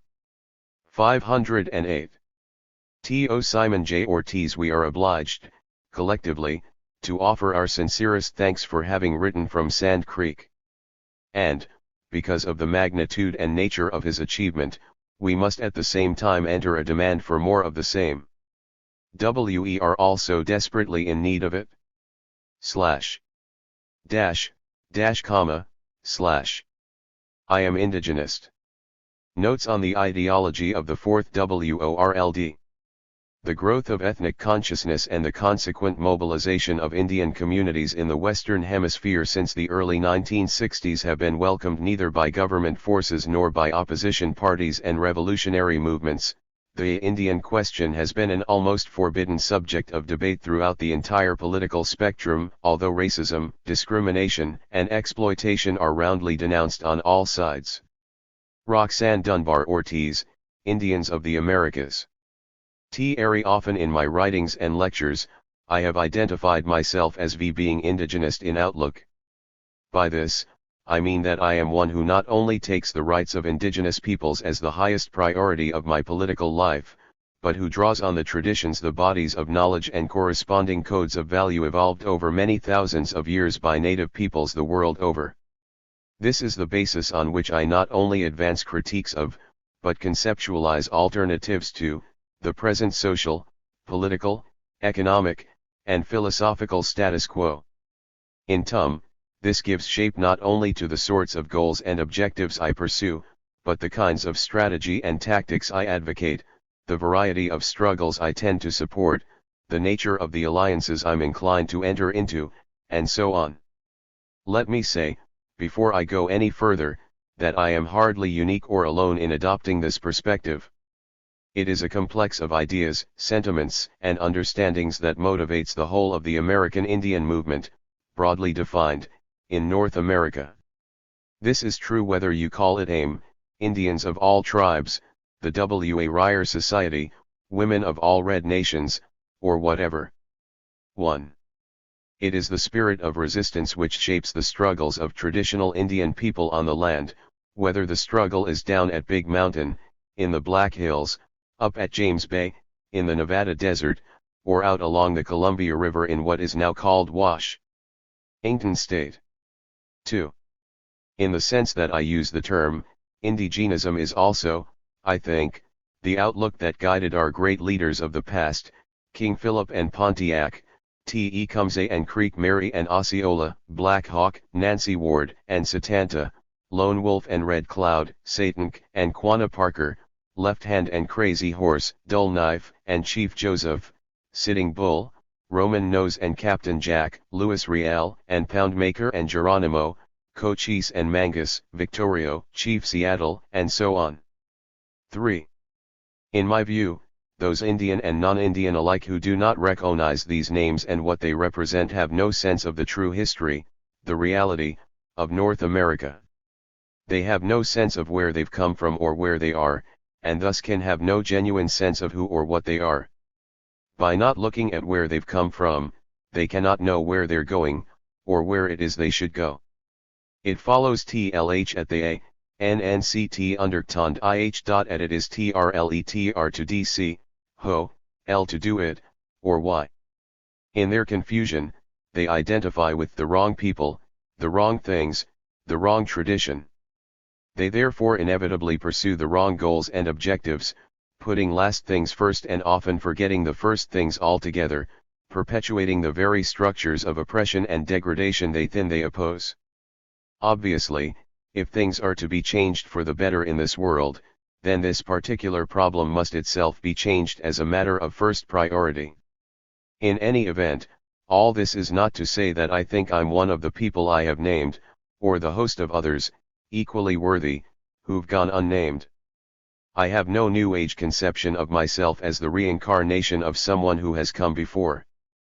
But it is to say that I take these ancestors as my inspiration, as the only historical examples of proper attitude and comportment on this continent, this place, this land on which I live and of which I am a part.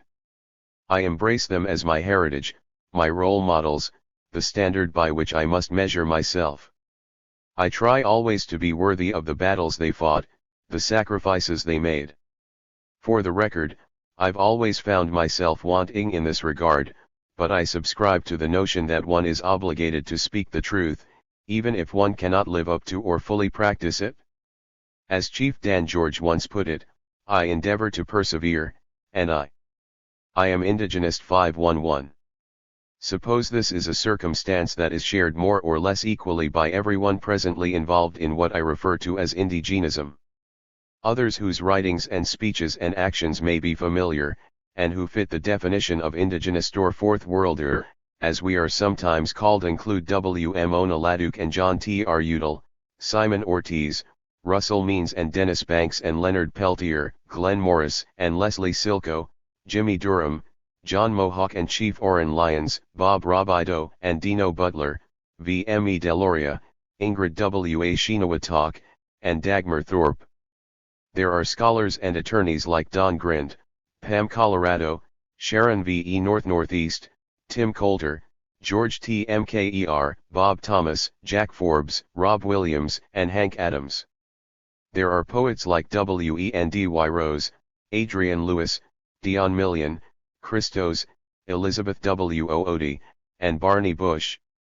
There are grassroots contemporary warriors, people like Roberto Cruz and Regina Brave, Bernard Armagnac, Art Montour and Buddy Lamont, Madonna Thunderhawk, Anna Mae Aquash, Kenny Kane and Joe Stunts, Minnie Garrow and Bobby Garcia, Dallas Thunder Shield, Phyllis Young, Andrea Smith, and Richard Oakes, Margot Thunderbird, Tmatr Udall, and Roque Duenas. And, of course, there are the elders, those who have given, and continue to give, continuity and direction to indigenous expression. I'm referring to people like Chief Fools Crow and Matthew King, Henry Crow Dog and Grandpa David So Happy, David Monongai and Janet McLeod and Thomas Banyasaya, Roberta Blackgoat and Catherine Smith and Pauline Weitsinger, Marie Lego and Philip Deere and Ellen Moves Camp, Raymond Yowell and Nellie Red Owl. For like the historical figures I mentioned earlier, these are names representing positions, struggles, and aspirations that should be well known to every socially conscious person in North America. They embody the absolute antithesis of the order represented by the four Georges: George Washington, George Custer, George Patton, and George Bush, emblemizing the sweep of American history as it is conventionally taught in that system of indoctrination the United States passes off as education. They also stand as the negation of that long stream of Vichy Indians spawned and deemed respectable by the process of predation, colonialism, and genocide the four Georges signify. 5. 512. The names I've named cannot be associated with the legacy of the hang around the fort Indians, broken, disempowered, and intimidated by their conquerors, the sellouts who undermine the integrity of their own cultures, appointed by the United States to sign away their people's homelands in exchange for trinkets, sugar, and alcohol. They are not the figurative descendants of those who participated in the assassination of men like Crazy Horse and Sitting Bull, and who filled the ranks of the colonial police to enforce an illegitimate and alien order against their own. They are not among those who have queued up to roster the regimes installed by the United States to administer Indian country from the 1930s onward, the craven puppets who to this day cling to and promote the lawful authority of federal force as a means of protecting their positions of petty privilege, imagined prestige, and often their very identities as native people.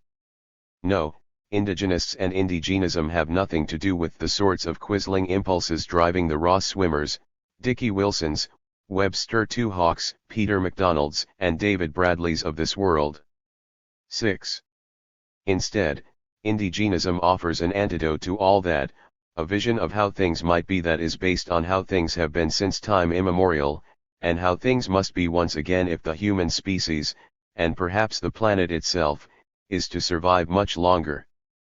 Predicated in a synthesis of the wisdom attained over thousands of years by indigenous, land-based peoples around the globe, the fourth world, or, as Winona LaDuke puts it, the host world on which the first, second, and third worlds all sit at the present time, indigenism stands in diametrical opposition to the totality of what might be termed Eurocentric business as usual. 6. Indigenism. The manifestation of indigenism in North America has much in common with the articulation of what in Latin America is called indigenismo. One of the major proponents of this, the Mexican anthropologist/activist Guillermo Bonfil Badilla, has framed its precepts this way. In America there exists only one unitary Indian civilization. All the Indian peoples participate in this civilization. The diversity of cultures and languages is not an obstacle to affirmation of the unity of the civilization. It is a fact that all civilizations, including Western civilization, have these sorts of internal differences. But the level of unity the civilization is more profound than the level of specificity. The civilizing dimension transcends the concrete diversity. 8. Differences between the diverse peoples have been accentuated by the colonizers as part of the strategy of domination. There have been attempts by some to fragment the Indian peoples by establishing frontiers, deepening differences, and provoking rivalries. This strategy follows a principal objective, domination, to which end it is attempted ideologically to demonstrate that in America, Western civilization is confronted by a magnitude of atomized peoples, differing from one another. Thus, in consequence, such peoples are believed incapable of forging a future of their own. In contrast to this, indigenous thinking affirms the existence of a unique and different Indian civilization, from which the cultures of diverse peoples extend as particular expressions. Thus the identification and solidarity among Indians. Their Indianness is not a simple tactic postulated, but rather the necessary expression of a historical unity, based in common civilization, which the colonizer has wanted to hide. Their Indianness, furthermore, is reinforced by the common experience of almost 5 centuries of Eurocentric domination. 9. The past is also unifying, Bonfile Badala continues. The achievements of the classic Mayas, for instance, can be reclaimed as part of the Quechua foundation, much the same as the French affirm their Greek past. And even beyond the remote past which is shared, and beyond the colonial experience that makes all Indians similar, Indian peoples also have a common historic project for the future. The legitimacy of that project rests precisely in the existence of an Indian civilization, within which framework it could be realized, once the chapter of colonialism ends. One's own civilization signifies the right and the possibility to create one's own future, a different future, not Western. As has been noted elsewhere, the new indigenous movement Bonfile Badala describes equates colonialism/imperialism with the West, in opposing the West. View themselves as anti-imperialist. Socialism, or Marxism, is viewed as just another Western manifestation. An query is thus posed. What, then, distinguishes Indian from Western civilization? Fundamentally, the difference can be summed up in terms of and other peoples. The converse is true in Indian civilization, where part of an indivisible cosmos and fully aware of harmonious relationship with the universal order of nature. He neither dominates nor tries to dominate. On the contrary, she exists within nature as a moment of it. Traditionalism thus constitutes a potent weapon in the civilization's struggle for survival against colonial domination. 12. Bonfile Badala contends that the nature of the indigenous impulse is essentially socialist, insofar as socialism, or what Karl Marx described as primitive communism, was and remains the primary mode of indigenous social organization in the Americas. 13. Within this framework, he remarks that there are 6 fundamental demands identified with the Indian movement, all of them associated with socio-political, cultural, and economic autonomy. For human rights, put it in 1981, the circumstances precipitating armed struggle may be seen with particular poignancy in relation to the indigenous peoples of the world, who have been described somewhat imaginatively and perhaps not without justification as representing the Fourth World, the world on the margin, on the periphery. 19. The issue of land in North America. What must be understood about the context of the Americas north of the Rio Grande is that neither of the nation-states, the United States and Canada, that claim sovereignty over the territorially involved has any legitimate basis at all on which to anchor its absorption of huge portions of that territory. I'm going to restrict my remarks in this connection mostly to the United States, mainly because that's what I 516 know best, but also because both the United States and Canada have evolved on the basis of the Anglo-Saxon common law tradition. 2. So, I think much of what can be said about the United States bears a certain utility in terms of understanding the situation in Canada. Certain of the principles, of course, also extend to the situation in Latin America, but there you have an evolution of nation-states based in the Spanish legal tradition, so a greater transposition in terms is required. 21. Let's just say that the shape of things down south was summarized eloquently enough by the Peruvian freedom fighter Hugo Blanco with his slogan, "Land or Death." 22. During the first 90-odd years of its existence, the United States entered into and ratified more than 370 separate treaties with the peoples indigenous to the area now known as the 48 contiguous states. 3. There are a number of important dimensions to this, but 2 aspects will do for our purposes here. First, By customary international law and revision of the U.S. Constitution itself, each treaty ratification represented a formal recognition by the federal government that the other parties to the treaties the native peoples involved were fully sovereign nations in their own right. 24. Second, the purpose of the treaties, from the point of view of the United States, was to serve as real estate documents through which it acquired legal title to specified portions of North American geography from the indigenous nations it was thereby acknowledging already owned it. From the viewpoint of the indigenous nations, of course, these treaties served other purposes, the securing of permanently guaranteed borders to what remained of their national territories, assurance of the continuation of their ongoing self-governance, trade and military alliances, and so forth. The treaty relationships were invariably reciprocal in nature. Indians ceded certain portions of their land to the United States, and the United States incurred certain obligations in exchange. 25. Even at that, there were seldom any outright sales of land by Indian nations to the United States. Rather, the federal obligations incurred were usually couched in terms of perpetuity.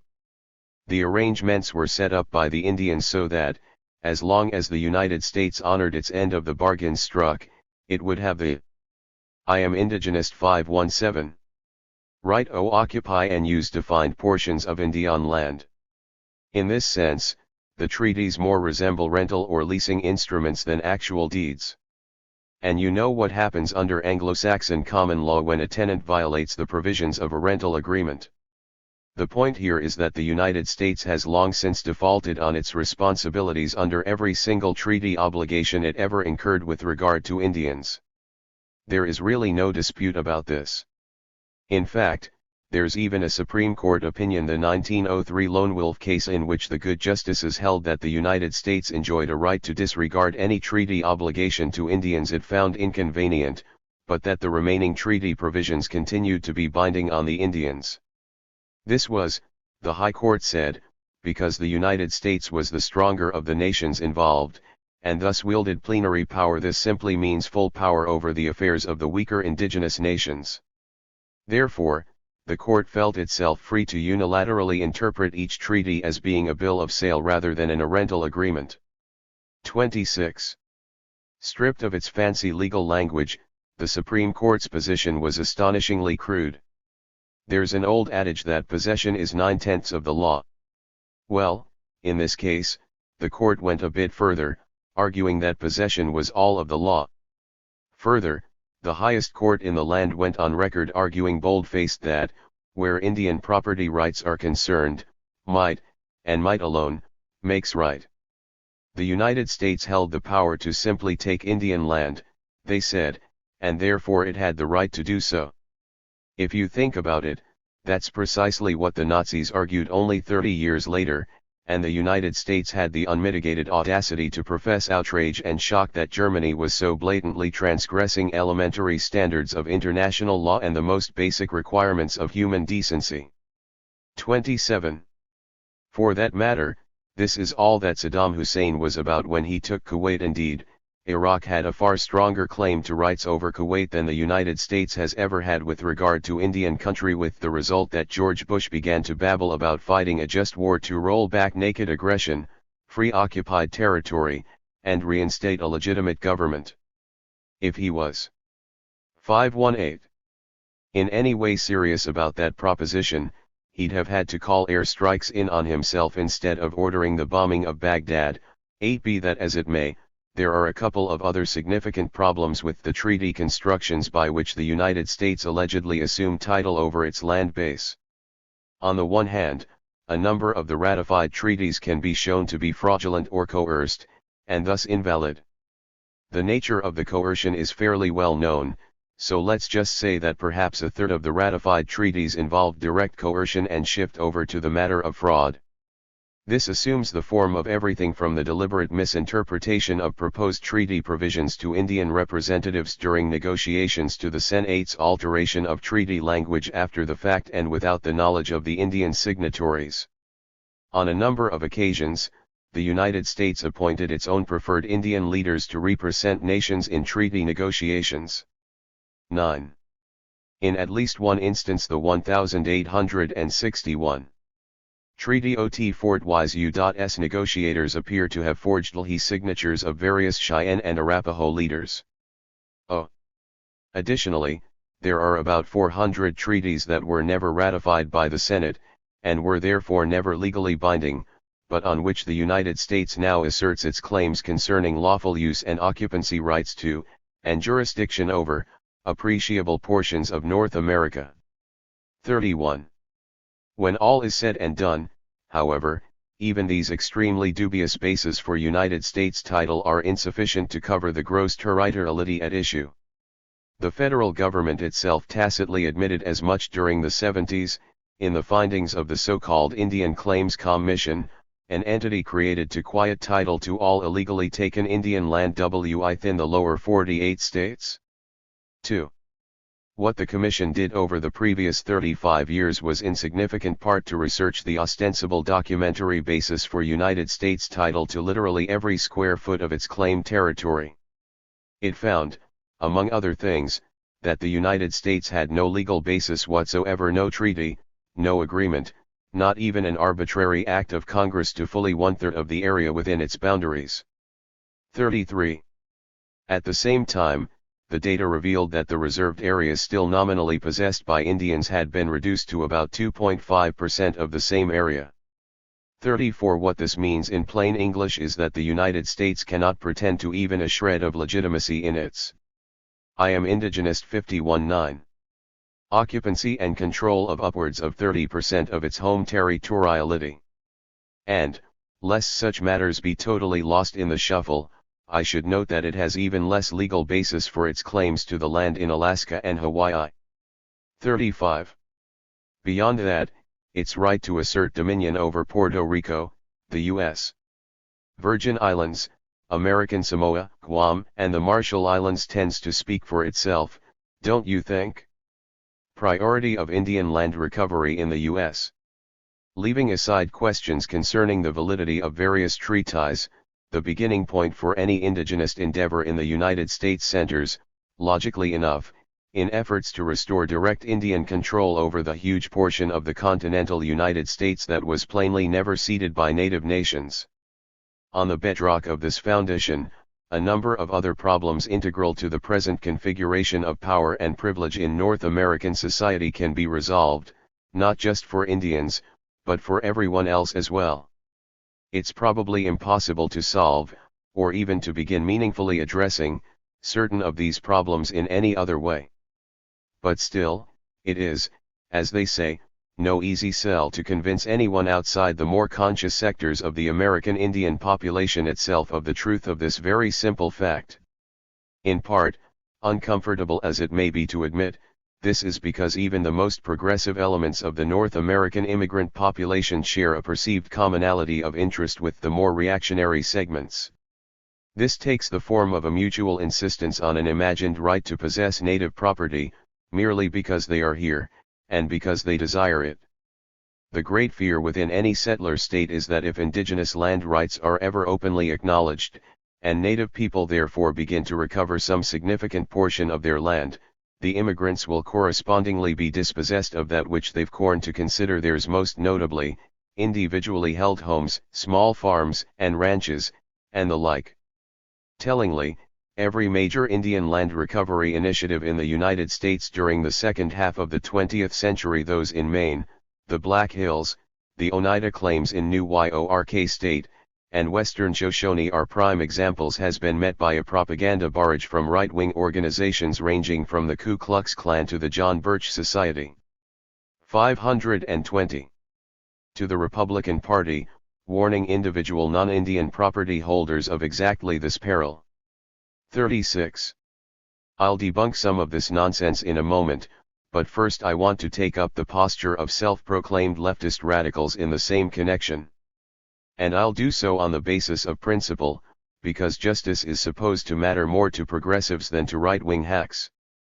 Let me say that the pervasive and near-total silence of the left in this connection has been quite illuminating. Non-Indian activists, with only a handful of exceptions, persistently plead that they can't really take a coherent position on the matter of Indian land rights because, Unfortunately, they are not really conversant with the issues. Meanwhile, they do virtually nothing, generation after generation, to inform themselves on the topic of who actually owns the ground they're standing on. The record can be played only so many times before it wears out and becomes just another variation of hear no evil, see no evil. At this point, it doesn't take Albert Einstein to figure out that the left doesn't know much about such things because it's never wanted to know, or that this is so because it's always had its own plans for utilizing land it has no more right to than does the status quo it claims to oppose. The usual technique for explaining this away has always been a sort of pro forma acknowledgement that Indian land rights are of course really important stuff, but that one really doesn't have a lot of time to get into it. Reason? Well, one is just overwhelmingly preoccupied with working on other important issues. Typically enumerated are sexism, racism, homophobia, class inequities, militarism, the environment, or some combination of these. It's a pretty good evasion, all in all. Certainly, there's no denying any of these issues their due, they are all important, obviously so. But more important than the question of land rights? There are some serious problems of primacy and priority embedded in the orthodox script. To frame things clearly in this regard, let's hypothesize for a moment that all of the various non-Indian movements concentrating on each of these issues were suddenly successful in accomplishing their objectives. Let's imagine that the United States as a whole were somehow transformed into an entity defined by the parity of its race, class, and gender relations, its embrace of unrestricted sexual preference, its rejection of militarism in all forms, and its abiding concern with environmental protection. When all is said and done, the society resulting from this scenario is still, first and foremost, a colonialist society, an imperialist society in the most fundamental sense possible and with all that this implies. This is true because the scenario does nothing at all to address the fact that whatever is happening happens on someone else's land, not only without their consent, but through an adamant disregard for their rights to the land. Hence, all it means is that the immigrant or invading population has rearranged its affairs in such a way as to make itself more comfortable at the continuing expense of indigenous people. The colonial equation remains intact and may even be reinforced by a greater degree of participation and vested interest in maintenance of the colonial order among the settler population at large. 37. The dynamic here is not very different from that evident in the American Revolution of the late 18th century, is it? And we all know very well where that led, don't we? Should we therefore begin to refer to socialist imperialism, feminist imperialism, gay and lesbian imperialism, environmentalist imperialism, African American, and La Raza imperialism? I would hope not. 3/8. I would hope this is all just a matter of confusion, of muddled priorities among people who really do mean well and who'd like to do better. If so, then all that is necessary to correct the situation is a basic rethinking of what must be done, and in what order. Here, I'd advance the straightforward premise that the land rights of first Americans should serve as a first priority for everyone seriously committed to accomplishing positive change in North America. But before I suggest everyone jump up and adopt this priority, I suppose it's only fair that I interrogate the converse of the proposition. If making things like class inequity and sexism the preeminent focus of progressive action in North America inevitably perpetuates the internal colonial structure of the United States, does the reverse hold?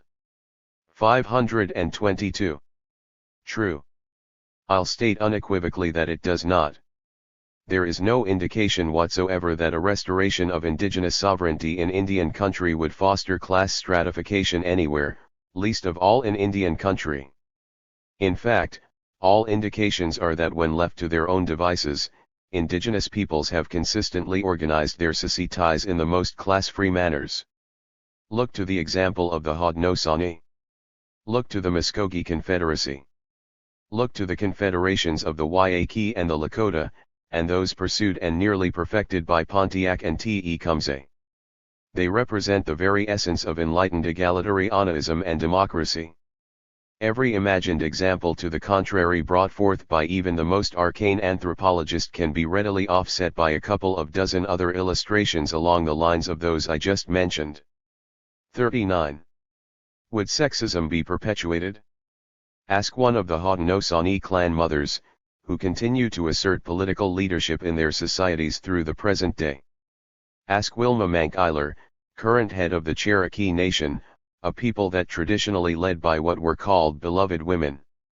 Ask a Lakota woman or man, for that matter, about who it was that owned all real property in traditional society, and what that meant in terms of parity in gender relations. Ask a traditional Navajo grandmother about her social and political role among her people. Women in most traditional Native societies not only enjoyed political, social, and economic parity with men, they often held a preponderance of power in one or more of these spheres. Homophobia. Homosexuals of both genders were deeply revered as special or extraordinary, and therefore spiritually significant, within most indigenous North American cultures. The extent to which these realities do not now pertain in Native societies is exactly the extent to which Indians have been subordinated to the mores of the invading, dominating culture. Insofar as restoration of Indian land rights is tied directly to reconstitution of traditional indigenous social, political, and economic modes, you can see where this leads. The relations of sex and sexuality accord rather well with the aspirations of feminist and gay rights activism. How about a restoration of native land rights precipitating some sort of environmental holocaust? Let's get at least a little bit real here. If you're not addicted to the fabrications of Smithsonian anthropologists about how Indians lived/L or George Werthner's "You're a supremacist Earth First" fantasies about how we beat all the woolly mammoths and mastodons and saber-toothed cats to death with sticks. 42. Then this question isn't even on the board. I know it's become fashionable among Washington Post editorialists to make snide references to native people strewing refuse in their wake as they wandered nomadically about the prehistoric North American landscape. 43. What is that supposed to imply? That we, who were mostly sedentary agriculturalists in any event, were dropping plastic and aluminum cans as we went? Like I said, let's get real. Read the accounts of early European invaders about what they encountered. North America was invariably described as being a pristine wilderness at the point of European arrival, despite the fact that it had been occupied by 15 or 20 million people enjoying a remarkably high standard of living for nobody knows how long, 40,000 years? 50,000 years? Longer? 44. Now contrast that reality to what's been done to this continent over the past couple of hundred years by the culture W.E. Werthner, the Smithsonian, and the Post represent, and you tell me about environmental devastation. 45. That leaves militarism and racism. Taking the last first, there really is no indication of racism in traditional Indian societies. To the contrary, the record reveals that Indians habitually intermarried between groups, and frequently adopted both children and adults from other groups. This occurred in pre-contact times between Indians, and the practice was broadened to include those of both African and European origin and ultimately Asian origin as well once contact occurred. Those who were naturalized by marriage or adoption were conceived members of the group, pure and simple. This was always the Indian view. 46. The Europeans and subsequent Euro-American settlers viewed things rather differently, however, and foisted off the notion that Indian identity should be determined primarily by blood quantum, an outright eugenics code similar to those developed in places like Nazi Germany and apartheid South Africa. Now, that's a racist. 524. Construction if there ever was one. Unfortunately, a lot of Indians have been conned into buying into this anti-Indian absurdity, and that's something to be overcome. But there's also solid indication that quite a number of native people continue to strongly resist such things as the quantum system. 47. As to militarism, no one will deny that Indians fought wars among themselves both before and after the European invasion began. Probably half of all indigenous peoples in North America maintained permanent warrior societies. This could perhaps be reasonably construed as militarism, but not, I think, with the sense the term conveys within the European/Euro-American tradition. There were never, so far as anyone can demonstrate, wars of annihilation fought in this hemisphere prior to the Columbian arrival. None.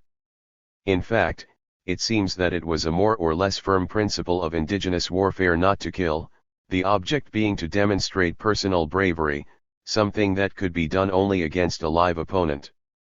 There's no honor to be had in killing another person, because a dead person can't hurt you. There's no risk. This is not to say that nobody ever died or was seriously injured in the fighting. They were, just as they are in full contact contemporary sports like football and boxing. Actually, these kinds of Euro-American games are what I would take to be the closest modern parallels to traditional inter-Indian warfare. For Indians, it was a way of burning excess testosterone out of young males, and not much more. So, militarism in the way the term is used today is as alien to native tradition as smallpox and atomic bombs. 48. Not only is it perfectly reasonable to assert that a restoration of Indian control over unceded lands within the United States would do nothing to perpetuate such problems as sexism and classism, but the reconstitution of indigenous societies this would entail stands to free the affected portions of North America from such maladies altogether. Moreover, it can be said that the process should have a tangible impact in terms of diminishing such oppressions elsewhere. The principle is this: sexism, racism, and all the rest arose here as a concomitant to the emergence and consolidation of the Eurocentric nation-state form of socio-political and economic organization. Everything the state does, everything it can do, is entirely contingent on its maintaining its internal cohesion, a cohesion signified above all by its pretended territorial integrity, its ongoing domination of Indian country. Given this, it seems obvious that the literal dismemberment of the nation-state inherent to Indian land recovery correspondingly reduces the ability of the state to sustain the imposition of objectionable relations within itself. It follows that realization of indigenous land rights serves to undermine or destroy the ability of the status quo to continue imposing a racist, sexist, classist, homophobic, militaristic order on non-Indians. A brief aside: anyone with doubts as to whether it's possible to bring about the dismemberment from within of a superpower state in this day and age ought to sit down and have a long talk with a guy named Mikhail Gorbachev. It would be better yet if you could chew the fat with Leonid Brezhnev, a man who we can be sure would have replied in all sincerity only a decade ago that this was the most outlandish idea he'd ever heard. Look on a map today, and see if you can find the Union of Soviet Socialist Republics. It ain't there, my friends. Instead, you're seeing, and you're seeing it more and more, the re-emergence of the very nations Leon Trotsky and his colleagues consigned to the dustbin of history clear back at the beginning of the century. These megastates are not immutable. They can be taken apart. They can be destroyed. But first we have to decide that we can do it, and that we will do it. So, all things considered, when indigenous movements like AIM advance slogans like United States out of North America, non-Indian radicals shouldn't react defensively. They should cheer. They should see what they might do to help. When they respond defensively to sentiments like those expressed by AIM, what they are ultimately defending is the very government, the very order they claim to oppose so resolutely. And if they manifest this contradiction often enough, consistently enough, pathologically enough, then we have no alternative but to take them at their word, that they really are at some deep level or another aligned all protest to the contrary with the mentality that endorses our permanent dispossession and disenfranchisement, our continuing oppression, and our ultimate genocidal obliteration as self-defining and self-determining peoples. 526 from a native son. In other words, they make themselves part of the problem rather than becoming part of the solution. The thrust of INDE land restoration. There are certain implications to Indian control over Indian land that need to be clarified, Beginning with the debunking of the Great Fear, the reactionary myth that any substantive native land recovery would automatically lead to the mass dispossession and eviction of individual non-Indian homeowners. Maybe in the process I can reassure a couple of radicals that it's okay to be on the right side of this issue, that they won't have to give something up in order to part company with George Bush on this. It's hard, frankly, to take this up without giggling because of some of the images it inspires. I mean, what are people worried about here? Do y'all really foresee Indians landing out on the piers of Boston LDNC.VYORK City, issuing sets of water wings to long lines of non-Indians so they can all swim back to the old world? Gimme a break. Seriously, you can search high and low, and you'll never find an instance in which Indians have advocated that small property owners be pushed off the land in order to satisfy land claims. The thrust in every single case has been to recover land within national and state parks and forests, grasslands, military reservations, and the like. In a few instances, major corporate holdings have been targeted. A couple of times, as in the Black Hills, a sort of joint jurisdiction between Indians and the existing non-Indian government has been discussed with regard to an entire treaty area. 49. But even in the most hardline of the indigenous positions concerning the Black Hills, that advanced by Russell Means in his treaty program, resumption of exclusively Lakota jurisdiction which demanded, there is no mention of dispossessing or evicting non-Indians. 50. Instead, other alternatives which I'll take up later were carefully spelled out. But first, I'd like to share with you something the right-wing propagandists never mention when they're busy whipping up non-Indian sentiment against Indian rights. You'll recall I said that the quantity of unceded land within the continental United States makes up about 1/3 of the land mass. Let's just round this OFF to 30%, because there's the matter of the 2.5% of the overall land base still being set aside as Indian reservations. Now juxtapose that 30% to the approximately 35% of the same land mass the federal government presently holds in various kinds of trust status.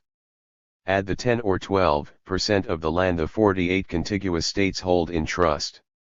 You end up with a 30% Indian claim against a 45 to 47% governmental holding. 51. Never mind the percentage of the land held by major corporations. Conclusion. It is, and always has been, quite possible to accomplish the return of every square inch of unceded Indian country in the United States without tossing a single non-Indian homeowner off the land on which they live. Critics, that's the amazingly charitable term employed by those who ultimately oppose the assertion of indigenous rights in any form and as a matter of principle, are always quick to point out that the problem with this arithmetic is that the boundaries of the government trust areas do not necessarily conform in all cases to the boundaries of unceded areas. That's true enough, although I'd just as quickly point out that more often than not they do correspond. This problem is nowhere near as big as it's made out to be. And there's nothing intrinsic to the boundary question that couldn't be negotiated, once non-Indian America acknowledges that Indians have an absolute moral and legal right to the quantity of territory that was never ceded.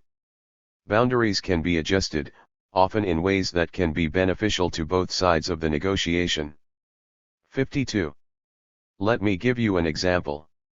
Along about 1980, a couple of Rutgers University professors, Frank and Deborah Popper, undertook a comprehensive study of land use patterns and economy in the Great Plains region. What they discovered is that 110 counties, a quarter of all the counties in the entire Plains region, falling within the western portions of the states of North and South Dakota, Nebraska, Kansas, Oklahoma, and Texas, as well as eastern Montana, Wyoming, Colorado, and New Mexico, have been fiscally insolvent since the moment they were taken from native people a century or more ago. This is an area of about 140,000 square miles, inhabited by a widely dispersed non-Indian population of only around 400,000, attempting to maintain school districts, police and fire departments, road beds. 528. And all the other basic accoutrements of modem life on the negligible incomes that can be eked out from cattle grazing and wheat farming on land which is patently unsuited for both enterprises. The Poppers found that, Without considerable federal subsidy each and every year, none of these counties would ever have been viable. Nor, on the face of it, will any of them ever be. Put bluntly, the pretense of bringing Euro-American civilization to the plains represents nothing more than a massive economic burden on the rest of the United States. What the paupers proposed on the basis of these findings is that the government cut its perpetual losses, buying out the individual land holdings within the target counties, and convert them into open space wildlife sanctuaries known as the Buffalo Commons. The whole area would in effect be turned back to the bison, which were very nearly exterminated by Phil Sheridan's buffalo hunters back in the 19th century as a means of starving recalcitrant Indians into surrendering. The result would be, they argue, both environmentally and economically beneficial to the nation as a whole.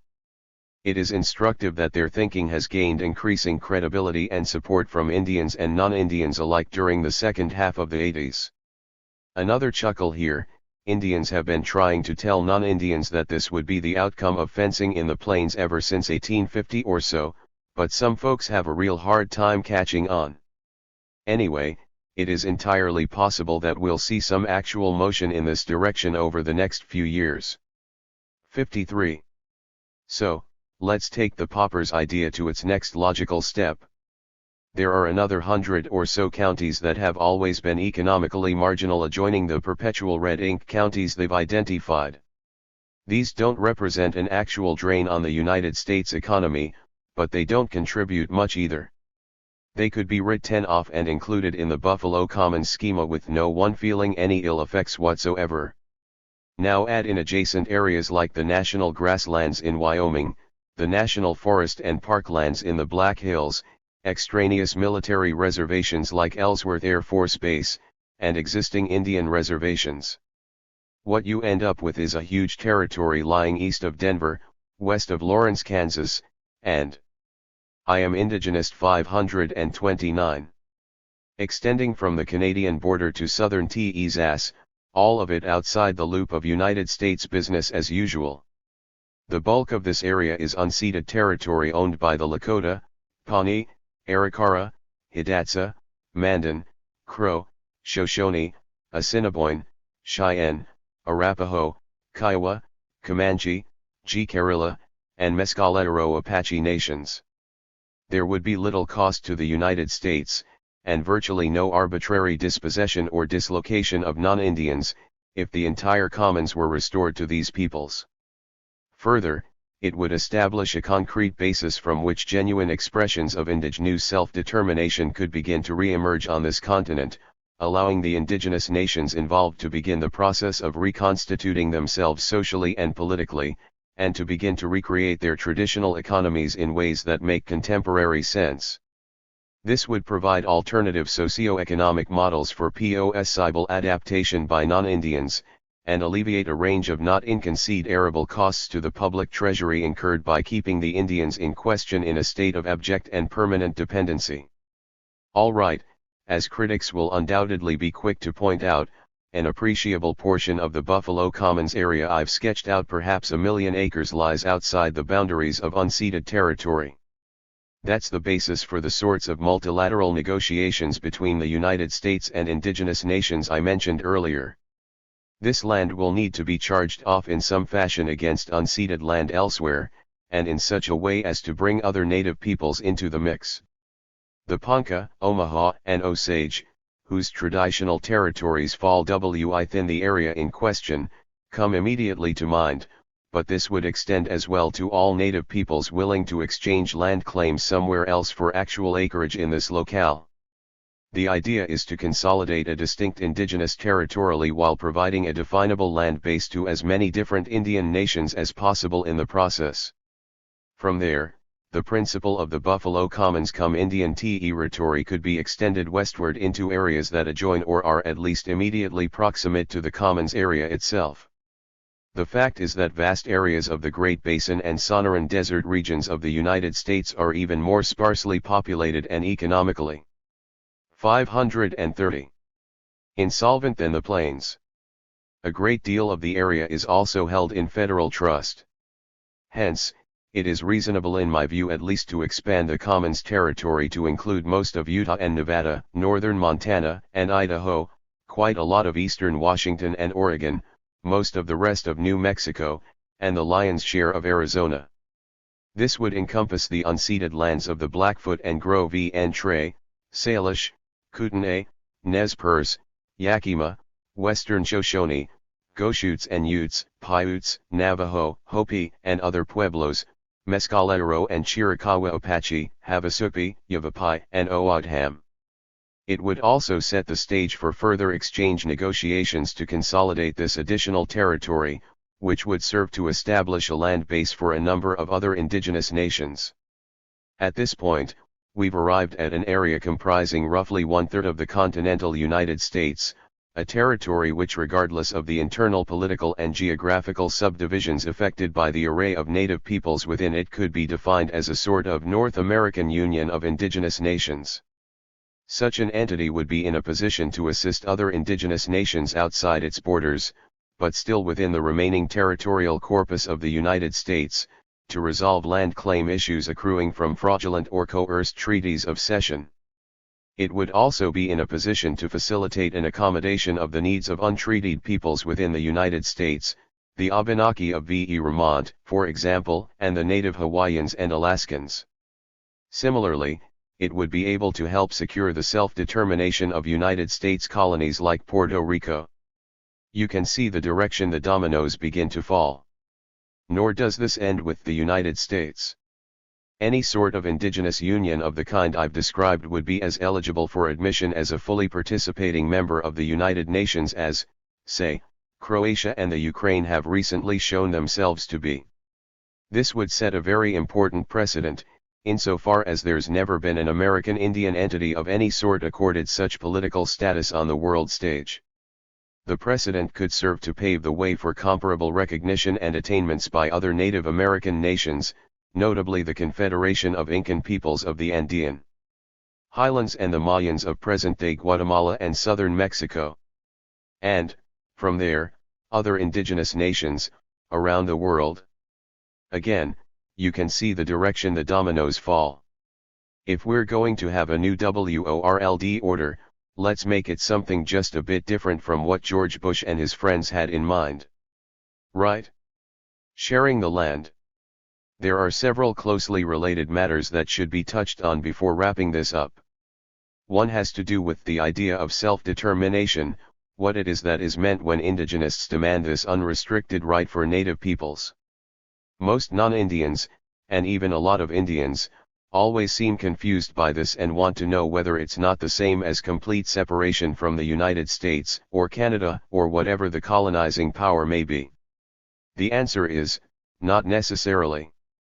The unqualified acknowledgement of the right of the colonized to total separation by the colonizer is the necessary point of departure for any exercise of self-determination. Decolonization means the colonized can then exercise the right in whole or in part, as they see fit, in accordance with their own customs and traditions and their own appreciation of their needs. They decide for themselves what degree of autonomy they wish to enjoy, and thus the nature of their political and economic relationships, not only with their former colonizers, but with all other nations as well. 54. My own inclination, which is in some ways an emotional preference, tends to run toward complete sovereign independence, but that's not the point. I have no more right to impose my preferences on indigenous nations than do the colonizing powers. Each indigenous nation will choose for itself the exact manner and extent to which it expresses its autonomy, its sovereignty. To be honest, I suspect very few would be inclined to adopt my sort of to-go-it-alone approach. In the event, I expect you'd see the hammering out of a number of sets of interna. 532. National relations in the free association vein, a welter of variations of Commonwealth and Home Rule governance. 55. The intent here is not to visit some sort of retribution, real or symbolic, on the colonizing or former colonizing powers, no matter how much it may be deserved in an abstract sense. It is to arrive at new sets of relationships between peoples that effectively put an end to the era of international domination. The need is to gradually replace the existing world order with one that is predicated on collaboration and cooperation between nations. The only way to ever really accomplish that is to physically disassemble the gigantic state structures that are literally predicated on systematic intergroup domination. They cannot in any sense exist without it, which evolved from the imperialist era. A concomitant of this disassembly is the inculcation of voluntary, consensual interdependence between formerly dominated and dominating nations, and a redefinition of the word nation itself to conform to its original meaning, bodies of people bound together by their bioregional and other natural cultural affinities. 56.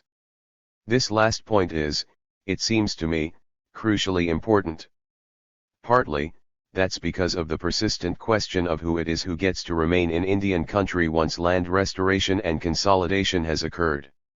The answer, I think, is anyone who wants to, up to a point.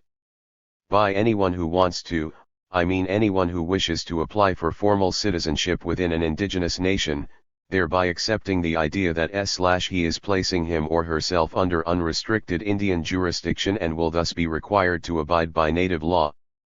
57. Funny thing. I hear a lot of non-Indians asserting that they reject nearly every aspect of United States law, but the idea of placing themselves under anyone else's jurisdiction seems to leave them pretty queasy. I have no idea how many non-Indians might actually opt for citizenship in an Indian nation when push comes to shove, but I expect there will be some. And I suspect some Indians have been so indoctrinated by the dominant society that they'll elect to remain within it rather than availing themselves of their own citizenship. So there'll be a bit of a trade-off in this respect. Now, there's the matter of the process working only up to a point. That point is very real. It is defined not by political or racial. I am indigenous 533. Considerations, but by the carrying capacity of the land.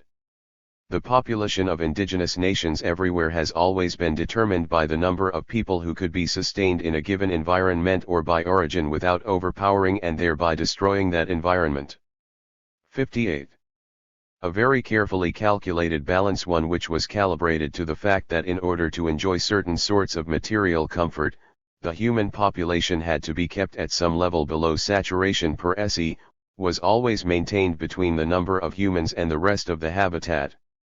In order to accomplish this, Indians incorporated into the very core of their spiritual traditions the concept that all life forms and the earth itself possess rights equal to those enjoyed by humans.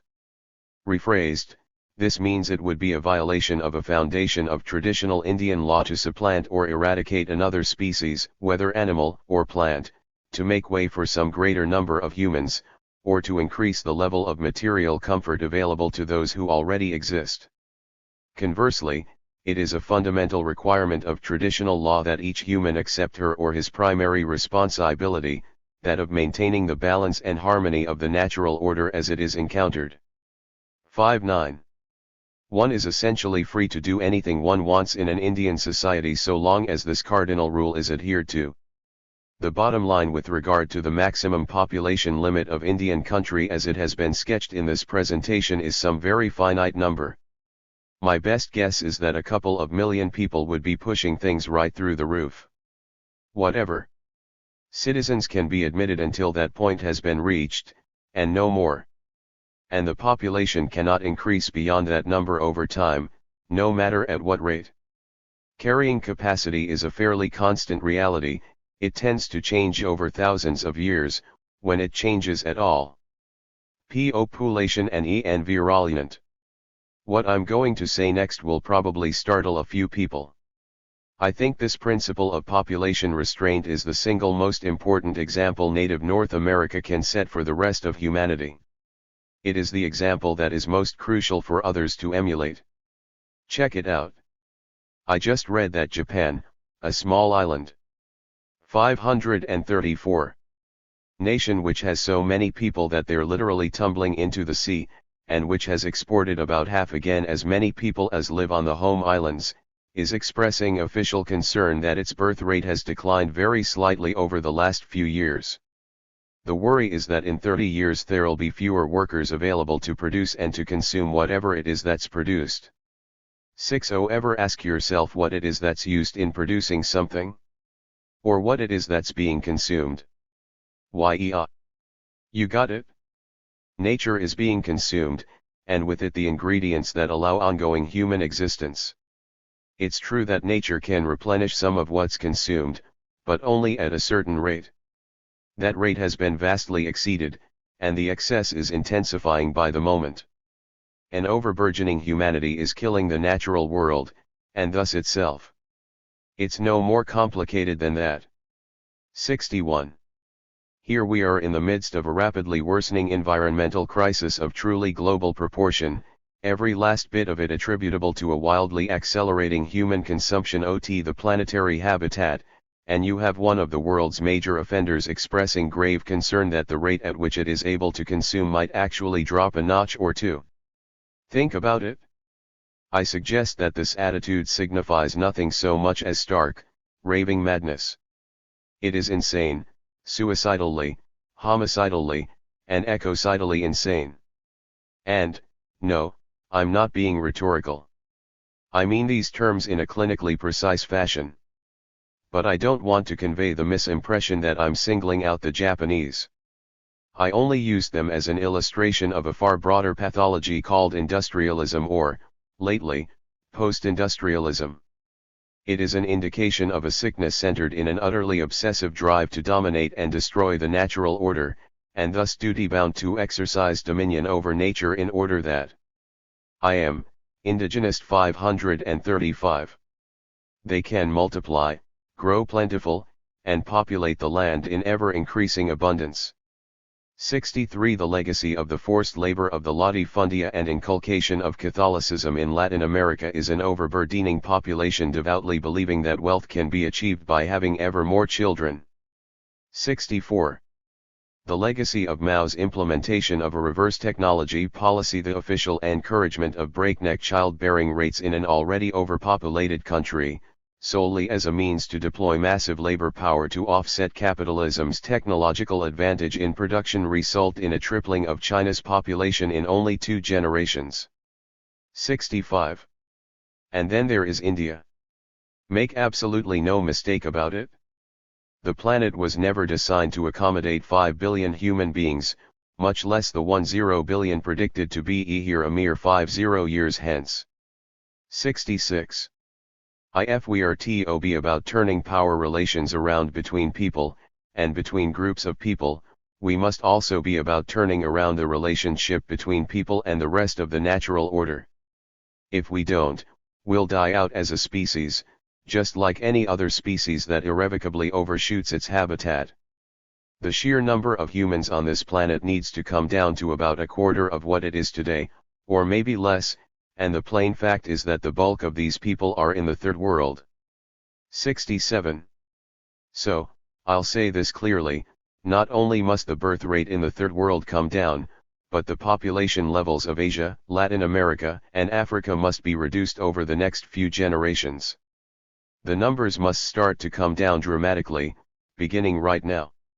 Of course, there's another dimension to the population issue, one that is in some ways even more important, and I want to get into it in a minute. But first I have to say something else. This is that I don't want a bunch of third-worlders jumping up in my face screaming that I'm advocating genocide. Get off that bullshit. It's genocide when some centralized state, or some colonizing power, imposes sterilization or abortion on target groups.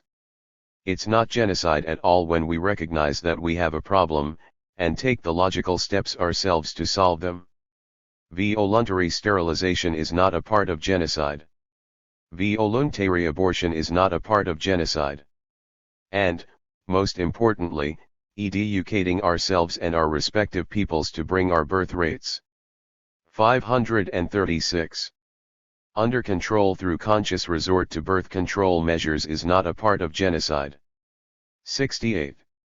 What it is, however, is part of taking responsibility for ourselves again, of taking responsibility for our destiny and our children's destiny. It's about rooting the ghost of the Vatican out of our collective psyches, and the ghost of Adam Smith, and the ghost of Karl Marx. It's about getting back in touch with our own ways, our own traditions, our own knowledge, and it's time we got out of our own way in this respect. We've got an awful lot to unlearn, and an awful lot to relearn, not much time in which we can afford the luxury of avoidance, and we need to get on with it. The other aspect of population I wanted to take up is that there's another way of counting it. One way, the way I just did it, and the way it's conventionally done, is to simply point to the number of bodies, or people units. That's valid enough as far as it goes, so we can look at it and act on what we see, but it doesn't really go far enough. This brings up the second method, which is to count by the relative rate of resource consumption per body, the relative degree of environmental impact per individual, and to extrapolate that into people units. Using this method, which is actually more accurate in ecological terms, we arrive at conclusions that are a little different than the usual notion that the most overpopulated regions on Earth are in the Third World. The average resident of the United States, for example, consumes about 30 times the resources of the average Ugandan or Laotian. Since a lot of poor folks reside in the United States, this translates into the average yuppie consuming about 70 times the resources of an average third worlder. 69. Every yuppie born counts as much as another 70 Chinese. Lay that one on the next Izadklad geek who ap prow chesu with a baby stroller and an outraged look, telling you to put your cigarette out, tell em you'll put it out when they snuff the kid, and not a moment before.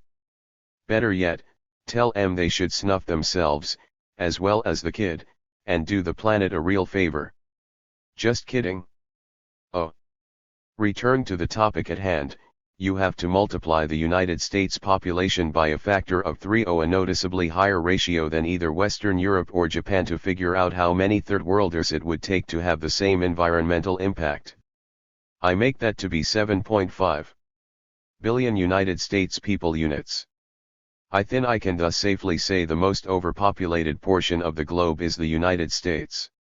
Either the consumption rates really have to be cut in this country, most especially in the more privileged social sectors, or the number of people must be drastically reduced, or both. I advocate both. How much? That's a bit subjective, but I'll tentatively accept the calculations of William Catton, a respected ecological demographer. He estimated that North America was thoroughly saturated with humans by 1840. 71. So we either need to get both population and consumption levels down to what they were in that year, or preferably a little earlier. Alternatively, we need to bring population down to an even lower level to sustain a correspondingly higher level of consumption. Here's where I think the reconstitution of indigenous territoriality and sovereignty in the West can be useful with regard to population. You see, land isn't just land, it's also the resources within the land, things like coal, oil, natural gas, uranium, and maybe most important, water. How does that bear on United States overpopulation? Simple. Much of the population expansion in this country over the past quarter century has been into the southwestern desert region. How many people have they got living in the valley down there at Phoenix, a place which might be reasonably expected to support 500? Look at Los Angeles, which has 20 million people where there ought to be maybe a few thousand. How do they accomplish this? For one thing, they've diverted the entire Colorado River from its natural purposes. They're siphoning off the Columbia River and piping it south. They've even got a project underway to divert the Yukon River all the way down from Alaska to support southwestern urban growth and to irrigate George Bush's proposed agribusiness penetration of northern Sonora and Chihuahua. Whole regions of our ecosphere are being destabilized in the process. In the scenario I've described, the whole Colorado watershed will be in Indian country, under Indian control. So will the source of the Columbia. And diversion of the Yukon would have to go right through Indian country. Now, here's the deal. No more use of water to fill swimming pools and sprinkle golf courses in Phoenix and Los Angeles. No more watering Kentucky bluegrass lawns out on the Yucca Flats. No more. 538. Drive-through car washes in Tucumcari. No more big surf amusement parks in the middle of the desert. Drinking water and such for the whole population, yes. But water for this other insanity? No way. I guarantee that'll stop the inflow of population cold. Hell, I'll guarantee it'll start a pretty substantial outflow. Most of these folks never wanted to live in the desert anyway. That's why they keep trying to make it look like Florida. 72. And we can help move things along in other ways as well. Virtually all the electrical power for the southwestern urban sprawls comes from a combination of hydroelectric and coal-fired generation in the Four Corners area. This is smack dab in the middle of Indian country, along with all the uranium with which a friendly atom alternative might be attempted, and most of the low sulfur coal. Goodbye to the neon glitter 0F Los VPGU, MCLS in Diego. Adios to air conditioners in every room. Sorry about your 100-mile expanses of formerly street-lit expressway. Basic needs will be met, and that's it. Which means we can also start saying goodbye to western rivers being backed up like so many sewage lagoons behind massive dams. The Glen Canyon and Hoover dams are coming down, boys and girls. And we can begin to experience things like a reduction in the acidity of southwestern rainwater as facilities like the Four Corners power plant are cut back in generating time, and eventually eliminated altogether. What I'm saying probably sounds extraordinarily cruel to a lot of people, particularly those imbued with the belief that they have a God-given right to play a round of golf on the well-watered green beneath the imported palm trees outside the air-conditioned casino at the base of the Superstition Mountains. Tough. Those days can be ended without hesitation or apology. A much more legitimate concern rests in the fact that a lot of people who've drifted into the Southwest have no place to go to. The places they came from are crammed. In many cases, that's why they left. To them, I say there's no need to panic, no one will abruptly pull the plug on you, or leave you to die of thirst. Nothing like that. But quantities of both water and power will be set at minimal levels. In order to have a surplus, you'll have to bring your number down to a certain level over a certain period. At that point, the levels will again be reduced, necessitating another population reduction. Things can be phased in over an extended period, several generations if need be. 73. Probably, provision of key items such as Western water and coal should be negotiated on the basis of reductions in population and consumption by the United States as a whole rather than simply the region served, much like the United States-controlled World Bank now dictates sweeping terms to third world countries in exchange for relatively paltry investments, but for opposite reasons: in order to prevent population shifts being substituted for actual reductions. 4. Any such negotiated arrangement should also include an agreement to alter the United States distribution of food surpluses and the like, so as to ease the transition to lower population and correspondingly greater self-sufficiency in hard-pressed third world areas. While it is easy to raise objections over the particulars of the scenario sketched here, it's important to realize and act on the stark choice before us. On the one hand, we could manage a phased retreat from gluttonous, individualistically organized consumption. The only alternative is a catastrophic drop off the ecological cliff that we are now perched on. The objective inherent to every aspect of this process should be, and can be, to let everyone down as gently as possible from the long and intoxicating high that has beset so much of the human species in its hallucination that it, and it alone, is the only thing of value and importance in the universe.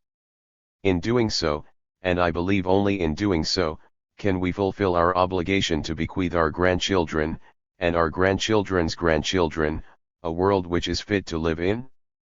5. I am indigenist. There are any number of other matters which by rights should be discussed, but they will of necessity have to await another occasion. What has been presented has been only the barest outline, a glimpse of what might be called an indigenist vision. Hopefully, it provides enough shape and clarity to allow anyone who wishes to pursue the thing further to fill in at least some of the gaps I've not had time to address, and to arrive at insights and conclusions of their own. Once The main tenets have been advanced, and I think to some extent that's been accomplished here. The perspective of indigenism is neither mystical nor mysterious. In closing, I would like to come again to the critics, the skeptics, those who will decry what has been said here as being unrealistic or even crazy. On the former score, my reply is that so long as we define realism, or reality itself, in conventional terms, the terms imposed by the order of understanding in which we now live, we will be doomed to remain locked forever into the trajectory in which we presently find ourselves. We will never break free because any order, any structure, defines reality only in terms of itself.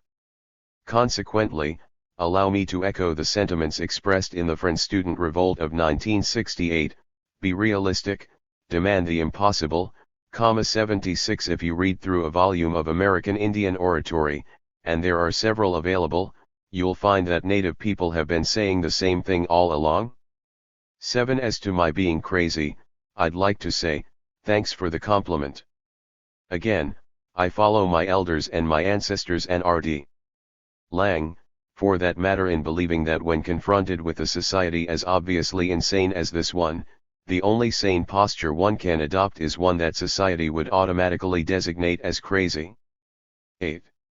I mean, it wasn't Indians who turned birthing into a religious fetish while butchering off a couple 100 million people with weapons of mass destruction and systematically starving another billion or so to death. Indians never had a grand inquisition, and we never came up with a plumbing plan to reroute the water flow on the entire continent. Nor did we ever produce leaders of the caliber of Ronald Reagan, Jeane Kirkpatrick, and Ross Perot. Hell, we never even figured out that turning prison construction into a major growth industry was an indication of social progress and enlightenment. Maybe we were never so much crazy as we were congenitally retarded.